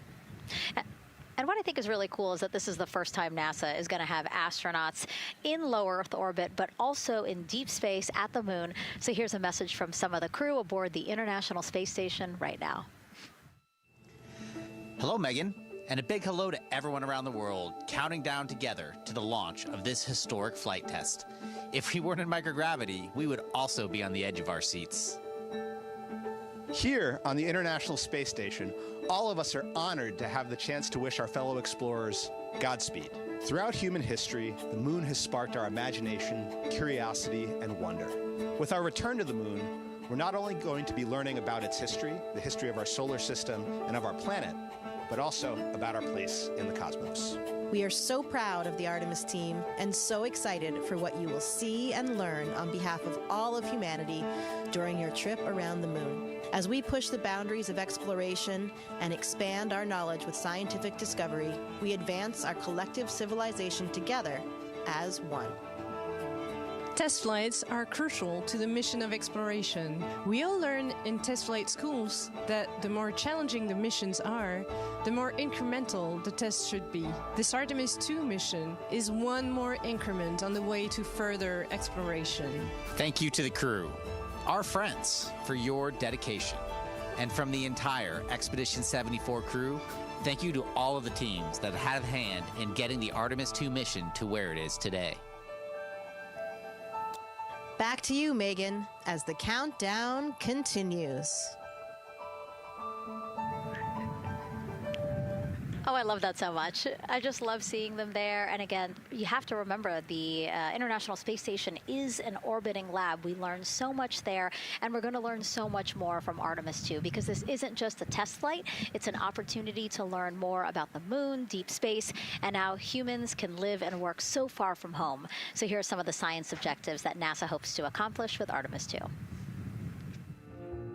Artemis II is our return of humans to the moon, flying around the moon on board Orion.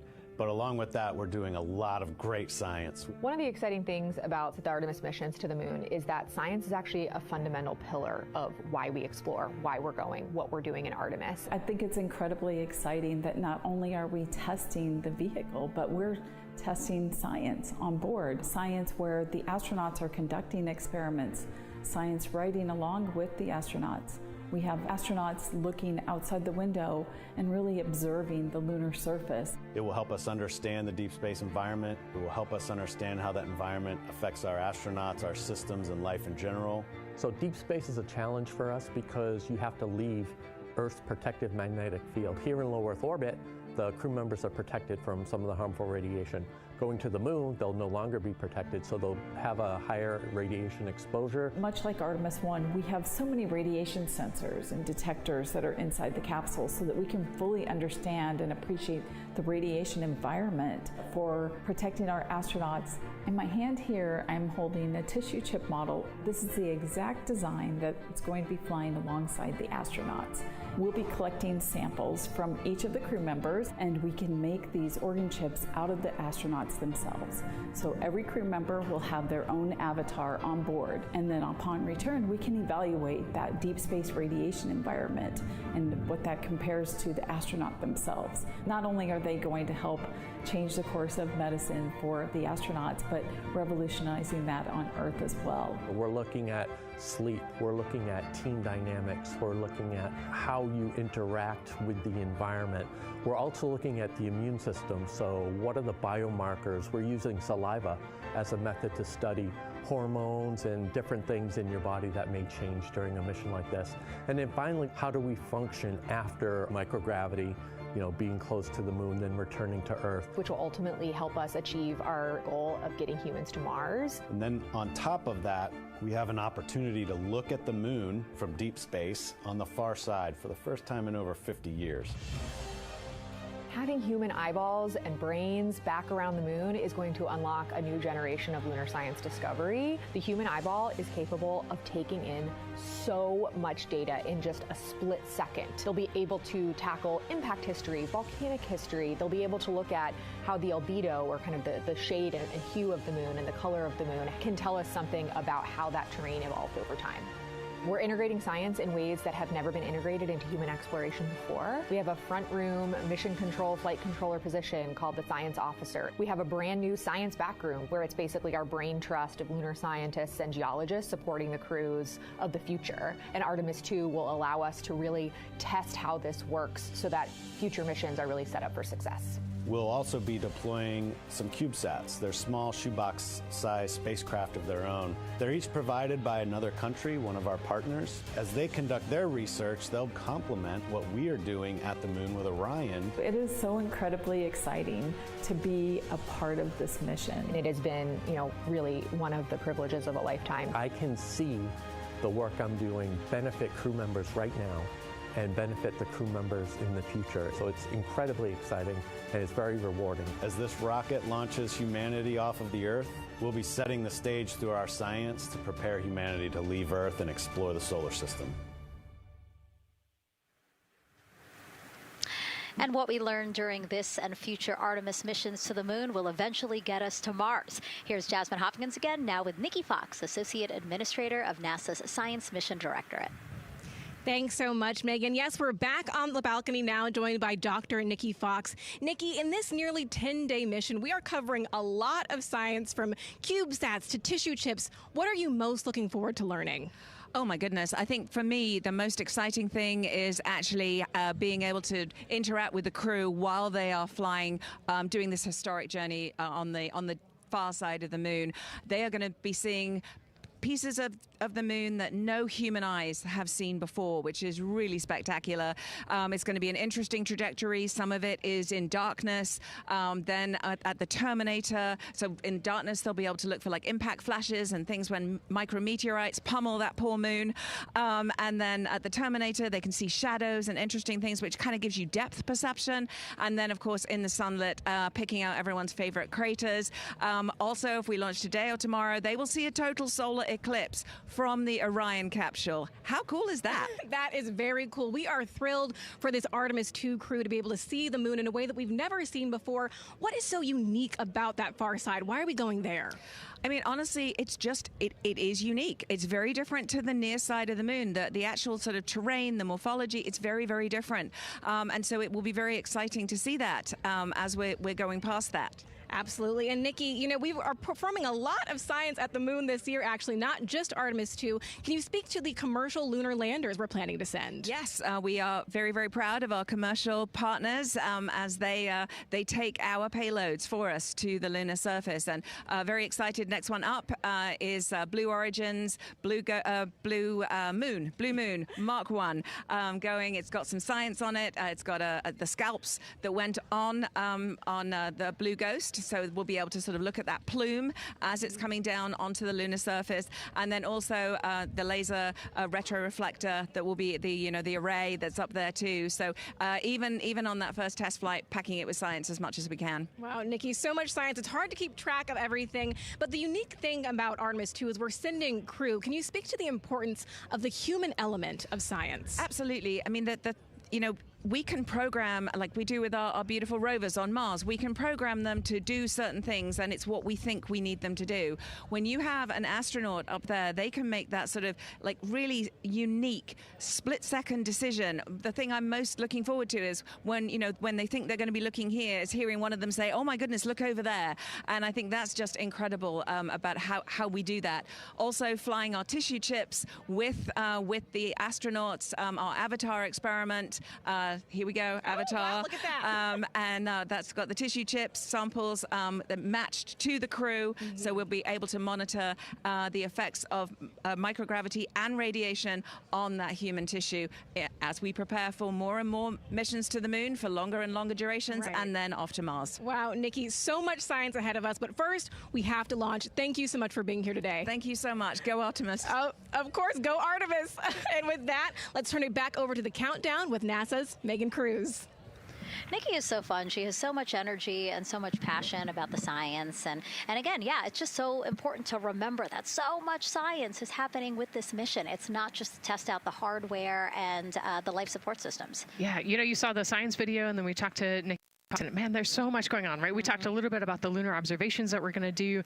And then, she talked about, made a really great point about, the human eye can pick things out that a camera or a robot can't necessarily pick out. And so that's why we're sending humans. But also, we're not just doing the lunar observations. The Avatar, that's a really cool experiment. They took blood samples from the crew, and then they used those stem cells to make bone marrow and create those little Avatar chips, which is feels like scientific, sci-fi movie stuff. But, we're going to look at radiation. We're going to look at all sorts of different scientific experiments. We got the little CubeSats. We're going to go look at space weather. Lots going on. Yeah, even collecting some of the astronauts' saliva. You can learn a lot about the body through the saliva. So just really a lot in a small amount of time in a small capsule. Yeah, scientific discovery. That's why we go back to the moon. Yeah. And so, again, her energy just so... oh my God, I can't find the words. So wonderful, awesome. I don't know why I couldn't find the word. So anyway, yeah, just really again, thank you, Dr. Nikki Fox and Jasmine. And so Nicole, what about answering more questions? Let's do it. Okay, great. First one. What was the word I was trying to get at? No, I'm kidding. Let's have the first question up on the screen now.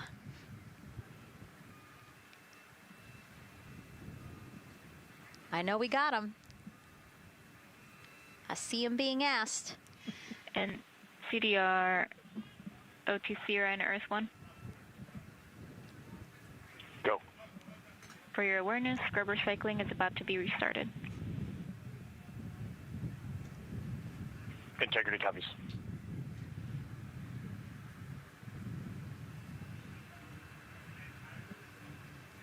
All right, let's try that again. Can we get the next social question, please?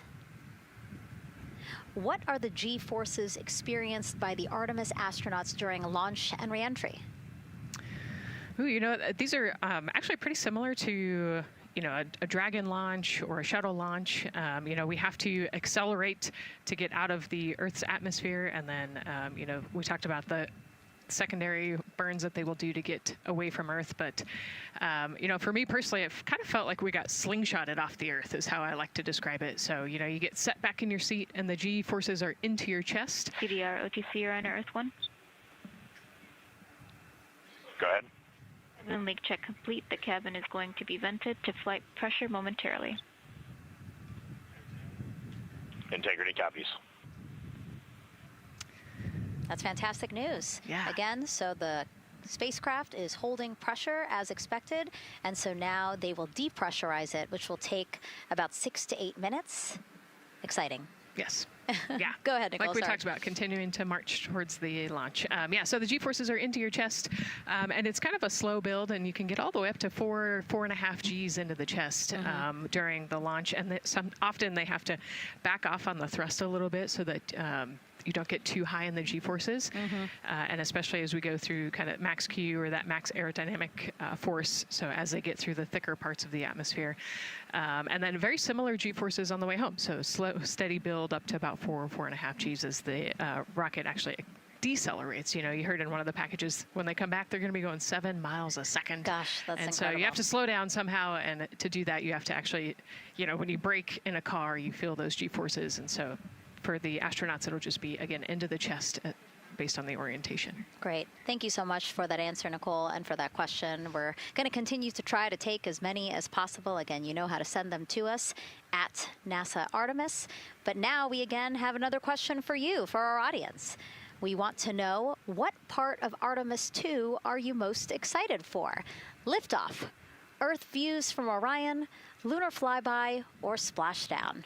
Tell us again on NASA's Instagram or Twitch accounts, and we'll share your answers a little later in the broadcast. That's a tough one. I don't know what my answer would be. I know. I don't know either. I'm excited for it all, but that's a cop-out. All right, now let's head back over to Banana Creek. Again, the crowds there, really excited. People coming from all over the country, from around the world. Why don't we get another check with Leah Martin to see who she's caught up with now.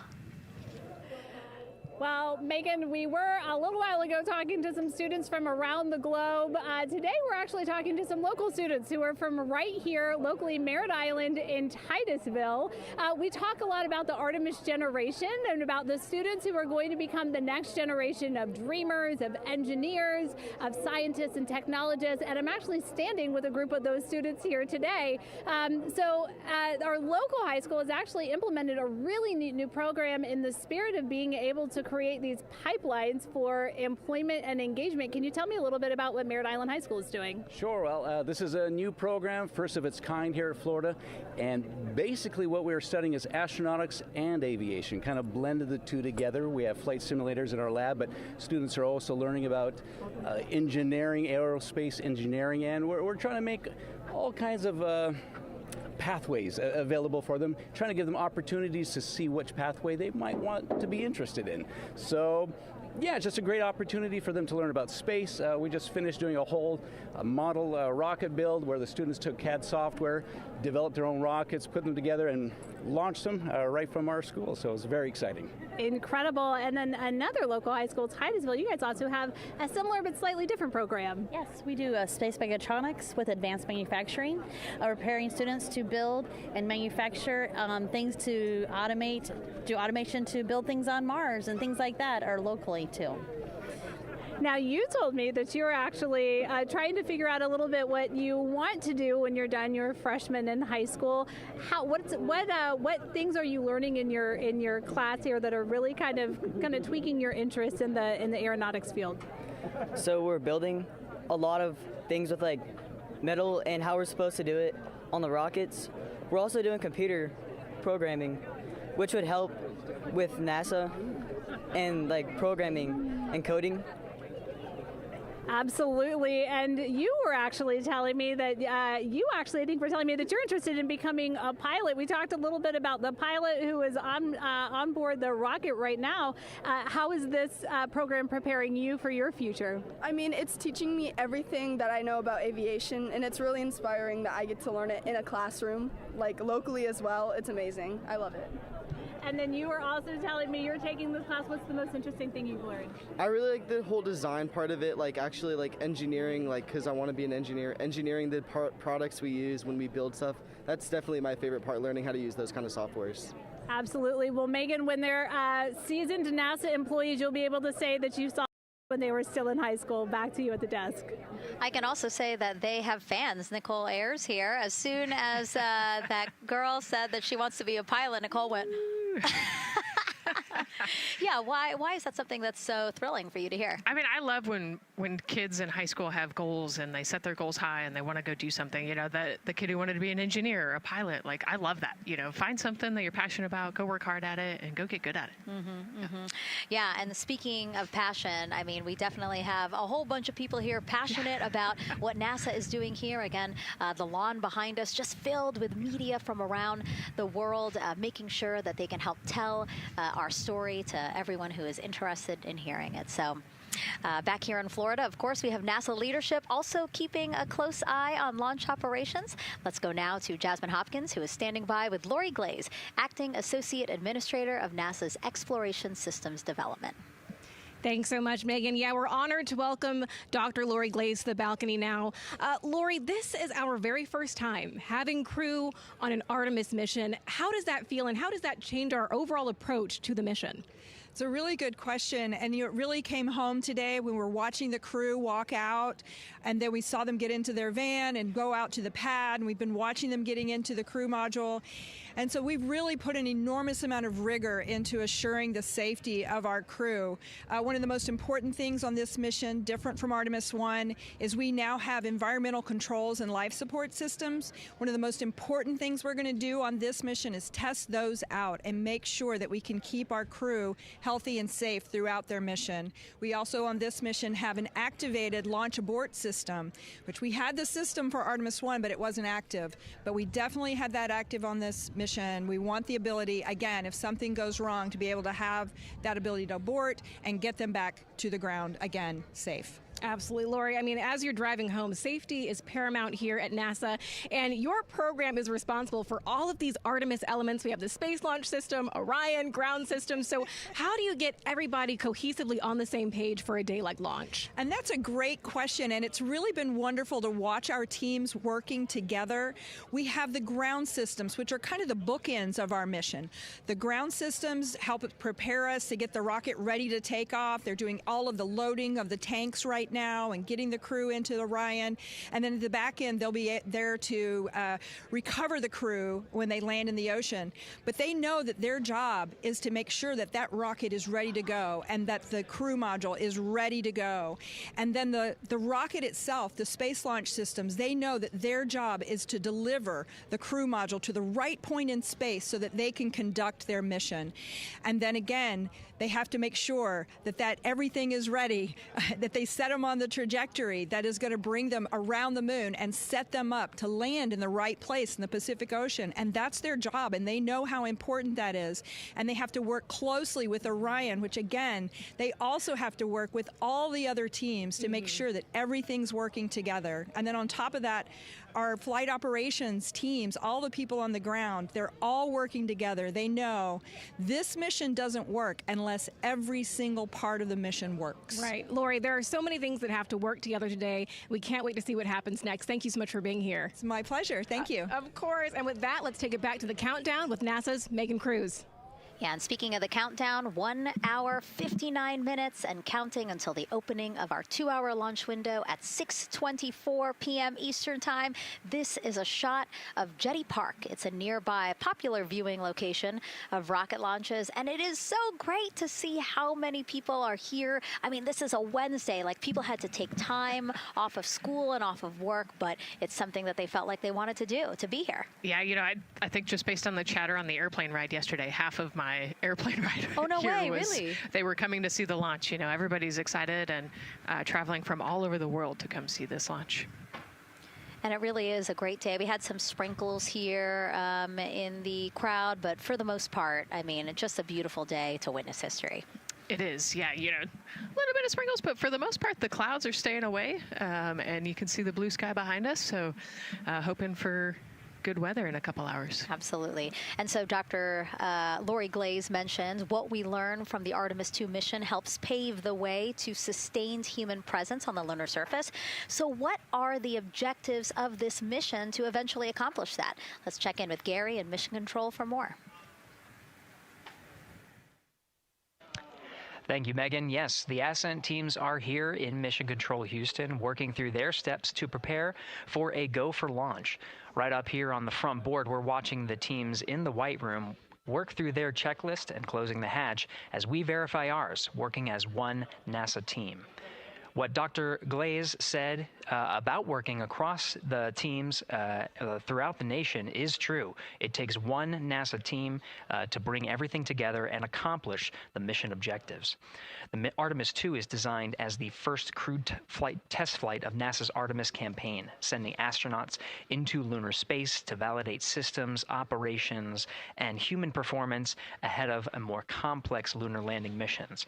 NASA has identified an extensive list of mission and flight test objectives that serve as a checklist to verify the capabilities needed to land humans on the moon. For the Artemis II mission, there are 5 overarching priorities that cover the mission and flight test objectives. First is, of course, the crew. As the first crewed mission inside the Orion spacecraft, this mission serves to demonstrate the capability of safely sustain the flight crew throughout the mission, including launch, the deep space component, and return. Number 2 is systems. This mission brings it all together to validate the performance of all ground and flight systems needed for a long-term lunar campaign, from launch infrastructure to spacecraft operations in deep space. Third is hardware and data.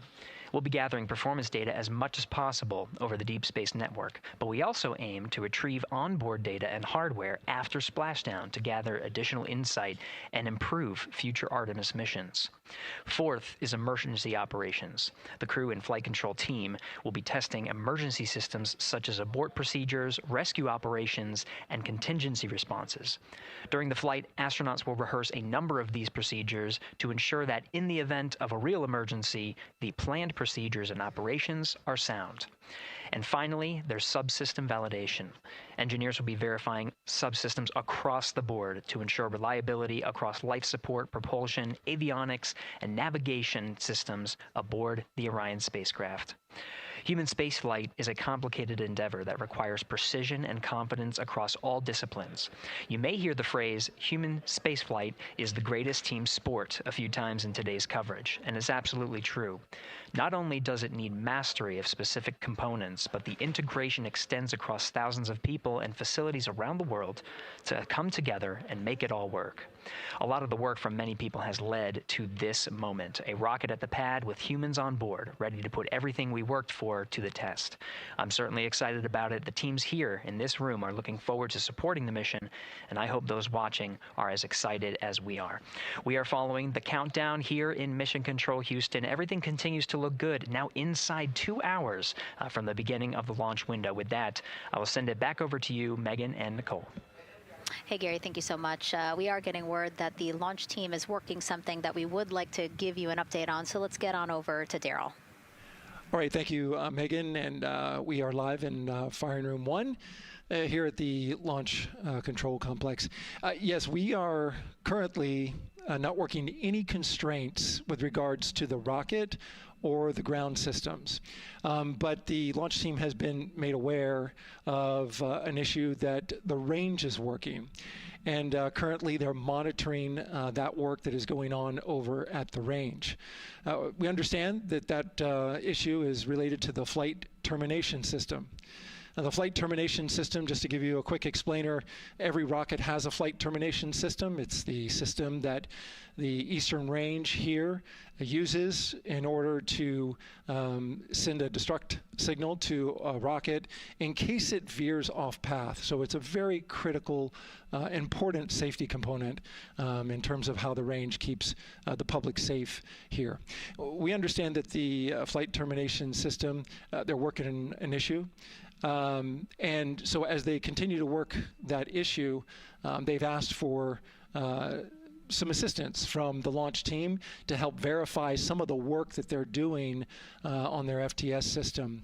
And this is where it gets a pretty unique situation here. The assistance they've asked for is to verify what's going on with their system. They want to check it to see that the work they're doing is okay. And in order to do that, the FTS console operator inside the firing room has been asked to help them verify it. And the way that they're going to do that, and the solution that he proposed to check and verify the system with the launch director, and she gave the approval, is to go get a piece of heritage equipment from inside the VAB that was used during the space shuttle program. And this equipment is able to receive commands by the range through the flight termination system. And so with this piece of equipment, this console operator who works FTS was granted permission to go over to the VAB next door and get this equipment that he's very much aware of and used during the space shuttle era. And so that is in work right now. The bottom line of all this is, at this moment, the range is no-go. But that is not stopping us from moving forward in the countdown. We can continue to process and work the countdown. The closeout crew will continue to do their work, and the launch team will continue to do their work as well. But we'll keep you updated on what happens in regards to, as far as my understanding goes, a pretty unique situation here with trying to bring resolution and kind of help out the situation that we're seeing at the range right now. And that's the latest here from the firing room. We'll send it back to Megan and Nicole out the host desk. Thank you, Daryl. Yes, very unique, but I think it speaks to the ingenuity of this team, right? To say, hey, we have this equipment at the VAB. Why don't we leverage it to try to solve this issue and work it? Yeah, what a great example of human creativity, right? We know this thing exists. Let's go solve this problem. We have time, you know, like Daryl said, we're going to continue to march down the countdown. So we'll continue to get the rocket and the crew ready, but we still have that 2-hour window. So in the meantime, let's try to figure out what's happening with the range. And speaking of the range, what is the range for people who might not watch rocket launches with us often? Sure, yeah. So anytime that you launch a rocket, you have to clear the airspace, right, in the launch corridor. So where the rocket's flight path is going to go, you have to make sure that that whole airspace is clear. And so we actually have assets, you know, the Space Force helps us out with this one, but, you know, we want to make sure that there aren't airplanes in the way and there aren't other, you know, maritime assets in the way or things like that. So that there's a whole group of people. We talked about, actually, Gary said it great, right? It's a huge team sport, and so there's a whole group here on the ground that is monitoring that launch corridor to make sure it's clear and ready to go. And so if they're having issues, then we definitely can't launch this rocket. We don't want to launch blind into a corridor that we can't see. Yeah, because as Daryl said, I mean, it is very important, the flight termination system, needing to activate it in case of an emergency. So yes, something that we will closely be monitoring throughout the countdown, and hopefully, again, won't be an issue, that they can fix this issue by going to the heritage hardware that's in the vehicle assembly building. Right, what a great idea. Okay, so again, under 2 hours from the opening of our 2-hour launch window, 6:24 p.m. Eastern Time. The crew, as you can see there, inside of Orion, relaxing, getting updates from the team, but also just getting in the right headspace for hopefully launch today. Let's learn a little more about each of them now. The moon, to me, it's the thing that connects me together with all the other humans in my life. I remember being a little kid lying in bed at night and just looking out at the moon in whatever phase it was in, and I was thinking, man, my friends that live like 20 miles away, they can probably look out and see that same exact moon. And then when I was in the Navy and I would look out at the moon and I'd be halfway around the planet, I would think, man, my brother can see that moon where he is, and he's halfway around the planet from where I am. To me, it's a connection of life on Earth. We can all look up and see that moon, and it's always changing. The moon is never the same 2 days in a row. I love that. My name is Reed Wiseman. I'm the commander of NASA's Artemis II mission around the moon. I grew up in a little town just north of Baltimore, Maryland, about 20 miles north of the city. There was a National Guard base nearby my house, and there were A-10 aircraft that would fly over every now and then. I just would look up at them and be like, man, I want to be up there. I want to go do that. And then my brother went to the Naval Academy, and I would go every year and watch the Blue Angels fly during commencement, and that just started to grow and grow and grow. For a while, I wanted to join the Air Force, and then I realized Navy flies as well, and they fly from ships in the middle of the ocean, and that was it. Like, done deal for me. That is exactly what I wanted to do for my career. Flying is freedom to me, especially when you're in a jet aircraft coming off of an aircraft carrier in the middle of the Pacific Ocean. Nearest land is over 1,500 miles away. So when you come off of that aircraft carrier, you are truly just alone with yourself out there. It is a magical experience to be out there all by yourself in an aircraft over the Pacific. It's free. I think anybody who accomplishes something that they set their mind out to, there's no one thing that does it for them. It's a combination of everything. I mean, the way my parents raised me, the way my brother and I, the way our relationship developed over time, my friends, being in the marching band, going to college, setting my own course, learning how to live on my own, being mentored along the way, being, kept on the path to success, but being given the freedom to, make excursions and fail every now and then and regroup and carry on. I think all those things come together in the end to get you where you are. I've had to overcome, I'm a human being. I've had to overcome a lot of fears. I'm pretty scared of heights. I joked about that on the International Space Station, but it turns out I'm only scared like at the edge of a building. When you're up on the International Space Station, even though you're 250 miles up, I never had that feeling of falling or that I was, at risk up there. I just kind of loved the feeling of floating and looking down at Earth. There have been challenges all throughout my life. By far, the biggest challenge was losing my wife in 2020 to cancer and now raising two daughters who are grown up now, but that's been the biggest challenge by far I've ever had to face. It is not easy. Being an only parent, trying to work a full-time job, and raising two kids is something that I think about every single day. I'm very proud of the work I've done. I haven't always done it well, but I've always shown up and tried as hard as I possibly can. I do wonder what it's going to be like when we are really far from Earth and can see it. The sensation of being so far away from everything that you know. I had that sensation on the space station the first time I got to sit in the cupola for a really long time. So I can only imagine what that's going to be like from 200,000 plus miles away. My name is Victor Glover, and I'm the pilot for NASA's Artemis II mission around the moon. When I was in 4th grade, I was 10 years old, and that's when the Challenger accident happened. And it helped me understand how the general public felt about the astronaut corps, right? Like, these are the people that we want to be, and that just gave me an easy thing to strive toward. The biggest fear that I've had to overcome in my life is doubting myself. Going to college when no one in my family had gone to college was a huge risk. I had more confidence in my athletic ability than in my academic abilities. I could play football with those college students that I saw on TV, but my classmates that I saw in the lab and around the University Union, I didn't know if I had what they had. I think addressing that self-doubt was a part of, swinging for the fence and trying to go get an engineering degree, not just go to college, but get an engineering degree and then go do something challenging and technical like flying. Apollo is known for sending humans to the moon. Artemis has an opportunity to continue the Apollo story, but I actually think it's important for this story to stand on its own. Artemis is a new program, and we're trying to do new things. And it's great to compare and contrast. When you look at our spaceship, you can see parts that were designed, built, and integrated in another country. When you look at our crew, you see that our crew is international. There are also men and women. And I just think that comparing and contrasting makes the story even richer. The piloting role specifically, I will have an hour and a half or so where I get to fly the spacecraft by hand. We haven't flown that many spaceships. And so the ability to fly one actually in space on a test mission is just a really unique opportunity. I can't tell you how I'm going to feel when we fly by the moon and see the moon up close and the Earth from 250,000 miles away, but I don't use the word excited because I'm focused.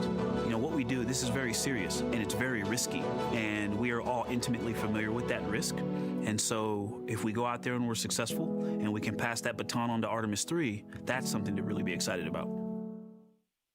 I tell a story, which is one that my dad told me before the Apollo missions when he was just a very little boy.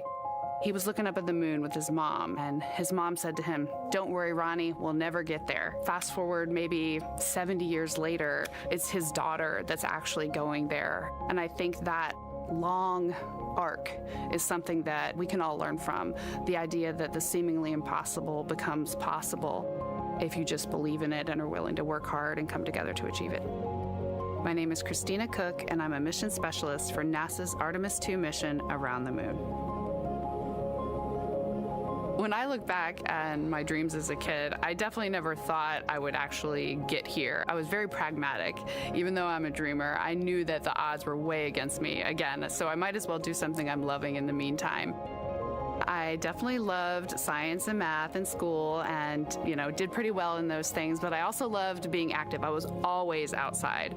I loved things that made me feel small. I loved looking at the night sky, oftentimes between the pine tree branches, or I loved the ocean.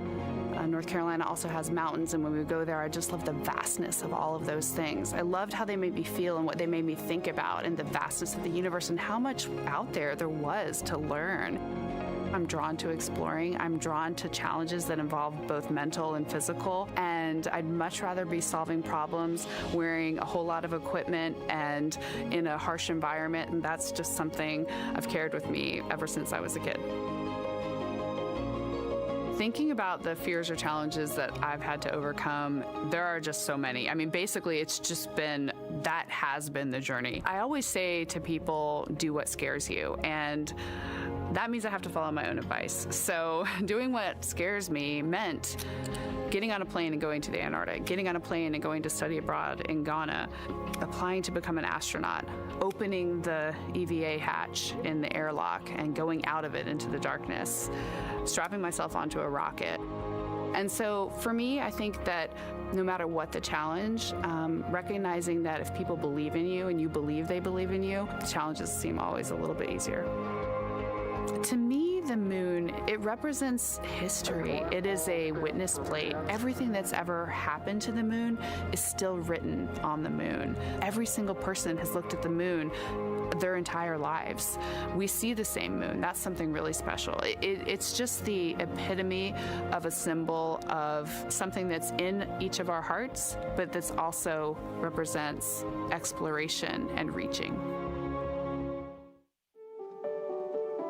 I have this very distinct memory of seeing an image of an astronaut standing on the moon. It's burnt in my brain because I went back to it so many times in my childhood, and I would look at that image, and I know it had a huge impact on me that humans had walked on the moon. My name is Colonel Jeremy Hansen. I'm an astronaut with the Canadian Space Agency, and I'm a mission specialist on NASA's Artemis II mission around the moon. My elementary school years, I grew up on a farm outside of London, Ontario. I spent as much time as I could with my dad on the farm. I learned the value of hard work, for example. If I wanted to go to work with Dad, it was going to be a long day, and I was going to have to not complain, or I wasn't going to get to go the next day. I had a treehouse. I had a vivid imagination, and I changed my treehouse into a spaceship. I made all these dials and controls. I had circuit breakers for switches that I found in the barn, and I was exploring space in my imagination. The most important thing I did to get to where I wanted to go in life, which was flying fighter jets and eventually becoming an astronaut, is I shared those desires with other people. And it turns out, just like you don't go to the moon on your own, if you could, I would have done it a long time ago in my treehouse as a kid, you have to go as a team. I think the biggest impediment to achieving my goals was, of course, myself. And I think that's a common human experience. There are many times where just little things would get in my way, and my immediate interpretation of that was, well, now that goal's out the window. You know, people must have lifted me back up, and somewhere in the back of my head, that persistence came through. And I think that's a common human experience, to doubt ourselves. I've come to this, I guess, realization that I believe that we all have gifts to contribute, and the goal is to figure out how to use your energy towards adding positively to humanity's existence on this planet. But I love it when humanity sets big goals, like sending humans to the surface of the moon with an eye to eventually going to Mars, because when we do that, we can bring together genius from not just even in one country, but around the world.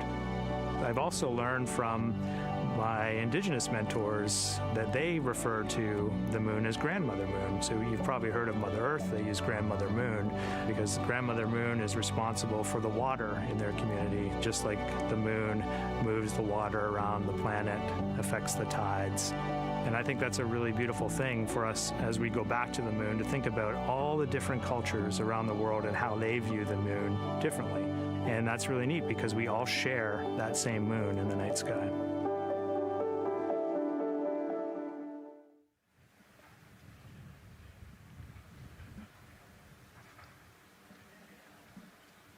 1 hour, 38 minutes and counting until the opening of the Artemis II launch window today, 6:24 p.m. Eastern Time. And we are looking at the rocket and Orion out on the pad, historic launch pad 39B here at Kennedy Space Center. What a great view, Nicole. Yes, it is. You know, we can see the clouds out in front of us, but they are to the west, and you can see that there's some blue sky peeking through behind that rocket, which is good news. And more people continue to come on center here. About a couple of hours ago, folks with special passes to come on center were allowed to start driving on with family and friends. And of course, we have media growing by the moment here at the press site here at Kennedy Space Center, setting up their cameras, setting up tents, interviewing folks. Again, this great jib shot that we have from our camera here showing all the interest that we have here at the press site. And actually, even to the right of us, so camera left, no, sorry, the right of your screen, left of us, plenty of other people there, set up with their own tents, broadcasting to their own viewers. And so again, just really cool to see everybody wanting to share in this moment. Yeah, that's, I mean, how many media tents we can see from here. It's a beautiful thing. Yeah. I think it's important to share this message with the whole world. Yeah. And so let's take a look now at people who are watching in other parts of the country. We have this shot here from the U.S. Space and Rocket Center in Huntsville, Alabama. Oh, man, look Just at that. kidding. Museum of Flight, Seattle, Washington. So sorry. Hello to you over there. Sorry, I thought that you were in Alabama. But here you are from Seattle, Washington. Again, the Museum of Flight.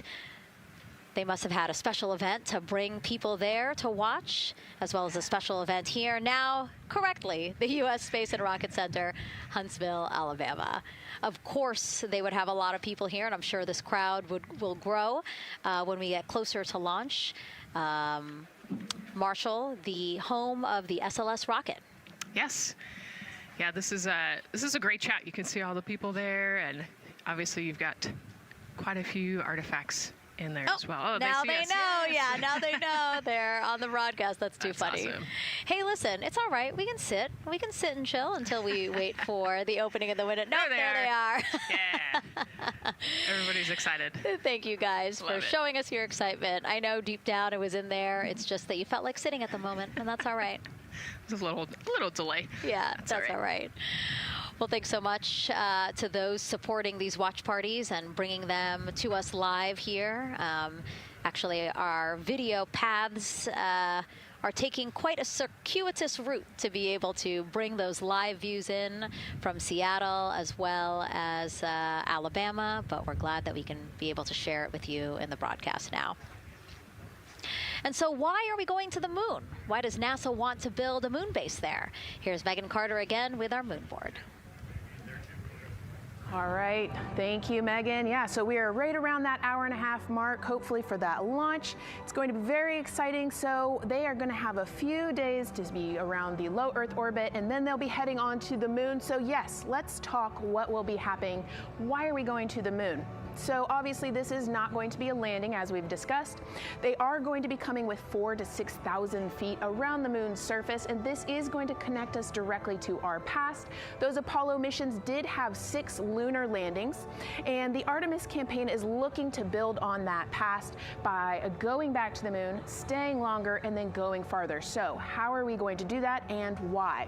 We have obviously talked a little bit about that lunar South Pole, and we are focused specifically on the far side of the moon for this one for a specific reason. You might have guessed we're going to be looking for some resources especially, and that's going to be water or water ice. That is going to be giving us some really critical pieces for future missions. And as you can see here, we have identified 9 potential landing zones. So this is going to be a critical objective for our crew.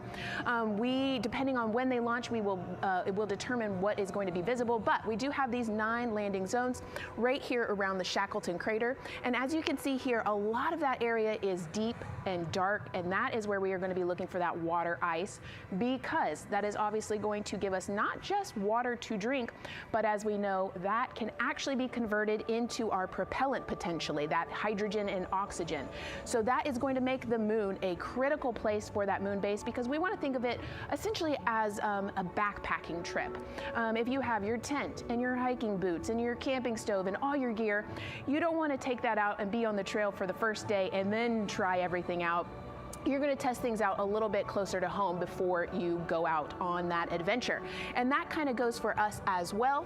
So the moon is going to be critical for us in the future steps towards our lunar landings, and then also for going farther on to Mars in the future. It's going to set us up for that deep space exploration, and we can't wait to see what they see once they get to that flyby. But for now, we are, like I said, getting closer. So I'm going to turn it back over to you, Megan. Exciting stuff. Again, the idea of accomplishing a moon base, like as we've been saying, sometimes things just seem like science fiction, and it's amazing that we're making it science fact. Yes, yeah, we're going back. We're going to scout it out, and then on the future Artemis missions, we're going to put boots back on the moon for the first time in over half a century. But we're going to stay, and we're going to learn from the moon, and we're going to, you know, as Megan talked about, the water ice, and harness that resource, and, you know, not only learn from the moon about Earth and about the solar system, but also figure out how we get to Mars from the moon.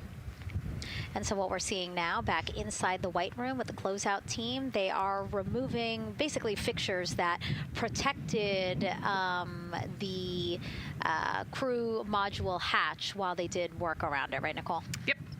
Yeah, so anytime that you're moving around and working, there are some sensitive sensors and parts of the crew module that we don't want to kick or bump into, and so it's easier to just put a guard up while you're working in there and then take it down later. And so this is a visual cue for us that the team is getting ready to close the last hatch, again, the launch abort system hatch. Can you tell us about what the LAS is? Yeah, so launch abort system, this is, you know, we have the crew module, and then what sits out basically on top of the crew module is the launch abort system, and it has its own motors, so that we'll arm it about 5 minutes prior to launch, and then it stays with the crew module until about the Kármán line, so that 100-kilometer point in space. Once the crew could safely get to orbit, it will actually be jettisoned, and the crew module will then be exposed. So this is just a safety mechanism that stays on the outside of the crew module, and then as they monitor the attitude and the thrust and all sorts of the roll, all sorts of different data points to make sure the crew is safely getting to orbit. And once they are safely to orbit, then we will get rid of that launch abort system. And it looks like they're putting all these parts that they're removing from around the crew module hatch into a bag, because they have to take this out with them once they leave the pad, right? Yes, yeah, we don't want anything left up there in the White Room, and especially because that crew access arm will move away from the capsule and the rocket, and so we want an empty White Room, no FOD like we talked about, so that we can have a safe launch. And this orange tube that you see on the right side of your screen, that had been inside the crew module providing breathable air to the crew. And now again, with the crew module closed and them getting ready to close the second hatch, that has been removed and is out of the way. So again, the closeout crew can continue to do their work. Yeah, that's just a duct to provide some cooling air and some breathing air to the crew and the closeout crew while they're in there. That's actually a good point, yeah. And so as we continue to watch the crew prepare to close the launch abort system hatch, why don't we take a look at the crew's mission patch? Now, crews have designed their official mission patches since the Gemini 5 launch in 1965. Reed, Victor, Christina, and Jeremy, they really wanted to play on the abbreviation of Artemis II to all, signifying not only the second major flight of the Artemis program, but also a mission to explore for all, by all. The crew chose the iconic Earthrise photo for a reason. It was taken by the Apollo 8 crew in 1968, the first crew to ever fly around the moon.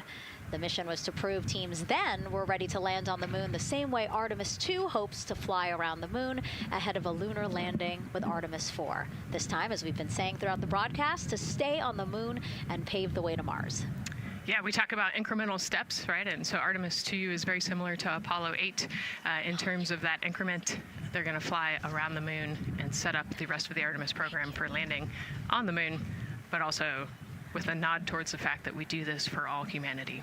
And I love the thoughtfulness and how much they, how much importance they put on their patch design. Another camera angle of inside the Orion spacecraft. I was going to say we might be able to see Rise, but I think it's right behind Reed's foot there. And so to orient people again, so basically we have Christina in your upper right hand, Christina in your upper left hand corner. Then you have Jeremy below her. And then the feet you're seeing, those are Reed's feet. And then next to him, the upper right hand corner, that is Victor, who's unfortunately hidden by Reed's feet, but again, that is the orientation of the crew inside Orion right now. Now, earlier this week, the crew got to stick their patch on a wall just outside the suit-up room. You can play that video there now. You can see that crews have been doing this as part of a pre-flight tradition again. Wow, Reed just making sure that thing won't come off. It's flat. And so now Victor is signing there, followed by Christina, and then Jeremy. That's a fun tradition, and your patch is up there too. It is, yeah, ours is on the left-hand side there. Yeah, it's a fun tradition. This is a really fun day too. They did this a couple days ago, but it's just another step that makes it a little bit more real that you're going to be launching soon.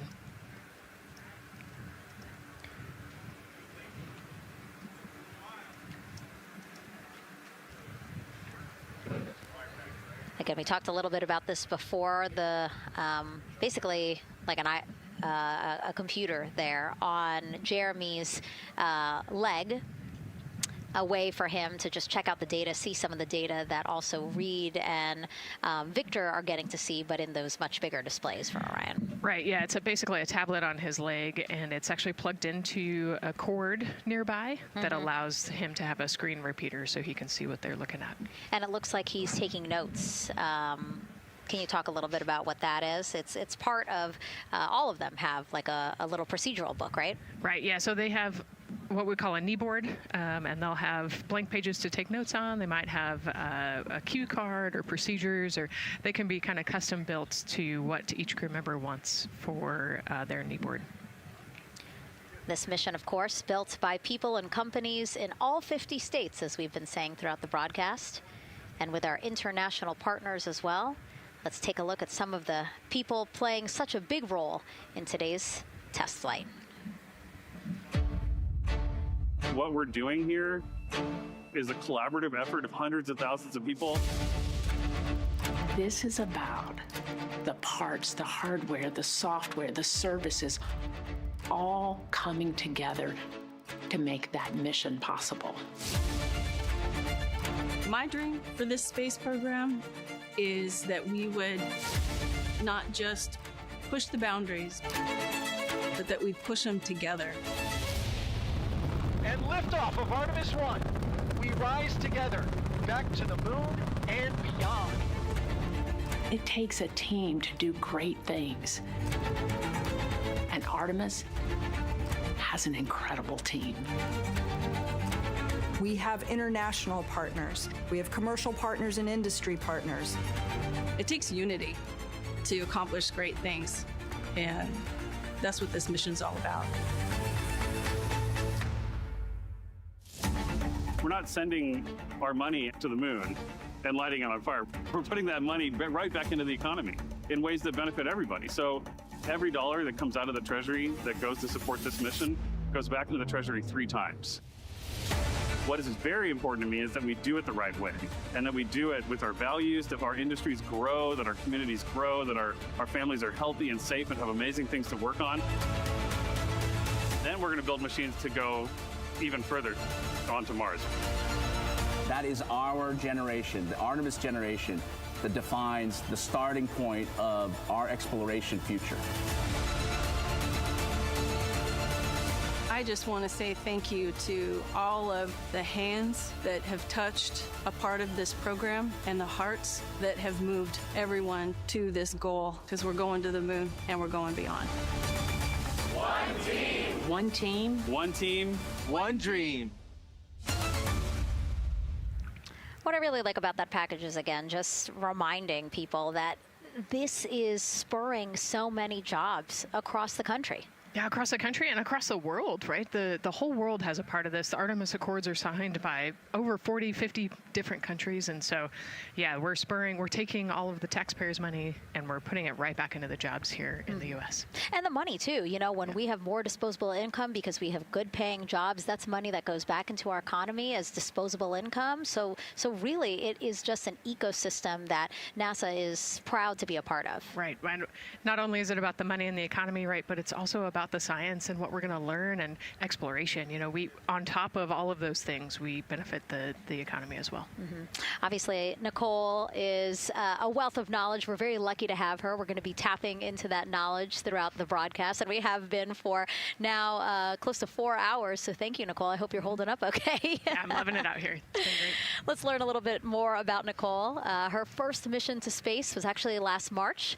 She launched from here at Kennedy Space Center as pilot of NASA's SpaceX Crew 10 mission to the International Space Station. And what a beautiful launch that was. She spent 148 days in space conducting science experiments that could benefit us on Earth. For example, one studied the physics of liquids, which could help researchers deliver medicines more effectively. She also conducted an almost 6-hour spacewalk to help upgrade the orbiting lab's power system. Nicole is a lieutenant colonel in the U.S. Air Force and flew one of its most advanced aircraft. She was born in San Diego, California, and is a twin. That's a cute photo of the two of you. Oh, that one too. Young explorers, yeah. Yes, yes. That's so great to just see how far you've come. Again, I think that speaks to what we've been saying. Like, you know, just if you're passionate about something, go for it and see where that takes you. Yeah, I think that's a great example. You know, I was a serious little kid with really high goals and, you know, just kept working hard and never got bumped off the path and ended up here. And you know, I think it's a testament to the human, like we talked about, you know, if you're willing to work hard, be a good team player, you can really get anywhere you want in life. And that's what I love to talk about. Christina has mentioned similar things. And so it's been kind of a theme for the day. Yeah, definitely a theme for the day, a theme for the team. The team has said the same, the crew has said the same sort of things. So absolutely, Nicole, thank you so much for being here. And hopefully only a little bit more until launch today. Hopefully. So today's Artemis II test flight will mark only the 7th time NASA astronauts will launch on a new NASA spacecraft designed for crew. And then controlling the flight will be Mission Control in Houston. Our Gary Jordan is inside with flight controllers. Hey, Gary. Hey, Megan, you are right. This is a significant milestone, and we may be putting the names of a few more astronauts in the history books today. The Artemis II crew is set to launch today will join a select list of humans to fly in a spacecraft for the very first time. And Artemis II, like missions before it, is a test mission. During Ascent, the crew and the teams here in the room are prepared for a variety of scenarios. Some of these will be called out directly by Capcom's Stan Love during Ascent, and some are a little more subtle. These calls can be split into 2 categories: alternate main engine cutoff or MECO targets and aborts. First, there are 2 alternate MECO targets, or AMTs. These note milestones to give flight control teams and astronauts an idea of what would happen after that moment should the core stage lose one of the main engines. First is AMT low. You won't hear it called out by the crew or Capcom since this happens right at liftoff. If the core stage loses one engine at this moment, an abort once around option could be made at main engine cutoff, meaning the crew could target a splashdown in the Pacific. The second is AMT high, which will be called out by Capcom's Stan Love around 22 seconds. After this moment, if the core stage loses an engine, we can still pursue an alternate mission in low Earth orbit to accomplish some of the test objectives. And at about 5 minutes, 16 seconds into the flight, you'll hear the call 3-engine press. This is a good moment. After this point, if the core stage loses an engine, we can still make a nominal main engine cutoff and pursue a moon mission as expected. Again, these MECO targets give the flight control teams and crew an idea of what lies ahead should one main engine be lost, but assumes we are otherwise continuing to a main engine cutoff target. This differs from an abort, where the Orion capsule separates from the Space Launch System prior to the planned separation time. There are abort options at every moment that integrity is attached to the Space Launch System, from the pad to more than 3 hours into the mission. During the first 8 or so minutes of powered flight, there are 3 abort options. First is the use of the launch abort system, which you see at the very top of the rocket, and here in the White Room, where the hatch is open and teams are working to close it. This particular abort capability can be used from here at the pad through roughly 3 minutes and 22 seconds into the flight.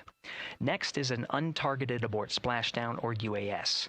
This uses Orion's service module engines to escape the SLS and becomes available immediately after the launch abort system jettisons. Third is an abort once around, or AOA. You'll hear a Capcom Stan Love call AOA open around 7 minutes 30 seconds into the flight. This also uses the service module engines, but the burn profile is a bit different to aim for a splashdown in the Pacific after one trip around the Earth. NASA's expedited recovery teams are staged off the coast of San Diego to get to the crew and integrity quickly for this abort option. An AOA option continues to be available until solar arrays are deployed on the Orion service module a little more than 30 minutes into the mission. At this point, an abort to orbit, or ATO option, becomes available until separation from the upper stage around 3 hours and 23 minutes. Mission profiles can vary depending on when an ATO is executed in that window, but with power being drawn from solar arrays, it buys more time for astronauts and flight control teams to make decisions and stay in Earth orbit, return for a splashdown, or continue to the moon. The Artemis II crew and flight control teams are well trained on all of these scenarios, and the calls you hear to the crew on Orion to Earth may help them be in a ready state for whatever challenge may come their way. At this time, we're not tracking any significant issues here in mission control in Houston, Texas. That would be showstoppers for today's launch. We're continuing to, of course, monitor the countdown along the way and make sure all systems are go for when we reach T0. With that, I'll send it back to you, Megan, at the Kennedy Space Center. All right, we are ready for another reading if you are ready over there. Yes, sir. CBA is steady at 2,600 PSI. All right, copy that. And you know, the more times we ask you to do that, the closer we get to launch, so that's a good thing. Copy. You heard it there from NASA Test Director Jeff Spaulding. The more that they keep on asking her how the pressure is holding in the counterbalance assembly mechanism is a good thing, because it means we are getting closer to launch. So that's amazing news over the loops that we just heard on Orion to Earth 1. Again, that communication channel with the crew. But now I want to get back over to Daryl with the launch team. He has an update now on the flight termination system that the team was tracking. All right. Thank you very much, Megan. And we're getting an update now from the launch team as we speak.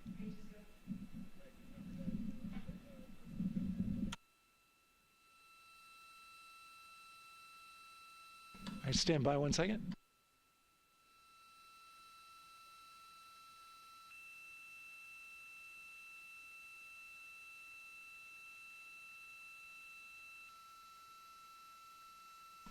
Okay. Sorry about that. We're just getting an update, in fact, about what I was about to report out on the range. And the good news is the range is go. So we reported that they were working to verify their equipment regarding the FTS system. And they asked for a little of that verification work to be done by one of the FTS engineers here in the firing room. He went out to the VAB to get some legacy hardware to help out with it. But in the end, this is a fix that the range had come up with to get clearance, to clear the range rather, and to as well work the FTS system. And so now they are go. Again, the range is go. That is no longer a constraint. And so you combine that with the fact that the rocket and the ground systems here also working, no constraints. clear board here is great news. So again, the range is green, and we're continuing to work through the countdown. We got a weather update that came in to the launch director from Launch Weather Officer Mark Berger. He reported out that there's still a little bit of feisty weather activity that's happening up in the Titusville area. That's the city neighboring the Kennedy Space Center. Those showers had passed over Kennedy, and then now they're currently over in Titusville, currently still within that mile kind of constraint of flight through precipitation rule. But we're still far enough from the window that it looks like it won't be an issue. And in fact, we're seeing some good sunlight now breaking through onto the launch pad. As you can see, it's actually shining on the other side of the rocket here. But to the west, we're starting to see some of that clearing that was forecast. And so the launch weather officer held his forecast for 80% go for flight during our launch window tonight, which, as a reminder, is 6:24 p.m. Eastern Time until 8:24 p.m. Eastern Time.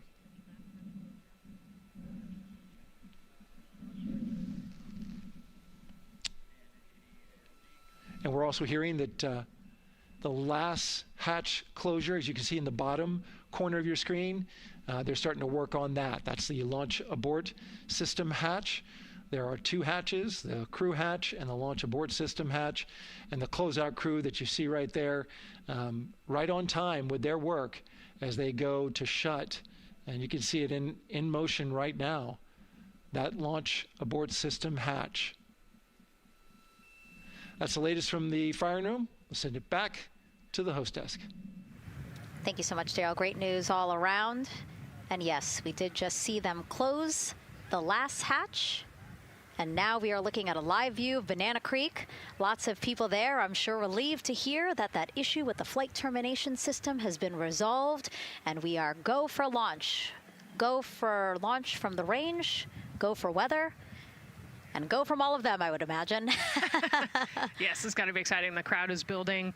And as Daryl said, you can start to see the sun poking out here, and we can see all the clouds are moving north and moving away from us. So it's all good news. And so as we know, we have our Leah Martin down there at the Banana Creek viewing location, and she's standing by with some other guests. Hey, Megan, I don't know if you heard that huge cheer just now. Have you heard a big rumble? As soon as Daryl said that the range was clear for launch, everybody clapped. It was super excited as we get to do some final countdowns. Standing next to me, I have Hudson and Maddox, the son of brothers here. And I asked you a little bit earlier, how excited are you to be here for launch? What did you say? I'm very excited. It's our mom's birthday, and, you know, not a better way to celebrate right now. I asked you on a scale of 1 to 10, how excited are you? Would you say? 11. Yeah, 11. I'm very excited. Super excited. Yeah. So, Megan, we've been watching the launch broadcast here and hearing some of the questions that you and Nicole have been asking and answering. And I actually wanted to ask these two kids, if you could take a 10-day trip around the moon and take 3 people with you, who'd you take with you? Well, I'd take my dad and my mom. And I mean, I don't know. Probably my best friend. I'd just say one of my friends, you know. Oh, one of your friends. So brother got left out. Who would you take? That was just what I was thinking. My dad and my mom and my best friend.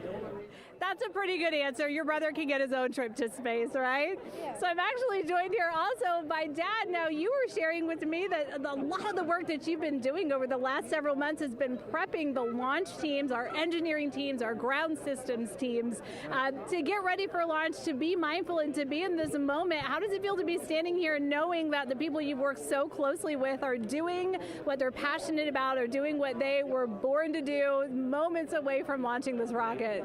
I mean, this is an exceptionally happy moment for us and all of us and the people that are, about to take off on this historic trip here. And I'm grateful to know that we've helped in some way, shape, or form to help them stay steady and calm, in such an exciting time within the agency. And so to just be here and witness it and know that, they've got some tools to help them stay calm and steady is everything to us. So.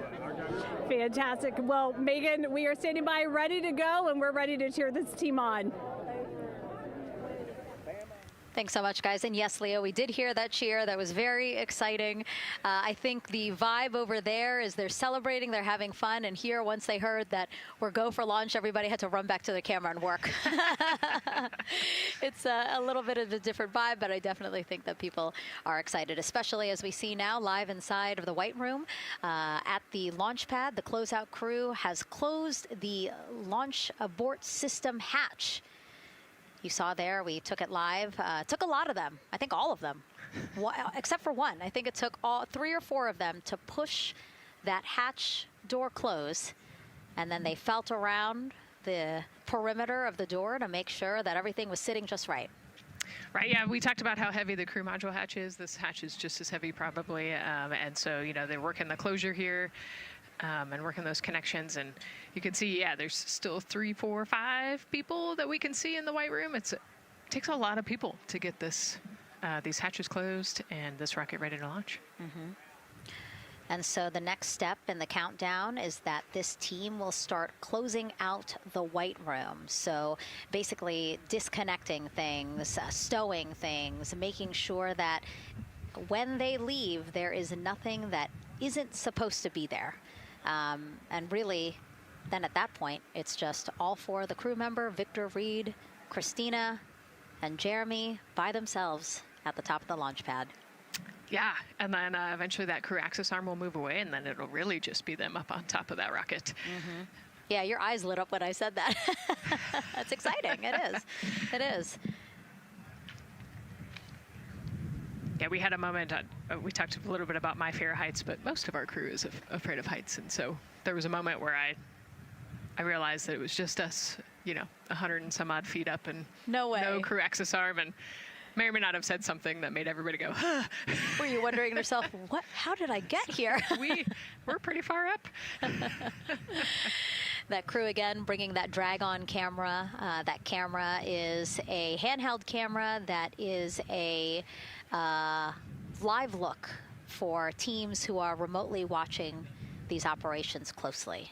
Again, verifying that things are as they should be before the crew starts, the closeout crew starts leaving the White Room. You see them checking their procedures. You can see they're covering the ends of those hoses. That's to protect those hoses from FOD. So we don't want any dirt or anything to get into those while we transport them and stow them. So you can see Andre there working to close out the hoses as well while they're cleaning up the White Room. And so they'll tape that close. You just saw number 5. Number 5 holding some tools. Again, we'll stow those away. You have to account for everything. Obviously, you know, they did have tools out. They did have procedures, paper, notes out. Like, all of that has to go. Yes, and you can even see on number 3's hat, he's got a string that's connected to his suit there. Mm-hmm. That's, again, just to make sure that we don't lose anything. If, you know, gust of wind or you get knocked or something, you don't want to lose a single thing in the White Room. So everything is tethered, everything is accounted for, and everything is protected. The crew now, another live view of them inside Orion. Jeremy, Christina, and Reed and Victor on the right side of your screen. What do you think they're thinking right now, Nicole? Oh man, just over an hour to launch. You know, there's probably a little bit of a lull right now, monitoring some systems, but you can see Reed's got his feet crossed. So I think just trying to relax and, you know, pass the time by maybe thinking through the items that they're going to monitor through the launch, you know, the different jobs that each of them have throughout the launch. And once they get to orbit, you know, this first day on orbit is actually really busy for them. Mm-hmm. They've got, you know, 2 burns that they have to monitor. They've got to get the system set up, and they've got to get the cabin set up. So there's a lot going on in the next 24 hours for this crew. I think they've got a couple sections where they get to take a nap, but I don't think they get a full night's rest for quite some time. So, yeah, you know, going through what's next. And so as we say that, I mean, imagine what it would be like to live in a spacecraft for 10 days. Let's take a look at what life will be like in Orion. Artemis II is our first crewed mission back to the moon since the Apollo program. A lot of the focus of Artemis II is really checking out systems to be sure that we're ready and well positioned for continued human exploration. My name is Susan Baggerman, and I'm the Chief Health and Performance Officer for the Orion program and the Artemis II mission. And this is 10 Days in Orion.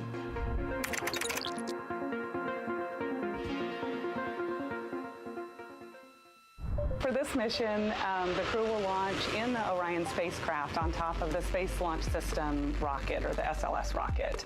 Once they've launched and achieved orbit, they'll continue on checking out many of the different critical Orion systems, check out some of the critical medical systems, and be sure that we understand how the crew would do that successfully within the volume of Orion. We also have, of course, systems to feed the crew. They have a potable water dispenser that they'll check out. And then we also have a food warmer, kind of looks like a suitcase that the crew can use to heat their food. They're also going to check out the flight wheel system. We'll have the crew perform some initial exercises. Part of that is to ensure that the flight wheel is actually working, but part of it is actually to be sure that our environmental control systems are actually working. For sleeping, the crew will sleep in sleeping bags. Some crew members like to be very tightly bound up, and some like to float very free. They'll use the toilet for the first time and be sure that it's able to flush. While they're on their journey, they'll do some testing that they quickly don their suit just to be sure that we would be ready in the future for an emergency. They'll also check out our radiation shelter. If we were to have a solar particle event, we would be asking them to take stowage out of the stowage bay and put it in some specific locations on the vehicle, basically for it to serve as shielding.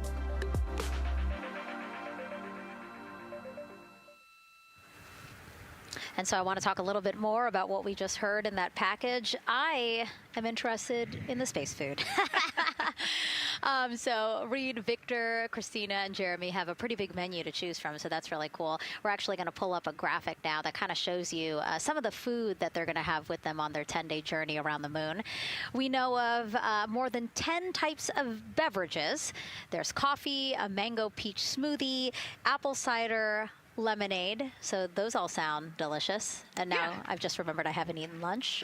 They're actually not too bad. I actually have a mango peach smoothie with me today. No way. Yeah. So you can see they come in these little packets here, but it's just kind of a dried powder that you add water to. So this would actually, you'd add 175 milliliters of water and let it sit for 2 to 5 minutes, and then you can stick a straw in it. You saw in that package they put a straw on the top septum portion there, and then you can drink it.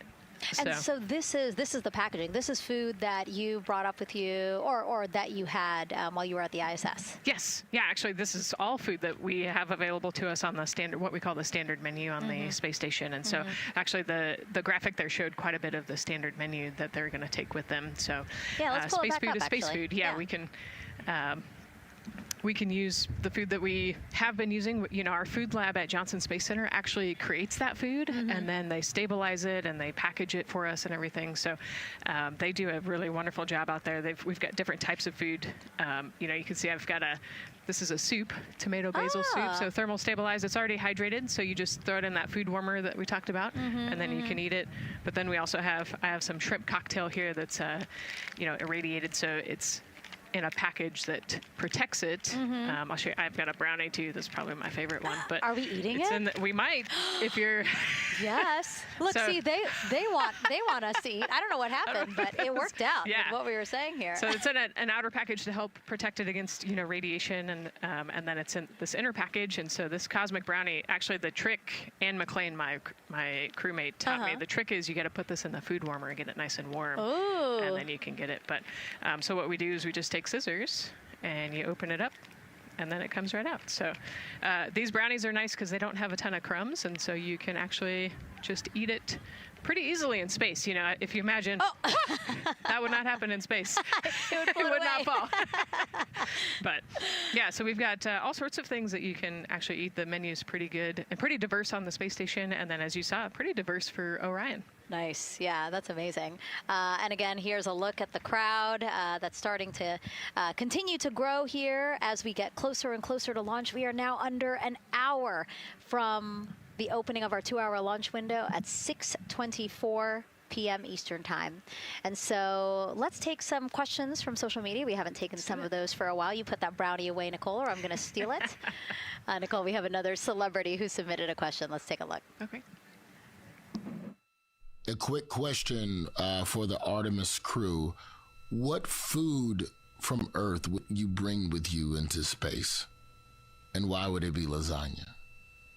Because that's the greatest food. Again, not really a question. Yeah. Because he was like, it's lasagna. It's got to be lasagna. You know, there is lasagna on Space Station, and it wasn't too bad.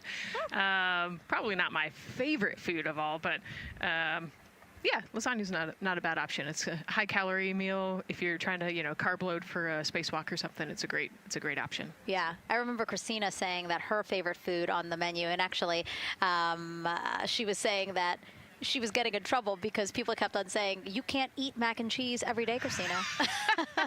We mentioned the mac and cheese and brisket earlier. Man, I would put those two on a tortilla. That would be great. That sounds delicious, delicious. Well, thank you so much, everyone, for sending in those questions. For everyone from a 5-year-old that we got a question from to all the way to Roy Woods Jr. there, a comedian. So thank you so much. And if you're just joining us, welcome to the Space Coast of Florida, where we are counting down to liftoff of Artemis II. You see a beautiful aerial shot there of our rocket on the pad. For the first time in more than 50 years, we are sending humans to fly around the moon and back, and we're taking you all of you with us on this next chapter of human spaceflight. I'm NASA's Megan Cruz, and this is NASA astronaut Nicole Ayers. Great to have you here, Nicole. Yes, this has been a beautiful day. Excited. We're continuing to march towards this launch. Yeah, and if all goes as planned, this crew could travel farther from Earth than any other humans before them and see parts of the moon no one has ever laid eyes on. How exciting. Yes. Exciting is an understatement, I think. That's true. We're going to see the far side of the moon for the first time by humans in a long time. It's important. And as the crowd again builds behind us, more activity that you're seeing here at the Kennedy Space Center press site. We also have a ton of people gathering around the world to watch this history-making moment. So let's take a look at those watch parties now. Oh. That crowd has grown. We checked them probably like 30 minutes ago, and it was half that. But again, as we get closer and closer to launch, we are seeing more and more people gather together, wanting to experience this together and not just in a vacuum at home, Yes, this is so exciting. Look at all of those people. Man. And now here we are back in Seattle, the Museum of Flight. Again, people gathered there to show their kid. We see someone walking in the second row there. His first crewed launch to the moon. How exciting. That is exciting. Hello, everyone. Woo. Oh, that's so great. And now let's get you up to speed on what's happened so far. Again, we are now within an hour of the opening of our launch window. So what has been happening so far today? Well, a lot. After waking up and grabbing a bite to eat, our Artemis II crew suited up inside the historic crew quarters, a tradition that dates back decades. Teams helped them into their custom Orion crew survival suits, and just like other crews before them, they gathered around a table for a card game to pass the time, but to also burn off any lingering bad luck before they walked in the footsteps of every NASA astronaut launching from Kennedy Space Center since Apollo 7 in 1968. They walked outside the Neil Armstrong Operations and Checkout Building to greet a crowd of family, friends, supporters before getting into their Astrovan for their security-escorted ride out to historic Launch Complex 39B. They got a close-up look at the SLS rocket, then walked across the crew access arm and climbed one by one inside their Orion spacecraft. After that, teams conducted final checks with the crew before closing both hatches, the crew module hatch, as well as what you're seeing there, the launch abort system hatch. And now we are back live at the pad where the closeout crew is getting ready to leave the White Room.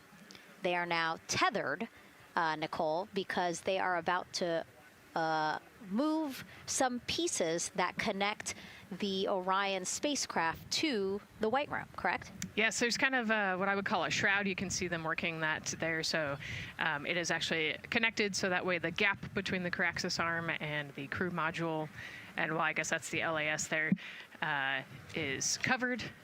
but they're about to remove that so that the crew access arm is not connected to the rocket in any way, so that it can retract here in the next few minutes.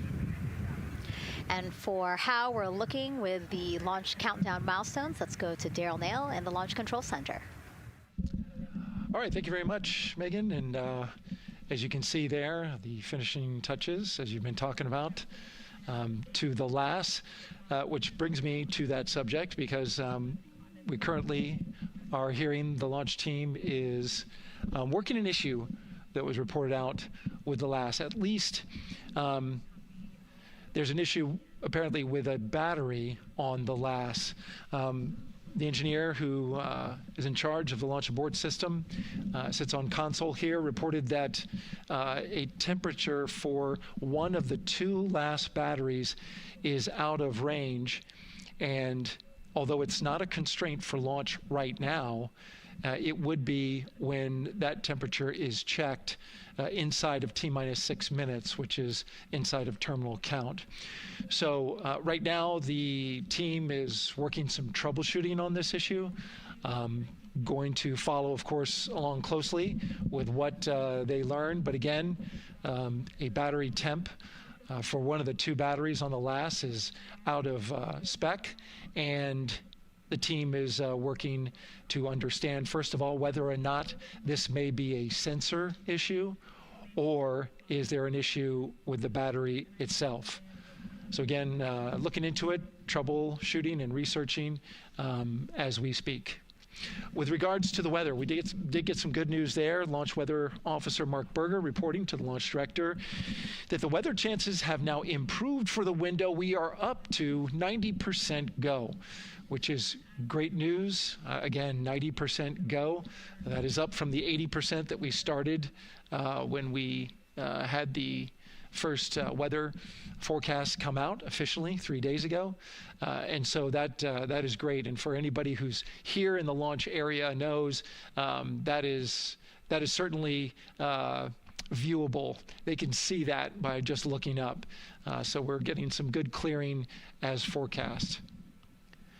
And then just a reminder for those people who are watching the launch from the nearby area that if you're watching on an internet-enabled device, just remember that there may be a little bit of a delay. Can't tell you how much of a delay, but since it's on an internet device, sometimes this broadcast might be a little behind what you're actually seeing. So just keep that in mind as you are watching. Don't wait to the last second to run outside if you're inside your RV or your camper or your house. That's the latest here from the firing room. Of course, we'll keep track of that last battery issue. We'll send it back now to Megan and Nicole at the host desk. Two of them there had to be tethered to the inside of the white room, because obviously now we have detached the white room from the Orion spacecraft. Yes, that view is quite something. Yeah, spectacular. Yep. Oh, no, I'm sorry. I forgot. Nicole's scared of heights. An astronaut afraid of heights is actually not uncommon, as we've learned today. But yes, so obviously, again, things proceeding as we march closer to the opening of our 2-hour launch window at 6:24 p.m. Eastern Time. Again, the closeout crew just finishing up those last couple of things they have to do before leaving the white room and then leaving the pad, leaving only the 4 Artemis II crew members inside the spacecraft by themselves at the pad. Yeah, and then we'll be curious to follow the battery issue on the LAS as well. I think sometimes it's just a sensor issue, sometimes it's a battery issue. So hopefully they figure that out quickly. Mm-hmm. And so if we can take a shot of the crew inside the capsule, if one's available, why don't we talk a little bit more about each of them? So we have Artemis II Commander Reed Wiseman, Baltimore native, and he's actually, you see his feet in that shot there from inside Orion.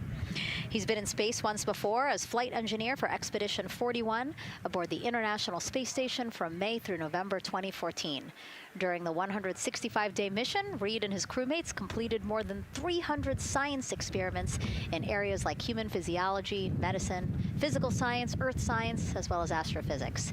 They actually set a milestone for station science by completing a record 82 research hours in a single week. He also served as chief of NASA's astronaut office from December 2020 to December 2022. His 2 daughters were out to wave goodbye to him as he made his way to the launch pad. And again, there's Reed's feet. Reed is the one sitting in the seat to the right, closest to our camera there. So looks like he's relaxed by the body language of his feet.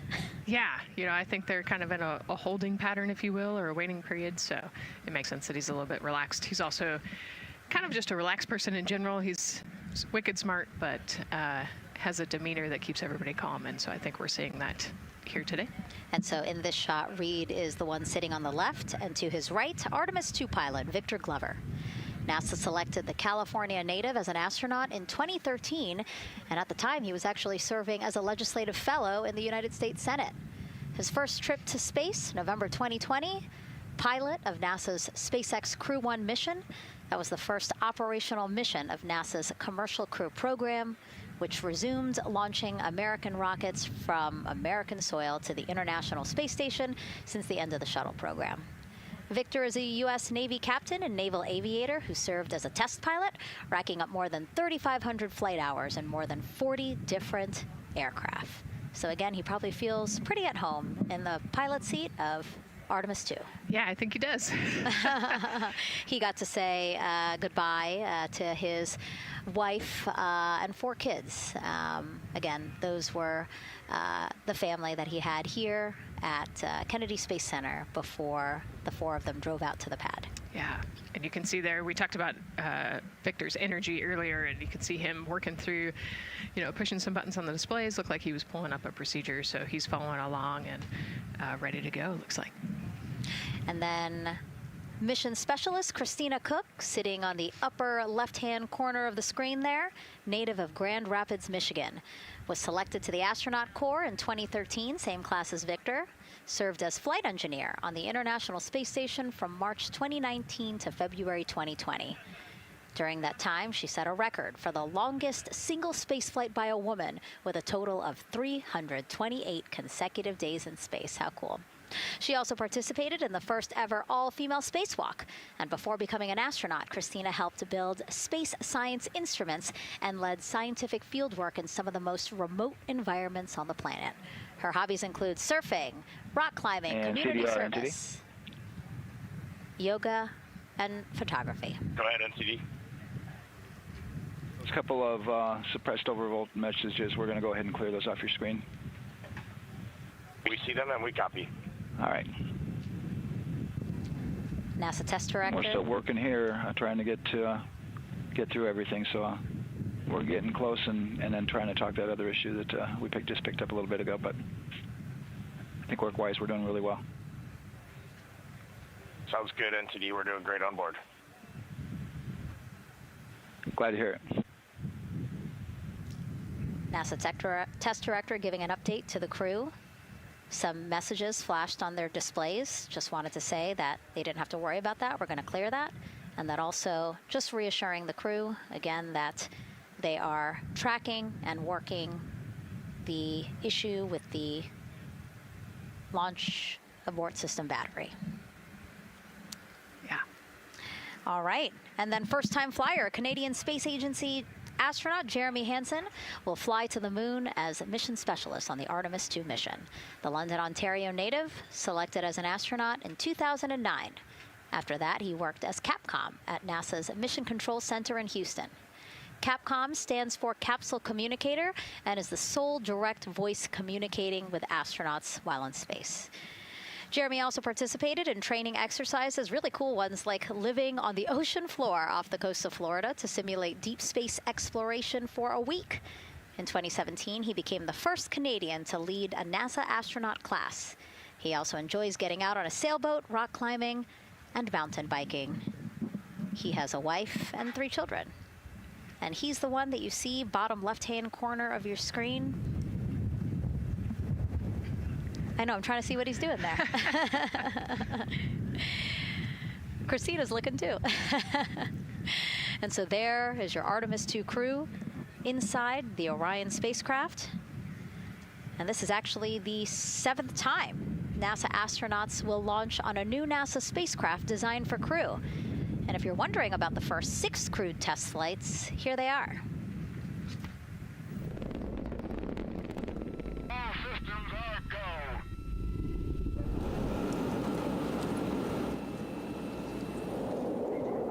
Gemini 3, Gus Grissom, John Young, March 23, 1965. Apollo 7, Wally Schirra, Don Isley, Walt Cunningham, October 11, 1968. Space Transportation System, or STS-1, John Young, Robert Crippen, April 12, 1981. Then NASA SpaceX Demo 2, Doug Hurley, Bob Behnken, May 30th, 2020, followed by NASA's Boeing crew flight tests. Butch Wilmore, Sonny Williams, June 5th, 2024. And now, Artemis II with Reed, Victor, Christina, and Jeremy. It is really surprising, honestly, to hear that through all these decades, through all these launches we've had, this is only our 7th new vehicle that we're testing for crew. Yeah, you know, we have so many different missions that we think about and we talk about, but really 7 vehicles that we've tested and that we're flying. You know, I like to think of spaceflight really as a permanent test, right? We have, you know, hundreds of missions or so. You know, an airplane that gets tested and then flown has thousands of data points. And so really spaceflight is always going to be in the test field. And I think it's important to remember that, especially as we put humans on rockets that we never have before, or for the 7th time we start a new vehicle and a new mission. Just getting word now that White Room closeouts are complete. And so the closeout crew is preparing to leave the pad. It's exciting stuff. We are making good time, and the closeout crew is doing really well. 41 minutes, 43 seconds and counting until the opening of our window. And Artemis II is a 10-day mission that will send the 4-person crew on a journey around the moon and back to Earth. It will be a critical step towards future lunar and Mars missions.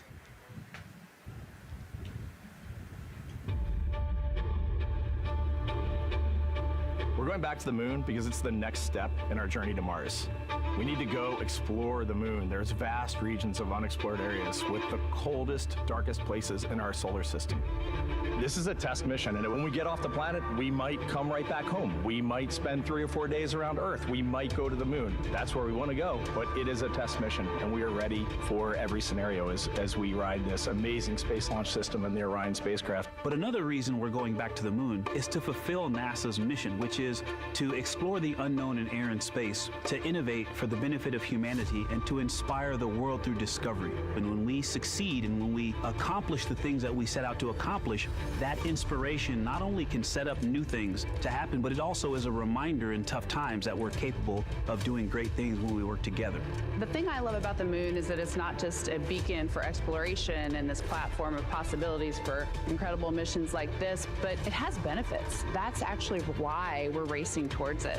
Those benefits are really wide in nature. You have everything from innovation, technology development, not only for future missions going deeper into the solar system, but technologies that come back to Earth. You have inspiration, a whole generation of people starting this pipeline of STEM workers and manufacturers and operators that are excited to see what you can do when you work hard and you come together as a team.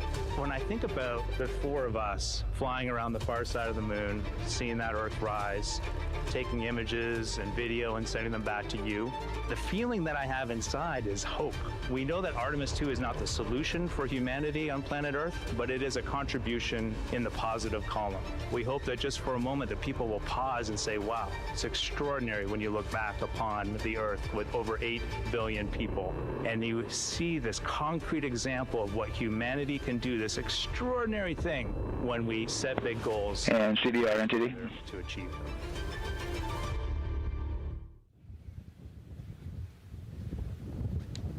And so Mission Control Houston will control the flight of Orion after a liftoff here at Kennedy Space Center. Here's Gary Jordan, who's embedded with that team. Gary, you might have to pause because we did just hear a call out to the commander in Orion. Will do, Megan. I think that was Commander Reed Wiseman responding to prepare for some of the next steps. We are now holding at the T-minus 10-minute hold. Expected a 30-minute hold. So we are well on the countdown. We are well on the timeline to meet this L- time and launch towards the beginning of the window, but continuing to track progress along the way. Again, I'm here with the Artemis II flight control teams in Mission Control Houston. The team in the room behind me has been monitoring the countdown and verifying their own mission-specific launch criteria of the Space Launch System, the Orion spacecraft integrity, and its crew. During the final poll before launch, if all looks good from each of the flight controllers in this room, Flight Director Judd Freeling will report a go for launch from Houston Flight. Upon liftoff, teams here take control of the mission and communicate with the crew while they fly on the Space Launch System. This phase of flight is highly dynamic, and each console position has a dedicated and important role of looking after critical systems. You'll hear calls from Capcom and NASA astronaut Stan Love in this room to the Artemis II crew as milestones are reached during the more than 8 minutes of powered flight on the core stage. Liftoff and Ascent are just the beginning. This room will be staffed around the clock over the next 10 days to oversee every moment of the mission through splashdown. Here from the Johnson Space Center, we'll be streaming the mission live 24/7 so anyone can follow the crew's journey, take peeks inside the spacecraft, and share the experience of a lunar flyby with astronauts looking down at the moon's surface. Teams here have been rehearsing tirelessly in simulations to throw every conceivable and inconceivable scenario their way. We are ready and eager to begin the Artemis II mission. Still milestones to come as we continue the countdown, but we'll be right back with you during the ascent phase of today's flight. With that, Megan, I will send it back over to you at the Space Coast. Thanks so much, Gary. Under 37 minutes until the opening of our 2-hour launch window, 6:24 p.m. Eastern. I've never been more excited for a time. But why don't we send it back over to Megan Carter with the Moon Board to learn more about what happens after Ascent. Absolutely. I am definitely also getting excited. Things feel like they're starting to pick up a little pace here. A lot is about to happen within the first 10 minutes of launch, but what happens after those first 10 minutes? Let me take you over here to my mission map so we can kind of jump ahead and let me explain a few things. So, our main engine cutoff is going to stand for MECO, and that is essentially where the rocket's job is done, and it is then going to turn the propulsion duties over to our ICPS. That stands for Interim Cryogenic Propulsion Stage.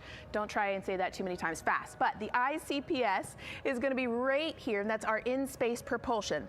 About 50 minutes into, after about 50 minutes into launch, it is going to conduct that first burn, and that's going to be the perigee raise maneuver. Essentially what that is going to do is going to raise the spacecraft from a lowest point of Earth just a little bit higher into space, and then they are going to conduct that nice path. It's going to set them on that nice circular path around the Earth. That's when they're going to start to be able to really check out the spacecraft. The Orion spacecraft is going to be able to, like we've talked about, be maneuvered by the crew. They're going to check out those life support systems, and communication checkout's going to be vital at that point as well, obviously. Then they will be conducting that another burn, and that's going to raise them just a little bit higher again. And then they will, it'll be about time for the ICPS to separate, and they will start another lap around the Earth as well. Now, the ICPS, but even after it separates, its job will not be done because they will have the opportunity to conduct something called the Proximity Operations Demonstration. And this is going to be really important for our future lunar missions is because the ICPS actually has a target on it, and the crew is going to have the opportunity to manually maneuver these spacecraft like we've mentioned and practice those docking maneuvers. Now obviously they will not be docking for this mission, but that is again going to be critical for those lunar missions in the future. Now, all right, after that ICPS has separated and they've done that second lap, they're going to conduct 2 more burns. And what these burns are going to do is set them up to the high enough orbit and a fast enough speed in order to conduct the translunar injection. This is going to be that critical moment and that critical milestone where they are going to produce about 6,000 pounds of thrust. And this is that point that is going to take them out of low Earth orbit into deep space, and it's going to set them on that nice path towards that lunar flyby. And I know we have talked a little bit about why this could be a record-breaking flyby and journey to the moon. And with that, I'm going to turn it back over to Megan so she can tell us just why. Yeah, she's talking about the distance record set by the Apollo 13 astronauts in 1970. They were 248,655 miles away from Earth, and this Artemis II crew might surpass that on flight day 6 when they fly around the moon by more than 4,000 miles. Yeah, it's a long ways. It's tough to fathom 250,000 miles from Earth, right? I mean, space, the space station is only 250 miles, and so we're going, I don't want to do the public math, but we're going much further than that. But it's important, right? Because we want to get back to the moon. We want to see the surface. We want to see the far side of the moon. And the way we do that is by breaking distance records. Yeah, and the exact distance record depends on exactly when they launch, like the time, the day. So we'll learn more as we go into this 10-day mission with the Artemis II crew. But here we are, 32 minutes, 50 seconds and counting from the opening of our launch window. Feels really, really surreal here as more and more people come to gather on the press site lawn here at Kennedy Space Center. Why don't we take a look at this video that we have here? Some familiar faces who wanted to wish our Artemis II crew a safe journey. Reed, Victor, Christina, and Jeremy, you are the real deal. You're flying to the moon for all of us, and we are in awe. You're the true heroes. You are not just astronauts. You are pioneers, venturing deeper into the unknown. But you are not alone. We will be all cheering you on from planet Earth. Hey, I'm Victor Wembanyama, and I play basketball in the NBA. But I'm not only interested in shooting hoops. I'm also interested in shooting stars, dark matter, and all other types of astronomical phenomenon. And to the Artemis II astronauts who are shooting for the moon, I wish them good luck and Godspeed. Hi everybody, I'm Ryan Gosling, and I play a biologist who goes to space to save the planet in the film Project Hail Mary. But the Artemis II astronauts are going to space for real, and they will travel farther from Earth than any humans in history. Sending all our best wishes to the Artemis II crew. I just want to say how proud I am of each of you and how inspired you make me. But it's not just about me. Your mission is going to inspire future generations of scientists, engineers, athletes, and dreamers to do something that they never thought possible. Hey, it's Roy Wood Jr., and I want to wish the Artemis II crew a happy and safe journey to the moon, well, around the moon. To go around, I know what you're doing. You got to look for a parking space. This is to go around the moon, make sure somewhere to park, and then you park journey. Good luck. It's actually a really good way to explain what how this mission builds. Again, we are hoping to land astronauts on the surface of the moon in maybe 2 years. So yes, we are looking around the moon on this lunar flyby mission to see where we might park. Thank you, Roy Wood Jr. Okay, and as we look at this live view of the rocket on the pad, there is a spectacular place here at Kennedy Space Center to watch launch from, and that's the Banana Creek viewing area. Why don't we go back there where the crowd is excited, and Leah has the best assignment ever, talking to people who are super excited about being here for Artemis II. Oh my gosh, Megan, you talk about the excitement being palpable. I'm telling you, everybody here on pins and needles as we get just about half an hour away from launch. I've been walking around talking to people, and I'm just struck again and again by how many people are here from across the agency. I want to introduce you to just a small portion of the people across NASA who have been supporting this mission. Patty Ortiz, NASA Armstrong Flight Research Center, Orion program. Orion. Kathy Graves, Glenn Research Center, Office of STEM Engagement. David Alexander, NASA Glenn Research Center, Office of STEM Engagement. Jennifer Becerra, Johnson Space Center of the Office of STEM Engagement. Here we go. Right back here. Where are you from? I'm from NASA Glenn Research Center, Joseph Panakitis. Joseph, here we go. Wes Furman from APL. Maria Arredondo from Headquarters, Next Gen STEM. Mark Robinson, Stennis Space Center, Commercial Space. Amira Flores, Armstrong, Office of the STEM Engagement. Molly Kearns, NASA Glenn, Space Communications and Navigation. Matthew Pierce, Goddard Institute for Space Studies in New York City. Here we go, and right over here. Lauren Ring, Ames Research Center, Data Integration. So we're coming together. We're one big NASA team, one big NASA family, and we have one major message before we launch tonight. Okay, guys, what are we going to say? 1, 2, 3. Go Army!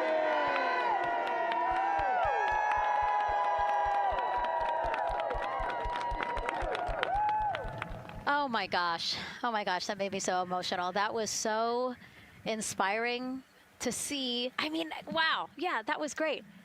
I mean, just to hear everybody say their position, what they're doing to support this mission is amazing. And I'm sure this was something that really rang true and resonated with NASA's Administrator Jared Isaacman, again, to see the workforce come together to do the work and then to be here for launch. So why don't we actually go over to him now with our Jasmine Hopkins at one of our other viewing locations. All right, Megan, thank you so much. The energy here on the balcony is honestly becoming electric as we get so close to launch. And now we are thrilled to welcome NASA Administrator Jared Isaacman. Jared, we're really entering a golden age of exploration. How will Artemis II set the pace for the coming years? Well, I mean, Artemis II is the opening act, right? This is the test mission.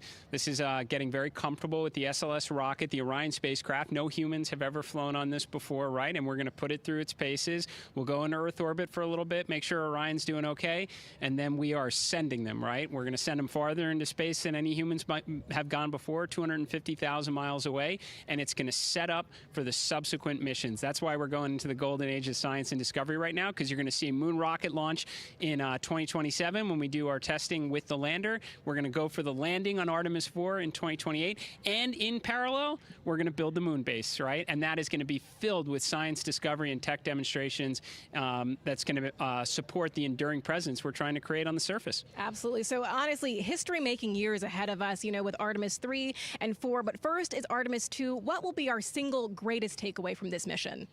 Well, I'll tell you, I mean, after ignition, to me, the moment that I'm going to be most excited for is splashdown. There's no question about that. Good shoots coming down off the West Coast. But look, I think the takeaway from this is gaining extreme comfort in the Orion spacecraft, right? I mean, this is very different than what we've done for more than a half century, right? I mean, the velocities that spacecraft is going to re-enter at, it's going to be new territory for us. We want to get our arms around that completely. So I would say the performance of SLS plus Orion is everything on this one. We want to make sure we do it in as a safe way as we possibly can, understanding what we are undertaking right here, bring our crew back, learn as much we can from the vehicle, set up for Artemis 3 in 2027. Right. And Administrator, we've actually had a pretty young audience today here, some kids running around the balcony. How do you hope Artemis 2 inspires that next generation? You know, I talk about this all the time. Like, you know, one of our overarching KPIs that we should always be tracking is the number of people living and working in space. Well, you know what's another strong number 2 on that one?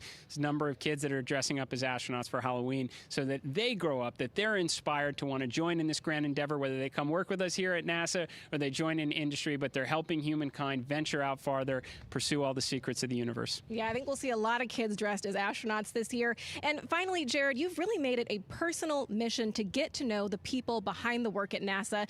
Do you have any final thoughts, any final words before today's history-making launch? Yeah, well, one, I want to express a lot of appreciation. I'll tell you what, the 4 astronauts on top of Artemis II know this. It takes an army to pull a mission together like this, right? Across all 10 of our centers, all of our commercial partners, the international partners that come together to make this possible. My sincere appreciation for everyone who is currently working the mission right now, so getting them ready for launch, that will be watching over them in mission control, recovering this crew when they splash down off the West Coast. I have complete trust and confidence in your abilities. And everybody else who's not directly working on Artemis II, Artemis III is coming up next year. When this mobile launcher gets back in the VAB, we're going to start stacking. Wow, plenty of excitement ahead of us. Jared Isaacman, thank you so much for being here. Thank you. Thanks for being here. Of course. All right. And with that, let's get back to the countdown with NASA's Megan Cruz.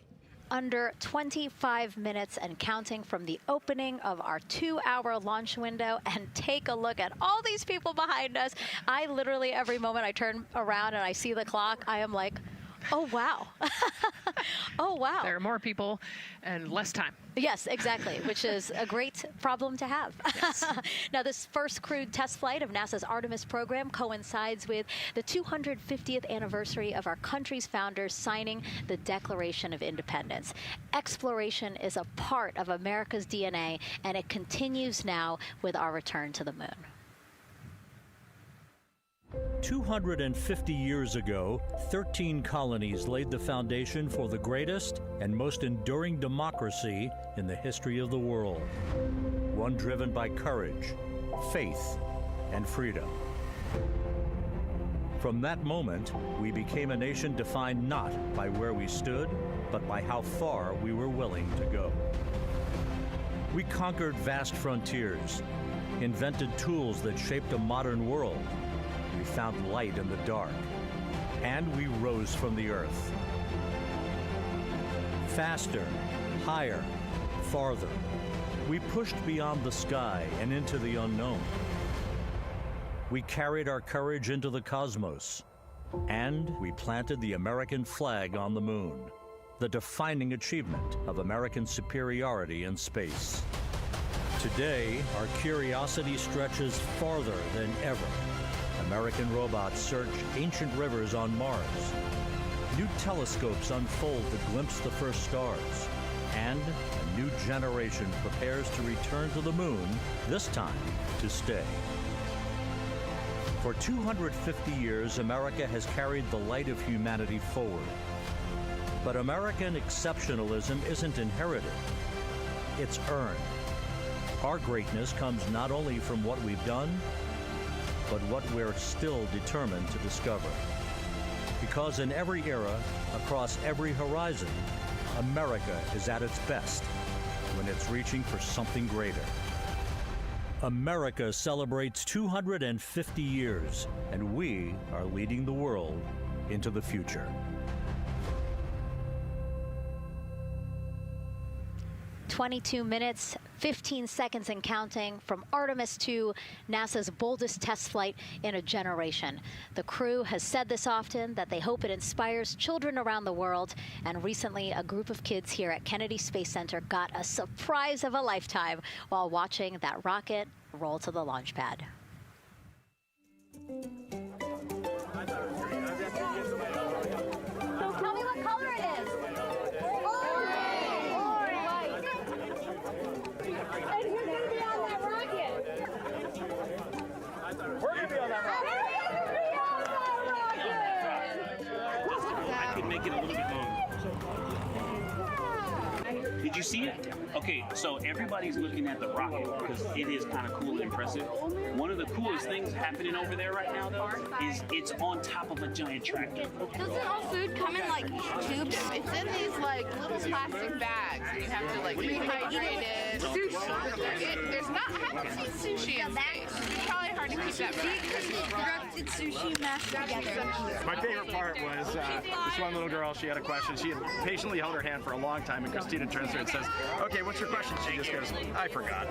It was like, that's a perfect little kid moment. I just like. Wait, are you my mother's cartoon astronauts? What? Say that again?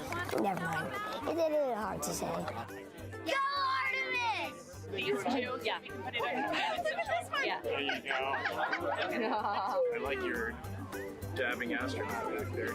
It's just so fun to see the enthusiasm, the energy, and a little bit of chaos. 3, 2, 1. Wasn't that so cute? I love kids and their excitement and, you know, even just being real. Like, I don't remember what I was I know, gonna he ask. goes, but I'm glad you're here.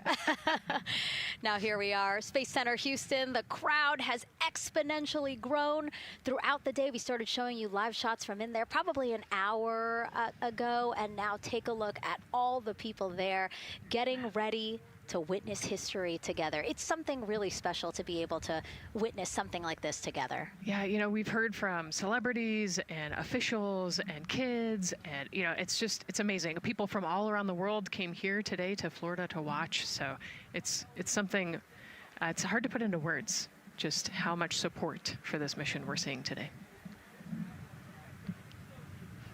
And great news, too. Remember, the team was tracking an issue with the launch abort system battery.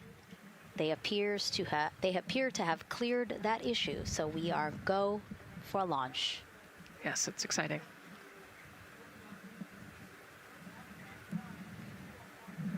U.S. Space and Rocket Center here, Huntsville, Alabama, waving to the Artemis II crew sitting right there inside Orion. Inside of 20 minutes from the opening of our launch window, and right now we are targeting the top of that launch window, so we could be launching here in about 19 minutes, Nicole. Wow, I don't know if I expected this today. I'm excited, and you know, I'm glad they were able to clear the problem with the battery on the LAS, and everything has gone really smoothly today. It's been great. The weather cleared up. It's a beautiful day for a launch. And so now, as we are so close to possibly launch now, just what are your final thoughts as we are about to embark on a mission back to the moon, the first time in more than 50 years? Yeah, you know, just so proud of the crew and all of the teams here on the ground that made this happen. You know, they are carrying the torch from the Apollo era into the Artemis era. And, you know, as the crew likes to say, they want to be the shoulders that the next generation. And let's see, GLS, can you help us with that, please?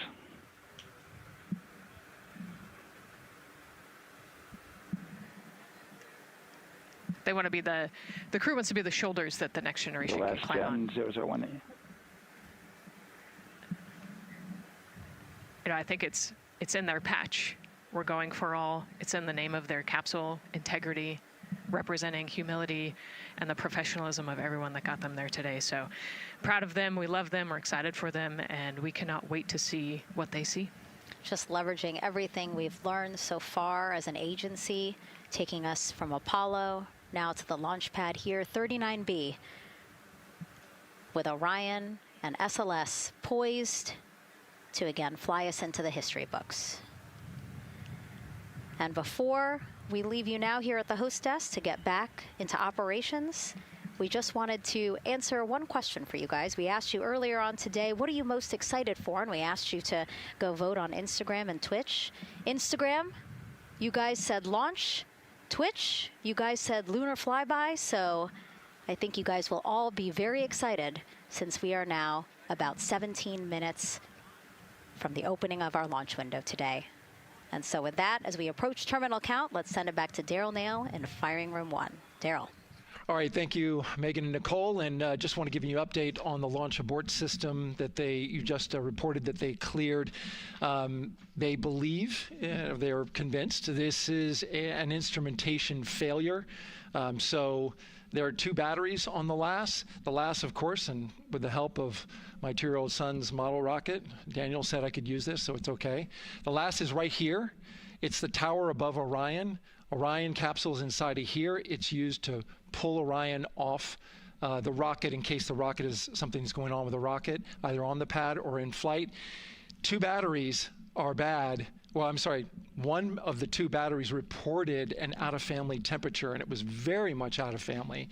And so they checked their data going back into the vehicle assembly building where they recharged the batteries and worked on them. And they have good, solid data, they reported, that tells them that this is an instrumentation failure, that there's something wrong with the sensor. And so they took it before the mission management team, which has to accept the risk, any changes to launch commit criteria, which this would be one, and they all fully accepted it. So now we are clear as far as that constraint is concerned. And one quick thing as we count down now, we are getting into the final minutes before liftoff.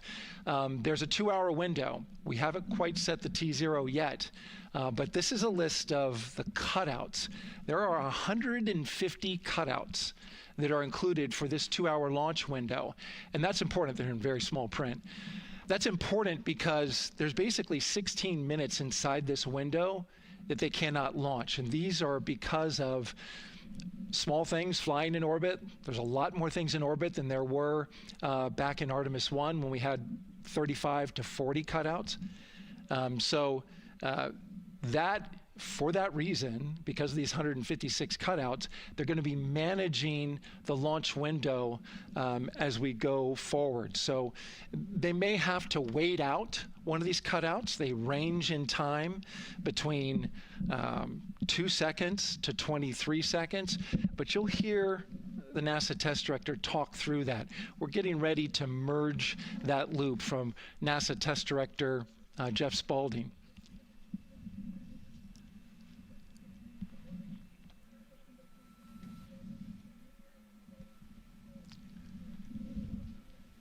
And so now I'm listening to the launch team get ready to merge their operational channel.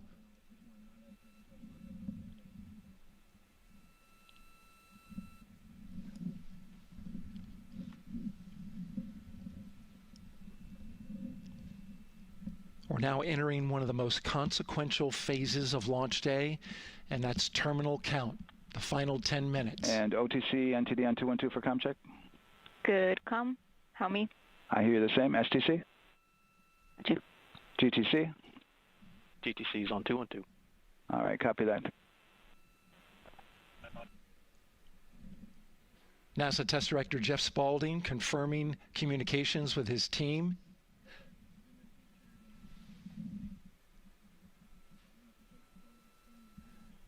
There will be 2 polls that we'll hear. One from Spaulding, the NASA test director, confirming the ground systems and the launch team are ready to proceed. At this point, we have a clear board,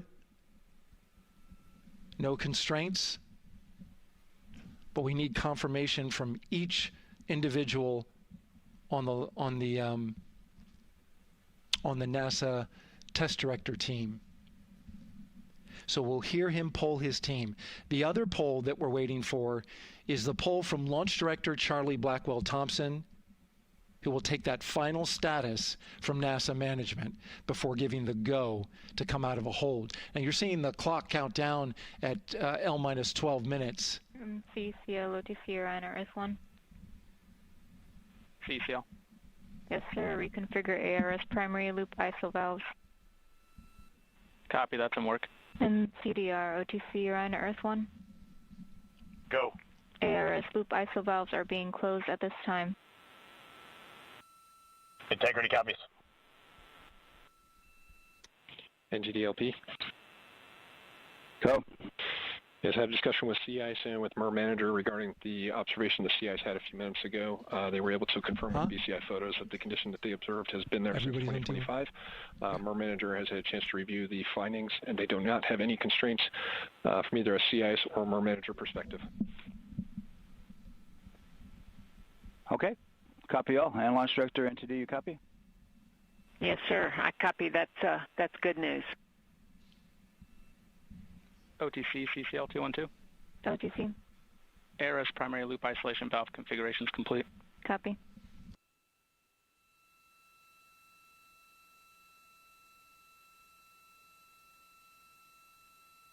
And CGLS NTD, cancel pending, please. GLS copies, and that's complete. All right, and for all personnel, we got a little bit more work to do before we pick up the clock, and we're about a little over a minute from getting to T-minus 10 minutes, but we've canceled the resume time there, and then we'll pick it up after we get through all of our work and anything else that we need to do to get through the remainder of count. So we'll continue working that to get to our T0 today. So when we get to about 50 seconds from now, we'll extend that hold. CVSE OTC. CVSE 400-290, looking to verify that we are configured for Ascent. Yep, give me about 2 more minutes. I'm going to start CMA2 streaming. Copy. NTD, COSE, hold requested. Copy that. I have an LCC violation of O-CT-004. S-band transponder anomaly.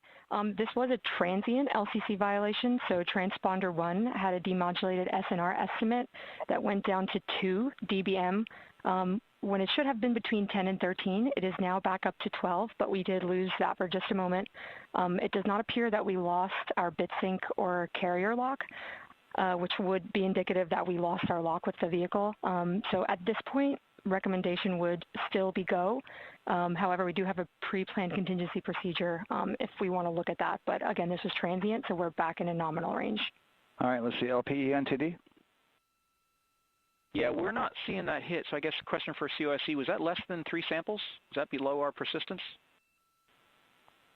Stand by, let me look. It did look like it did persist for several seconds on mine, but let me take a look at the number of samples. Could I get a repeat on the affected LCC, please? Yes, ma'am. That's going to be O-CT-004. Thank you.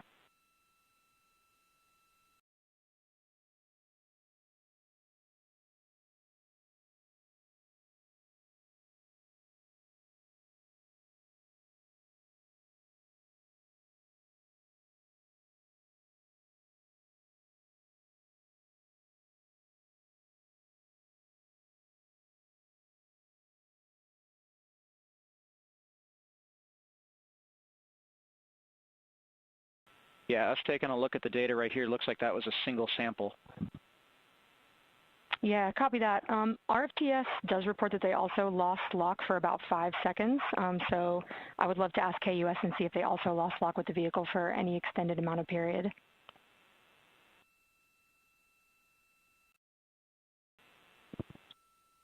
And COSC, while we're doing that, these are 1/10 hertz measurements, correct? So we would have had to lose it for over 10 seconds to get a second sample? Yes, sir, that's correct. It is 1/10 hertz. Yeah, so from our perspective, the allowance is effectively up to 30 seconds, up to 3 samples based on the 1/10 hertz. This is not an LCC violation, I believe. Yes, sir, I would agree with that at this point. Copy that.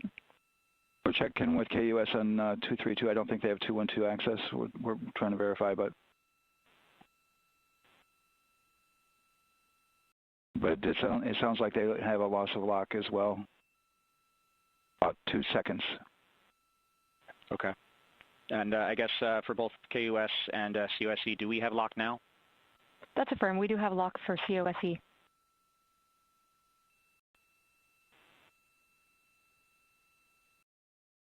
Yeah, so from the integration console perspective, we did have a temporary loss there within the allowable, and per the requirement, let's go. And this is Houston Flight. We have lock and we have good telemetry here in GSC. And KUS is reported to they have good lock now. So with all of that, OSC, then are we in a go configuration per your LCC? Yes, sir. Recommendation would be go. Okay. LP, you concur with that? Yes, sir. LP concurs go. And Launch Director? Yes, sir. Launch Director concurs go. All right, and I'm going to go ahead and just verify everybody has everything else complete, Launch Director, and if we do, we'll be ready to pick up the poll at that time, unless there's something else that you're aware of. No, sir. Let's verify all our work is complete, and I would like one last check of our constraints list. All right, let's see. OTC, are you still waiting for ComConfig, or are you complete? That is affirmed, sir. Okay, yeah, is that your only open item? Yeah, OTC, this is CVSC. That 400 step 290 is complete. Copy. Okay, so OTC, you're complete with all of your work? That's affirmed. All right, copy that. STC? STC is complete. And GTC? GTC is complete. Okay, excellent. All right, and LPE, just want to verify we have no open constraints at this time. No open constraints. We have a clear board, sir. Okay, tracking the same here. And Launch Director, with that, we are clear and ready to pick up the launch readiness poll with your go. All right, sir. I am go for the poll. All right. And for all personnel, this is the NTD conducting the Artemis II launch readiness check. Verify ready to resume count and go for launch. OTC. OTC is go. STC. STC is go. GTC. C's go. MCO. CO's go. Safety Console. The Safety Console is go. LPE. LPE's go. RTD. RTD's go. Houston flight. Houston flight is go. Rock. Rock is go. And CDR. Crew is go. Copy that. Thank you, Reed. And Launch Director NTD, our launch team is ready to proceed at this time. All right, NTD, I copy all. At this time, I'll perform my poll. Attention on the net. This is the Launch Director performing the final poll for launch, verifying no constraints, and go for launch. EGS, Program Chief Engineer. Artemis Chief Engineers are go. Copy, thank you. EGS, Chief Safety Officer. The Artemis CSOs are go. Copy, thank you. Range Weather. Launch weather is go. Thank you, LWO. And Artemis MMT Chair. MMTs go. Thank you, John. And Integrity Launch Director. Good air voice, Charlie. PLT. Thank you, Charlie. This is Victor. We are going for our families. MS1. This is Christina. We are going for our teammates. MS2. This is Jeremy. We are going for all humanity. All right, Charlie, your Artemis II crew is go for launch. Full send. I copy that. Reed, Victor, Christina, and Jeremy. On this historic mission, you take with you the heart of this Artemis team, the daring spirit of the American people and our partners across the globe, and the hopes and dreams of a new generation. Good luck. Godspeed, Artemis II. Let's go.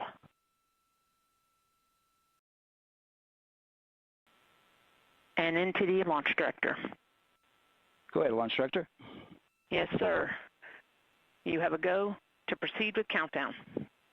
Copy that. I'll put it in work. CDR, NTD. Go. Your risers and initiate short purge per your EPROC 10.1.1, steps 8 and 9. 10.1.1, 8 and 9 going to work. Copy. CVSE NTD, start and verify recordings of our Orion cameras. Copy. Okay. Well, there you heard it. RSR NTD. RSR. They're getting ready to start terminal count. arm rotation enable at this time, please. It's currently at T-minus 10 minutes. Once we wrap up this last bit of work, SNA arm rotation enable complete. We're going to start that clock. Copy that. Thank you. Integrity crew, close and lock visors.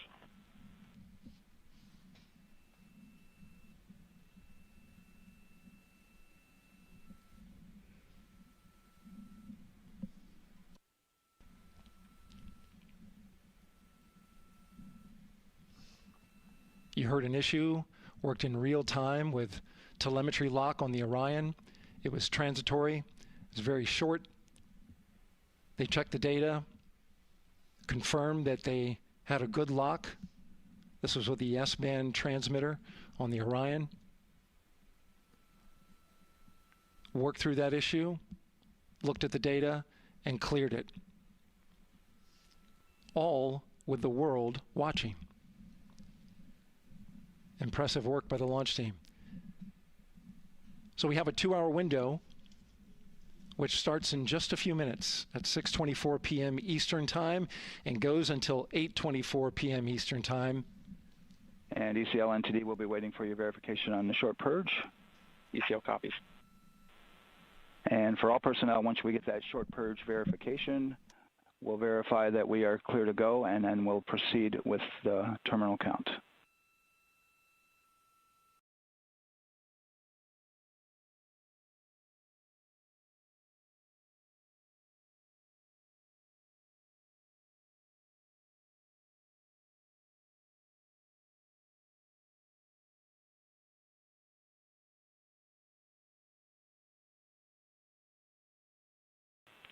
ECL time estimate?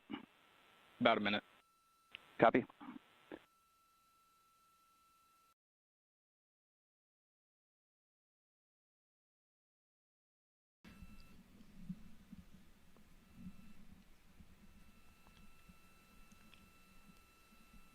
So we're going into the launch window, but but not by much, it looks like. Just wrapping up some final work. And once that's completed, you'll hear NASA Test Director Jeff Spaulding ask for the ground launch sequencer operator to go ahead and start the clock. The ground launch sequencer is an application software. It runs on top of the launch control system in the firing room, acts like a conductor of an orchestra, executing hundreds of commands in precise order and timing. It's all autonomous. NTD CCL 212, short purge initiation is verified. All right, copy that, and we're verifying our constraints.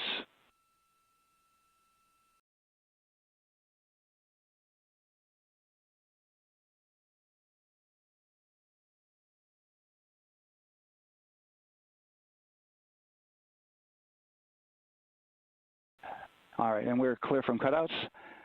And with that, we're going to resume the clock momentarily. And CGLS, you can resume the clock on your mark. GLS copies. 3, 2, 1, mark. GLS mainline has been initiated. T-minus 10 minutes and counting.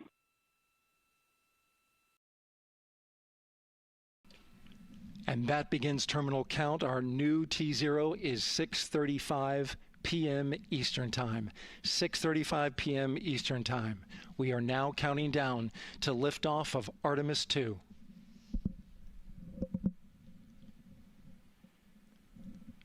From now on, you're going to hear two voices on the loops.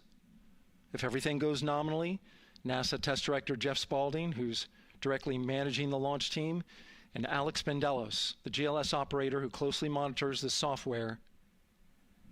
He has the ability to stop and restart the countdown.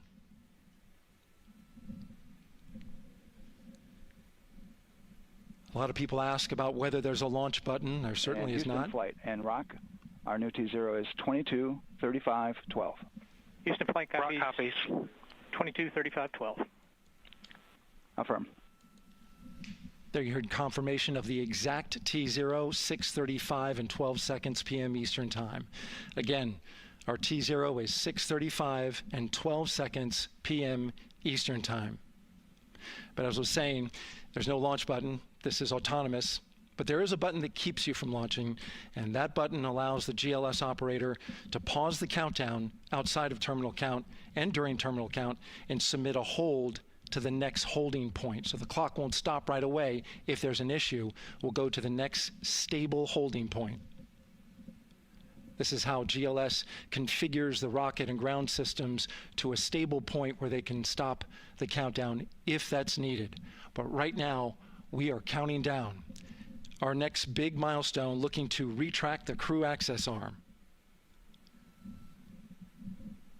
GLS is go for crew access arm retract. And there you see the crew access arm moving away.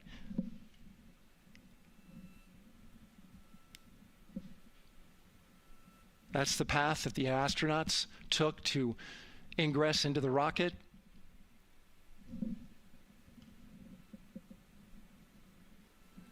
Until this point, that was their way off the pad if they needed to evacuate. But now with that arm retracting, the backup transitions to a launch abort system, and they'll begin arming that shortly.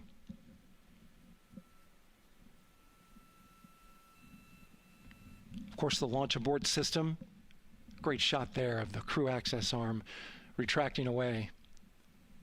The launch abort system is the tower at the top, and that's what would pull Orion and its crew off the top of the rocket in case of an emergency, whether it's on the ground or in flight. This is critical safety hardware that protects the lives of the astronauts.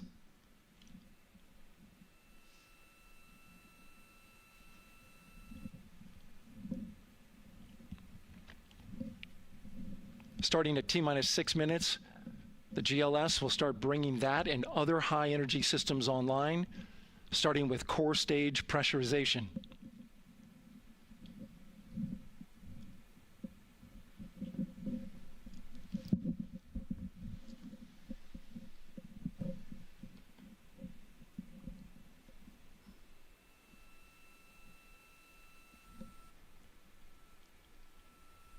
Weather is 90% go. The range is go. All systems are go.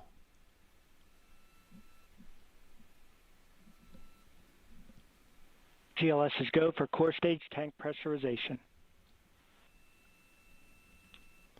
That means the replenish valve for the liquid hydrogen tank has now closed, and that tank is beginning to pressurize to flight levels because that hydrogen is naturally boiling inside the tank. We'll get the liquid oxygen tank a little later in the count. Now the team is waiting for verification that, if needed, the Artemis II crew could use the launch abort system to pull Orion safely off the top of the rocket in an emergency. Let's listen in for that call. GLS verifies last capability available. And CDR, do you copy? CDR copies, last available. That's great news, and you heard the NTD verify that with the commander of the mission. GLS is go for FTS arm. Now work is being done to arm the flight termination system. This is so the range safety can send a flight termination command if the rocket flies too far off track. There's a brief built-in delay, so the launch abort system has time to pull the astronauts to safety first. GLS is go for LH2 high flow bleed check. All right, the high flow bleed check. That's so the cryo team gets verification that the RS-25 engines, all 4 of them, are in the proper temperature range for launch.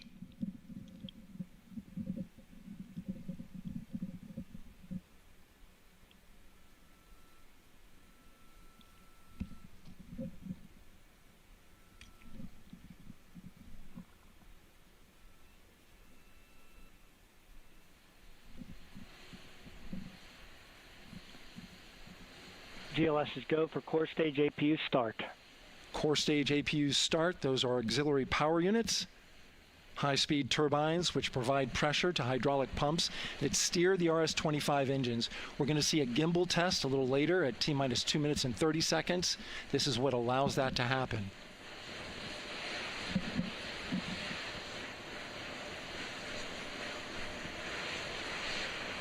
Coming up in about 20 seconds, we're listening for go for purge sequence 4. That's a helium purge of the 4 core stage engines downstream of the propellant valve. This gets all the air and moisture out of there.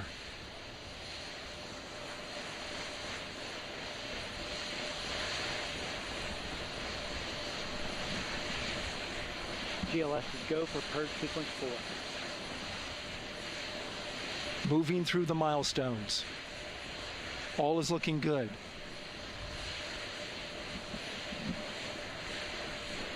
Coming up in just a few seconds, we're going to get that thrust vector control actuator test. This is a gimbaling of the engines.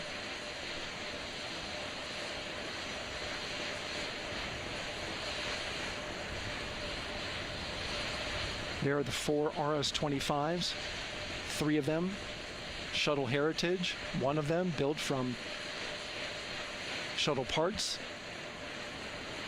And there you see them moving.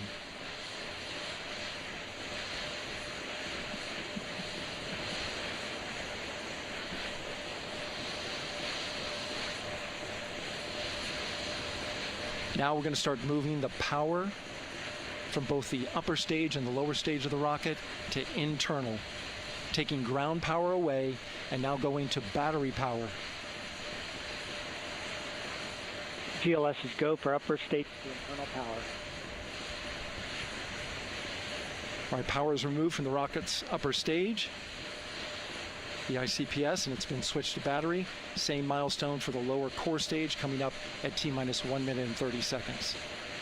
Right now, the 4-person Artemis II crew is 248,000 miles away from the moon. And if all goes well, they will fly by it in 6 days. GLS is go for core stage to internal power. All right, there's the rocket's core stage, which houses 3 flight computers, is now on its own power. There's no more hold time because there's no more margin on these batteries. So we would have to recycle back to T-minus 10 to recharge if we had a hold.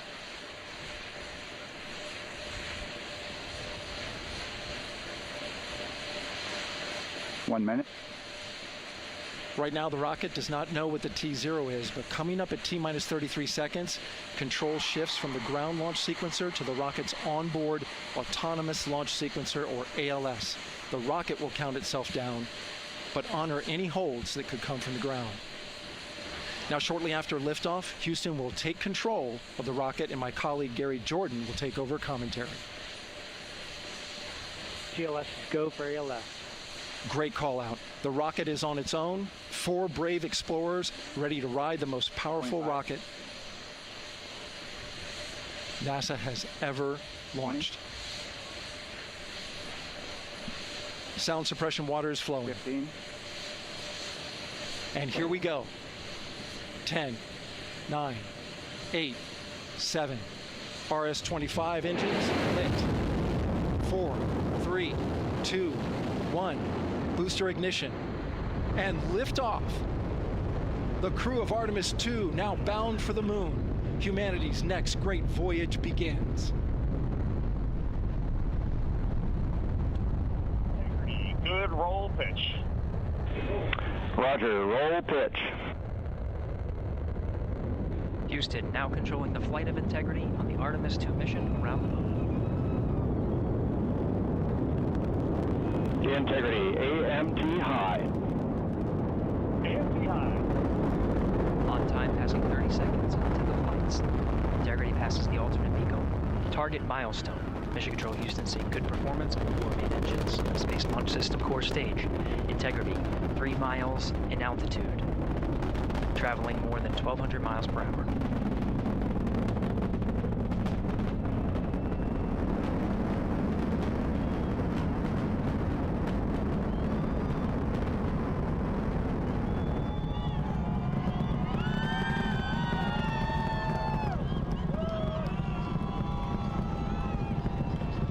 Mission elapsed time, passing 1 minute, approaching max Q. On, Ponce de Leon. Stan, we have you loud and clear on Ponce de Leon. Have you the same. Communication signal transfer confirmed as Integrity and its crew go supersonic. Approaching 90 seconds into the Artemis II mission. Integrity is 14 miles in altitude, 8 miles downrange, traveling more than 2,600 miles per hour.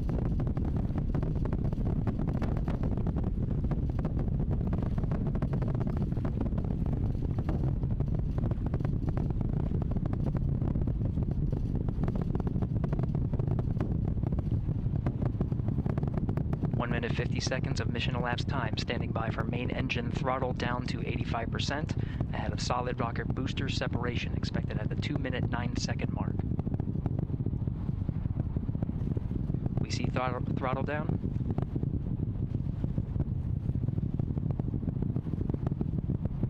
Confirmed separation. Main engines throttling up, guidance converged.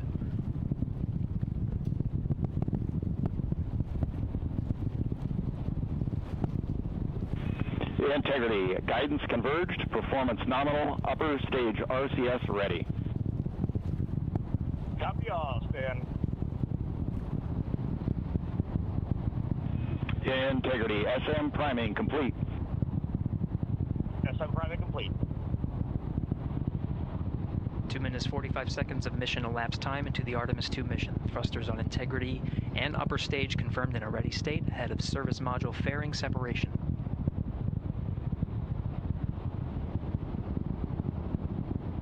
3 minutes into the flight. Integrity, 49 miles in altitude, 78 miles downrange, now passing 5,000 miles per hour.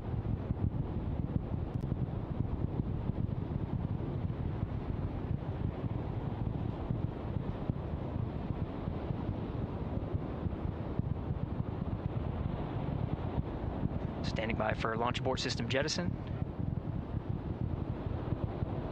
Houston Integrity, good last jettison, great view. Copy jettison, Team Eco 8+02. We see the same on board, Stan. And Houston has you loud and clear on Ingress at the Kármán line. Outstanding, Stan. We have you the same. 3 minutes 50 seconds into the flight of Artemis II, Wiseman, Glover, Cook, and Hansen cross the boundary to space with good comm checks. GPS signals acquired after last jettison now working on internal checks to verify accuracy.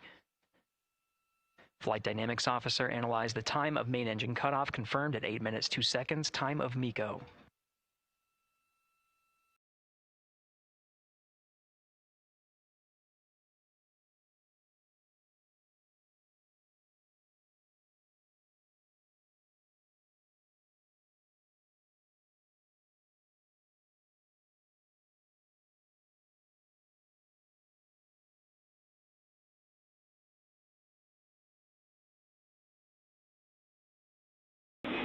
Integrity, GPS processing.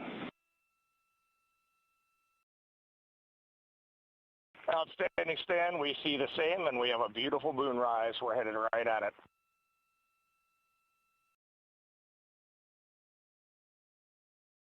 Approaching 5 minutes into the flight, Commander Reed Wiseman confirms he has visuals of his destination. GPS guidance, navigation, and control software finishes internal checks and sends to navigation channels. Integrity, 3 engine press.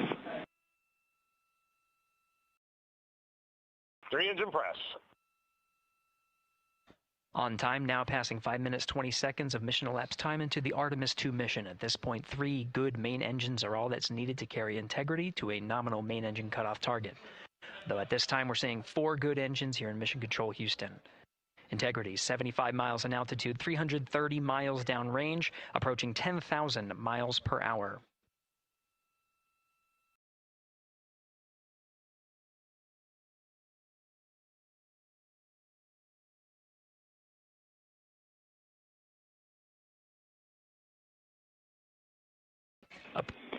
Integrity, looking good at 6 minutes.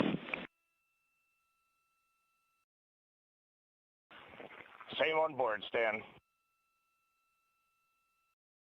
Good trajectory and engine performance. Booster officer will soon report the shutdown plan to Flight Director Judd Friedling, expected at the 7-minute mark. Integrity, 78 miles in altitude, 460 miles downrange. Integrity, expect nominal shutdown. Integrity copies, nominal shutdown.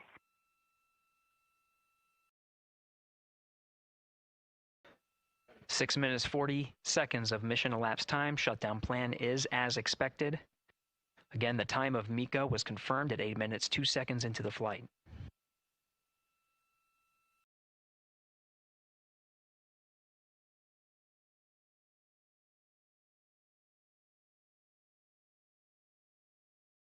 Seven minutes of mission elapsed time. Throttling down as we approach the abort once around option. Milestone at the 7-minute 30-second mark. Now 84 miles in altitude, 650 miles downrange, traveling more than 15,000 miles per hour. Integrity, AOA open. AOA open. The window is now open for an abort once around option that would target splashdown in the Pacific Ocean. Still following nominal ascent at this time.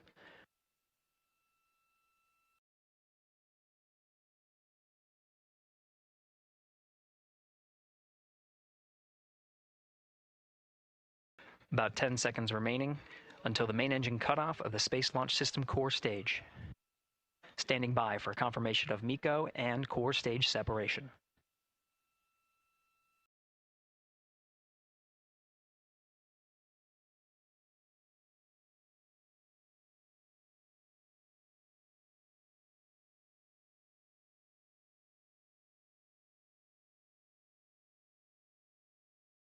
Integrity and nominal MECO, core stage separated.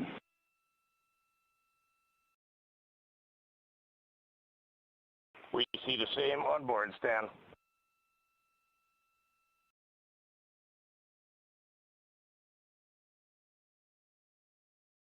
8 minutes, 40 seconds into the flight, we have a nominal main engine cutoff heading in the right trajectory on the way to swing around the moon. Core stage has separated, done its job. The Space Launch System upper stage, the interim cryogenic propulsion stage, or ICPS, still attached to the Orion spacecraft.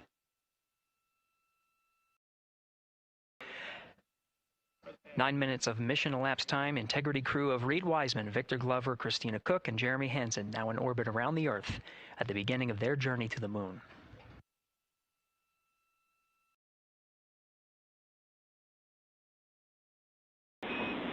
Integrity Houston, looking ahead to PRM numbers so far per the pad.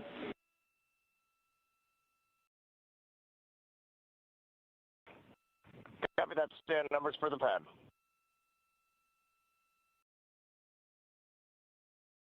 Capcom Stan Loves now reminding the crew that the perigee raise maneuver time of ignition is as expected prior to booster ignition.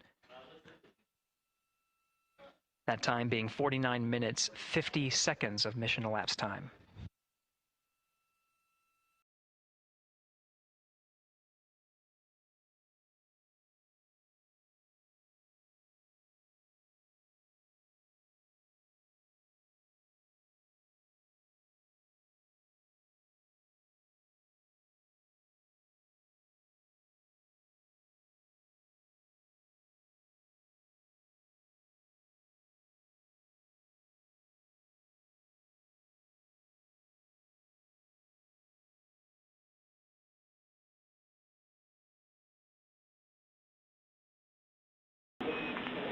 Integrity, good. Neds deploy.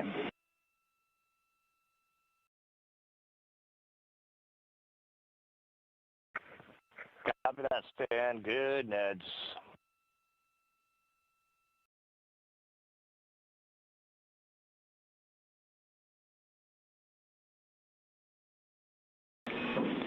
And Integrity Houston for PWD setup. Just a reminder, halfway open on the secondary. We copy that, Stan. Halfway open.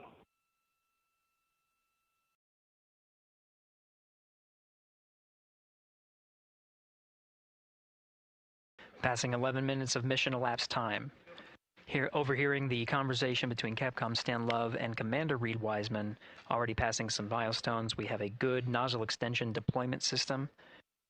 That is confirmed.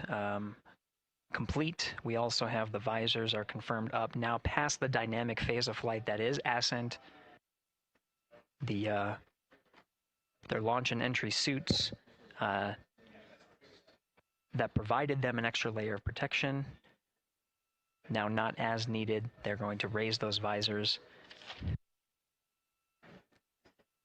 And later in today's mission, they will begin to egress or get out of the suits to begin some of their initial tasks of activating some of the systems aboard in the Integrity spacecraft.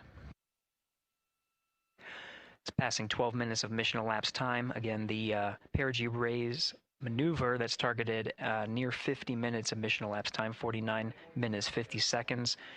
That's what the crew is going to be working towards. The Commander Reed Wiseman, pilot Victor Glover will focus on preparing for that milestone. In the meantime, mission specialist Christina Cook and Jeremy Hansen will start some of the activation of environmental control life support systems. You may hear confirmation of their activation over the Orion to Earth communication network.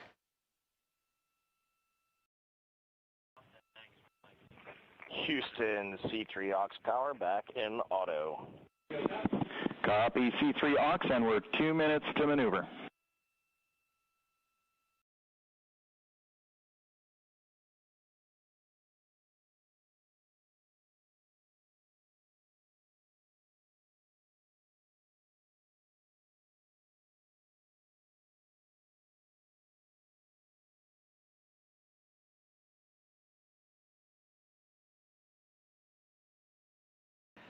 "13 minutes and 30 seconds of mission elapsed time. We're going to continue to follow the crew of the Artemis II mission They are beginning their journey around the moon to verify the systems that will take us to its surface. An incredible ascent. Artemis II is underway. Reed Wiseman, Victor Glover, Christina Cook, and Jeremy Hansen begin their journey to the moon. Still milestones to come up as we await solar array deploy and the critical burns that will get Integrity into high Earth orbit around the Earth before engines are fired to get us around the moon. We'll keep tabs on Integrity and its crew from here in Mission Control Houston.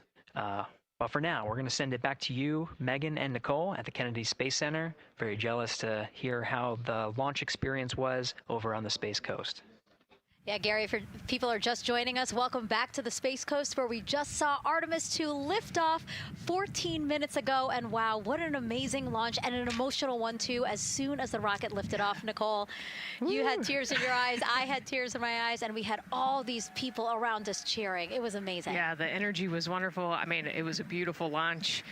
You know, we've got 4 friends and family members headed to the moon. It's pretty amazing. Yeah. How does that make you feel as someone who, you know, is an astronaut as well, but also, as you said, friends? Yeah, so proud of them.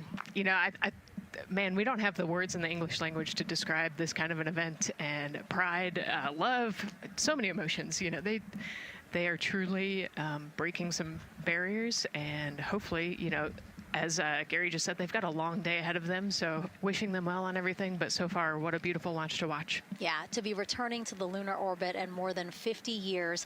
Maybe they go farther from Earth than any other humans before them. Maybe they see parts of the moon that we've never seen before. I mean, what a great start to what could be all of these milestones that we break in just a 10-day mission. Yes, what a way to welcome in the Artemis generation.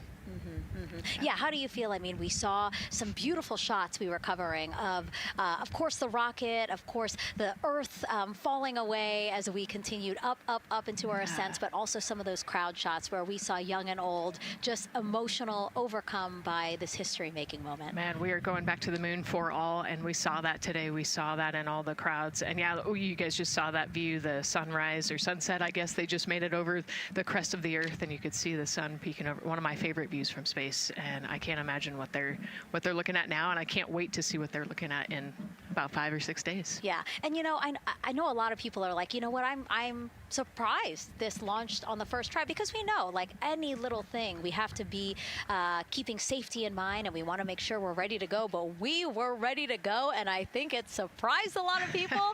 What a wonderful surprise on this Wednesday evening. It did, you know, and it kind of surprised me as well. But you know, it's just a testament to the team here that has been working so hard on Artemis. You know, Artemis 1, we learned a ton of lessons. We learned a ton from the wet dress for Artemis 2.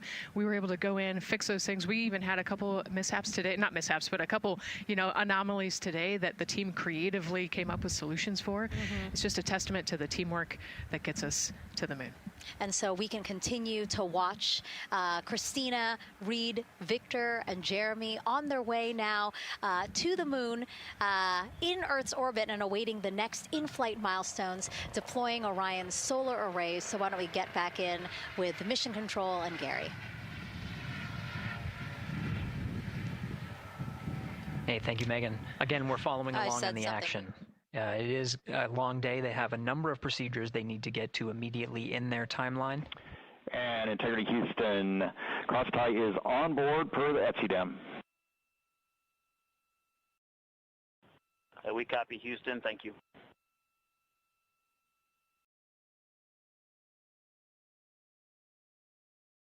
Cross-tie referring to flight controllers here initiating a connection between some of the batteries aboard the Orion spacecraft, allowing for an even distribution of power. This is the flight control teams that took us through Ascent of the Artemis II mission today. Right now we're, as you see, passing 18 minutes of mission elapsed time. The Orion spacecraft Integrity and the interim cryogenic propulsion system are maneuvering tail to sun. It is in this orientation, this attitude. Integrity, any words on that momentary prop caution?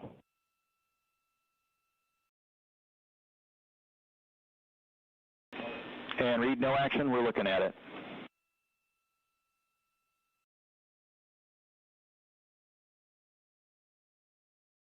Commander Reed Wiseman verifying what is being routed to his displays aboard Integrity. Propulsion engineer confirming that no action is needed at this time. They're pressing through with their nominal procedures to prepare for the perigee raise maneuver, and of course the solar array wing deploy ahead of that. The solar wing deploy is a critical milestone. We'll continue to have our coverage follow the mission until that deployment. A successful launch is just the beginning. The deployment of the solar arrays and successful confirmation that those solar array wings are drawing power is a significant milestone, and says to the flight control teams that we will continue on today's mission. Power needs to be drawn to continue through some of the next milestones. Until then, the AOA open option that was called up upon ascent, the aboard once around, is the current option, and abort to orbit option ATO will be switched to a preferred mode at the time that the solar array wings are deployed and latched. It gives the flight control teams a little bit more flexibility. Yeah, Integrity Houston, update on TDRS handover for your pad.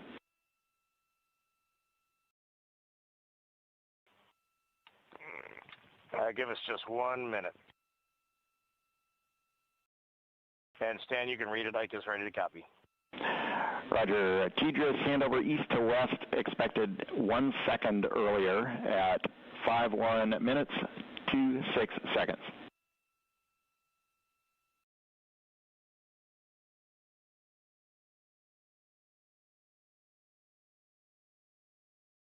Hi, Stan. We copy 1 second earlier for 5126 TDRS east to west, and saws are starting to deploy. Thermal knives are firing. We concur. Thanks for the report.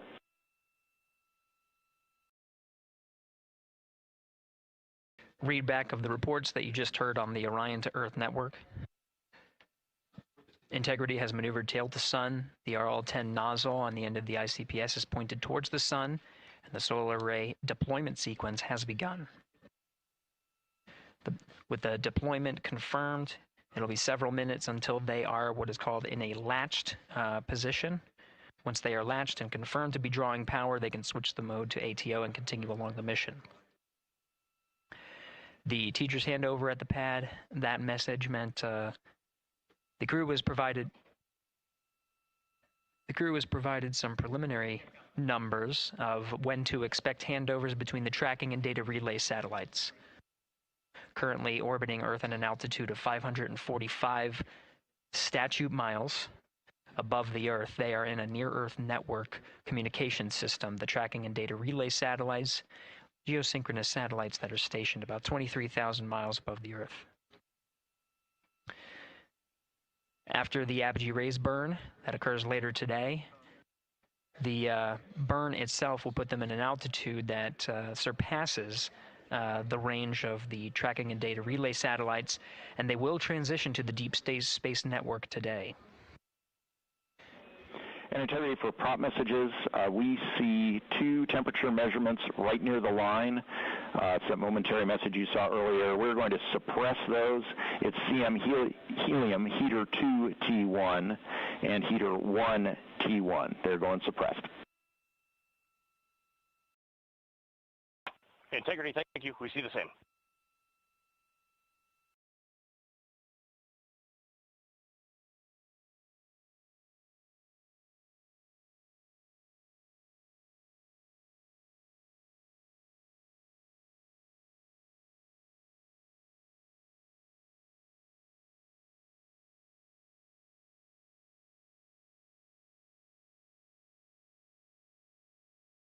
This is Mission Control Houston, passing 23 minutes of mission elapsed time into the Artemis II mission.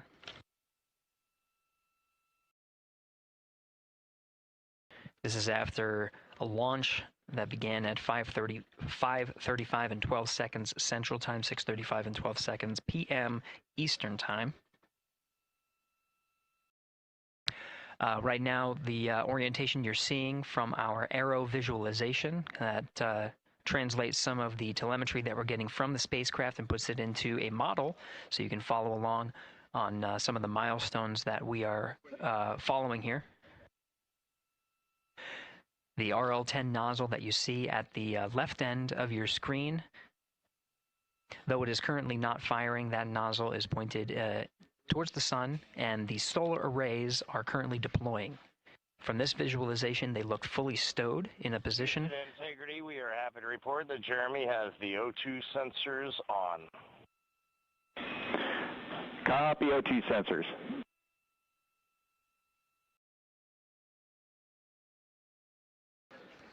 Again, Commander Reed Wiseman and pilot Victor Glover overseeing the deployment of the solar arrays. And we'll follow the attitude maneuver changes ahead of the first burn of the ICPS engine, the perigee raise maneuver. Integrity Houston, we see 4 saws deployed and latched, ready for ATO preferred.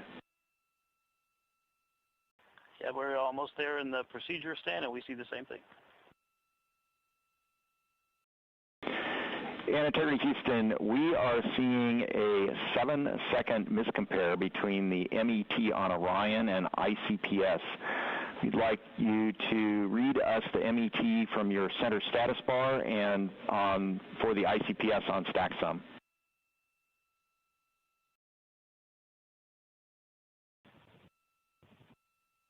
And Stan, we see a absolutely precise alignment. MET 25, 14, 15, 16, precisely aligned with ICPS MET. Copy, thank you for that. We'll investigate a ground issue. And Houston Integrity, ATO preferred set. Copy, ATO preferred.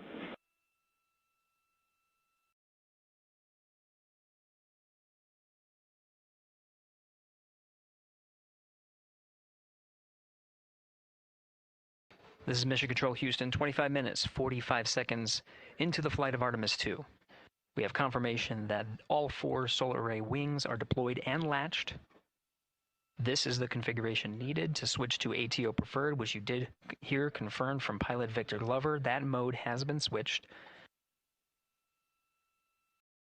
There's also a discussion with Capcom Stan Love and Commander Reed Wiseman about the alignment of the MET clocks on the Orion spacecraft and the ICPS. Commander Reed Wiseman confirmed the clocks are in sync, no issues. They're going to investigate it on the ground. We're proceeding with today's mission. 26 minutes of mission elapsed time and counting.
This is Mission Control Houston. We're approaching 28 minutes of mission elapsed time into the Artemis II mission.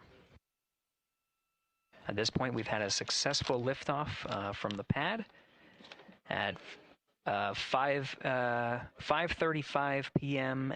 and 12 seconds p.m. Central Time, 6:35 and 12 seconds p.m. Eastern Time. We've had a good main engine cutoff, core stage separation, and a good trajectory to begin today's mission. Right now, the spacecraft has maneuvered tail to sun. We're standing by for another maneuver to maneuver into the burn attitude. This is where the RL-10 engine of the ICPS is pointed in the correct orientation for the perigee raise maneuver. We did hear confirmation that the perigee raise maneuver time of ignition has been confirmed per the pad, which means it was the predicted time prior to liftoff. Integrity for GNC, we're taking channel 1 to unfiltered and to BFS.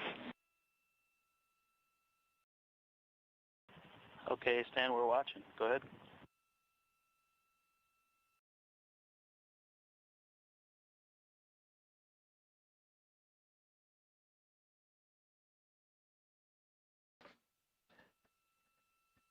Capcom Stan Love reading up to the crew of Integrity.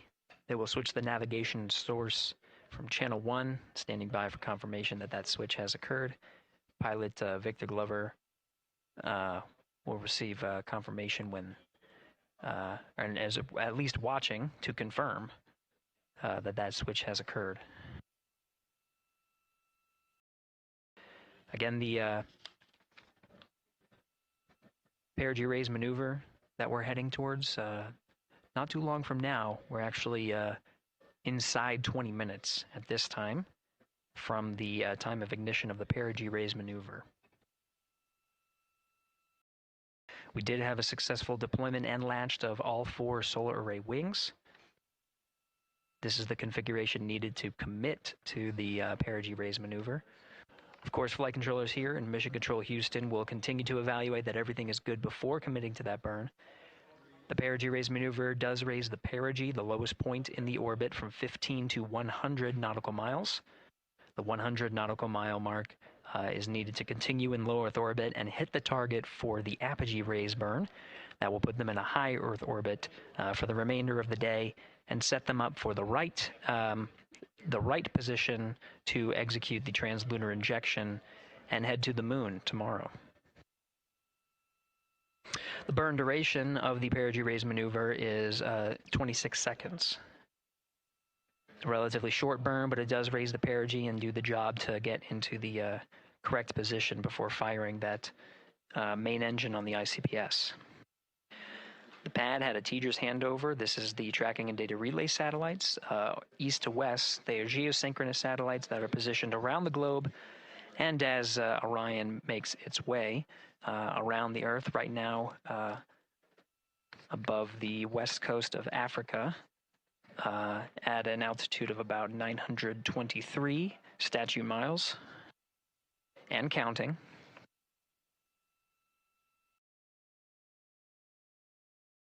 The perigee raise maneuver is not executed at the perigee. It is rather executed on the, actually closer to the apogee. But what it does is it raises the perigee on the other end of the orbit to 100 nautical miles.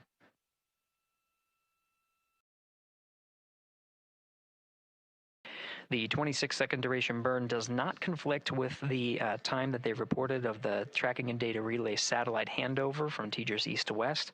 Again, geosynchronous satellites that are used not only by Integrity today, but the International Space Station as well.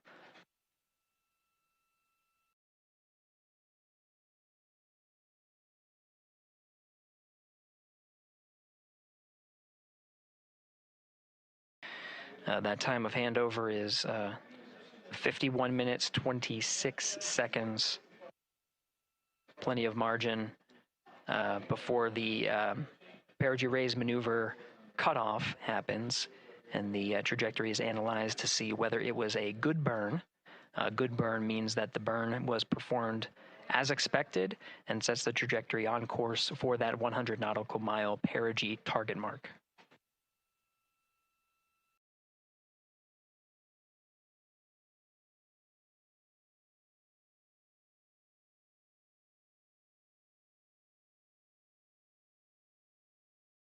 Again, for those sticking with us on NASA Plus and following along on our coverage, we will continue to follow and to cover the mission until,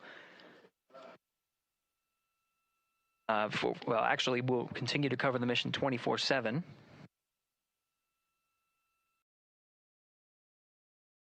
But we'll wrap up our coverage here shortly.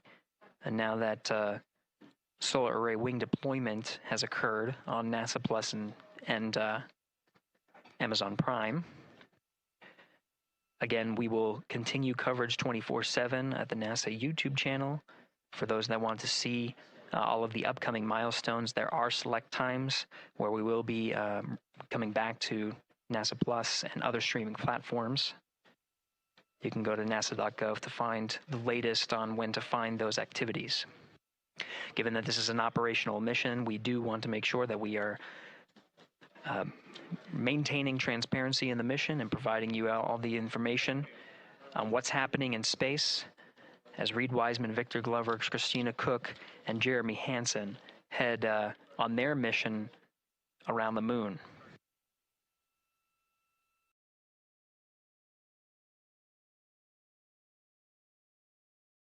Inside Integrity at this time, again, the solar array wings have deployed. The Integrity is maneuvering to its burn attitude ahead of the execution of the perigee raise maneuver. Overseeing these steps is primarily done by Commander Reed Wiseman and pilot Victor Glover. Mission specialists Christina Cook and Jeremy Hansen focusing on some of the system activation inside of Orion, namely the environmental and control and life support systems. The activation and checkout of some of these critical systems are very important to continuing on the mission, making sure that those systems are in a good condition and in a reliable condition to provide the necessary environmental and control needs of the crew, with humans on board through the duration of the mission that extends 10 flight days.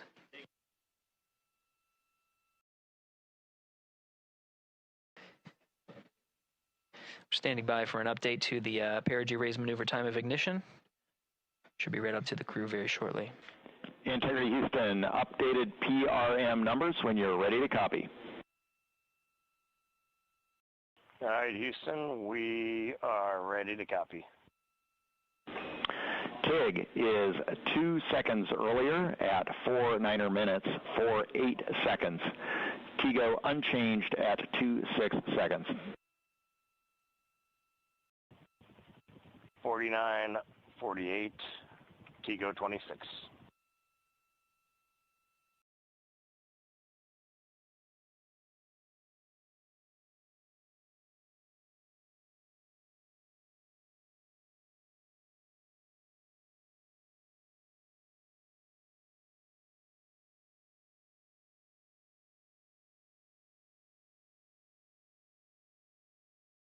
This is Mission Control Houston. With that update, we are approaching a little more than 13 minutes from the time of ignition of the perigee raise maneuver. That time updated to be 2 seconds earlier was 49 minutes, 50 seconds of mission elapsed time.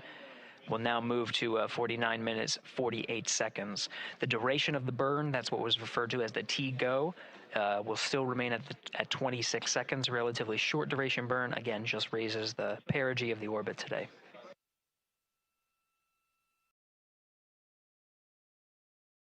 Making sure they hit the mark on that time of ignition is the primary concern of Commander Reed Wiseman and pilot Victor Glover. Mission specialist Christina Cook and Jeremy Hansen inside activating those environmental control and life support systems.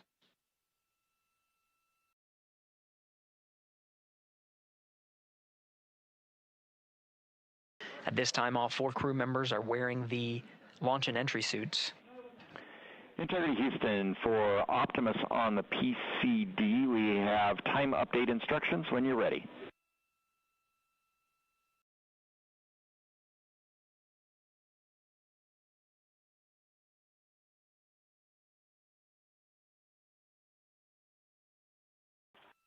And Houston, Integrity, we copy. Hands are pretty busy at this time. I think we will call you back when we're ready for that. All right, that one is not urgent. 2 minutes to maneuver to PRM attitude. We are watching and concurred. 90 seconds-ish, maybe. Pilot Victor Glover confirming that that maneuver less than 2 minutes. Again, the point of that maneuver is to point the main engine of the ICPS, the RL-10 engine, in the proper orientation to execute that 26-second burn. It needs to point in the correct position to achieve the goal of raising the perigee to 100 nautical miles.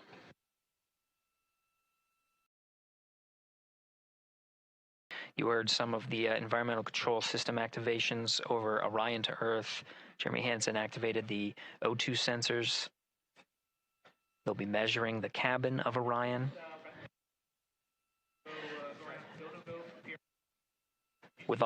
During all of the activations, here on the ground in Mission Control Houston, Flight Director Judd Freeling is doing a poll with all flight controllers in the room to see if we are in a go position to go ahead and execute the perigee raise maneuver. Once concluded, Stan Love will report it back up to the crew, and we'll stand by for that.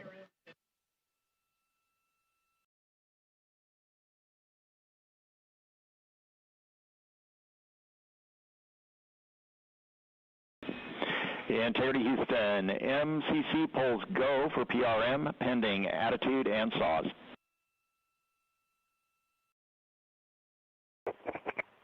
Okay, we copy. MCC is go. Maneuver starting.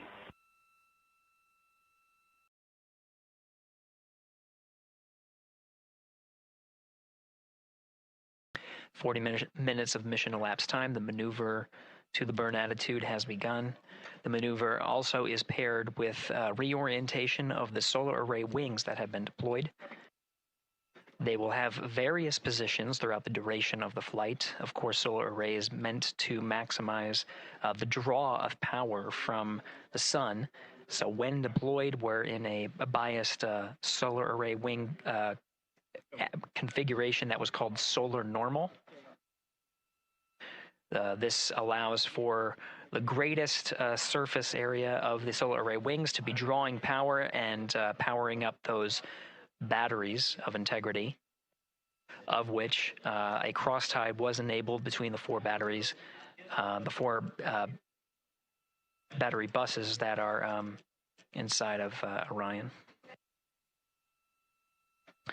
However, for the perigee raise maneuver, the solar array wings will be put into a position to take on the loads imparted by the ICPS main engine when they execute the 26-second burn. You can see in the animation here, the solar array wings are in motion, and the attitude is being reconfigured to point the engine in the correct direction, those solar array wings being pointed forward.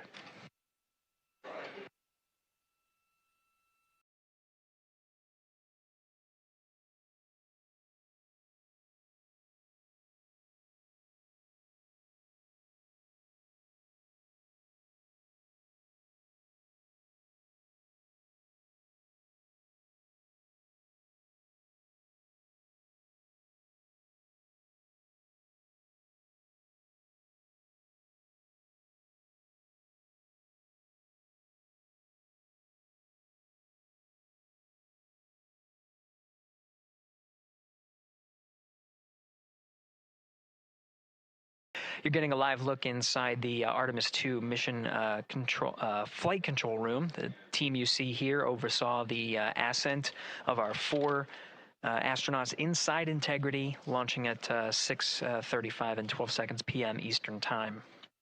Now again, this room will be occupied 24 hours a day, 7 days a week, with flight controllers shifting on 3 shifts to oversee 24/7 operations of Artemis II while in flight. We will cover that live on the NASA YouTube channel, and we'll be covering that around the clock as we begin to wrap up our coverage here on NASA Plus. Before I do want to send it over to our colleagues at the Kennedy Space Center. And to my colleagues, it was a pleasure to join the teams at the Kennedy Space Center and be a part of such a historic launch. Here in Houston, again, we're turning our attention to the mission. And for now, we'll say farewell and thank you to our colleagues there for today's launch coverage. We'll see you again soon for Splashdown. This is Mission Control Houston, sending it back over to Megan and Nicole at the host desk. Thank you, Gary. And yes, it was such a pleasure to be a part of this historic mission that started right here at Kennedy Space Center. It was such an amazing sight to be a part of.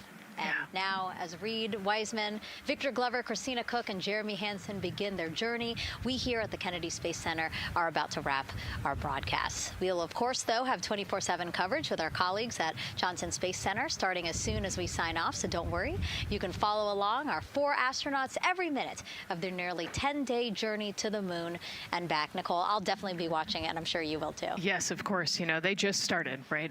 The launch was beautiful. This was a historic day. They're on their way back to the moon for the first time in over half a century, but they've got a lot of work ahead of them, and so we're excited to see what they have to do and excited to test out the Orion spacecraft. This is a test flight after all, and we're excited to see what we can learn from this mission. Very humbling, inspiring. It was really amazing to be a part of this, and I'm so glad that so many people joined along by either watching here in person or watching online. And of course, Nicole, thank you so much for sitting through this, answering questions, adding so much context and information that really brought a lot out of what we saw today. Oh man, I had a blast. You're a rock star. You're a professional. This was great. Oh, you're great. So this was a wonderful day.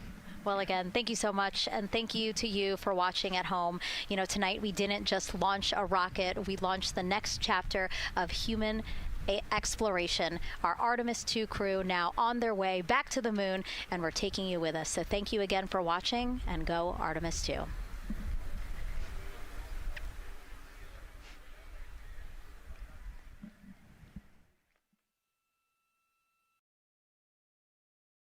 All 4 astronauts, and it appears all of them are undergoing their suit leak checks.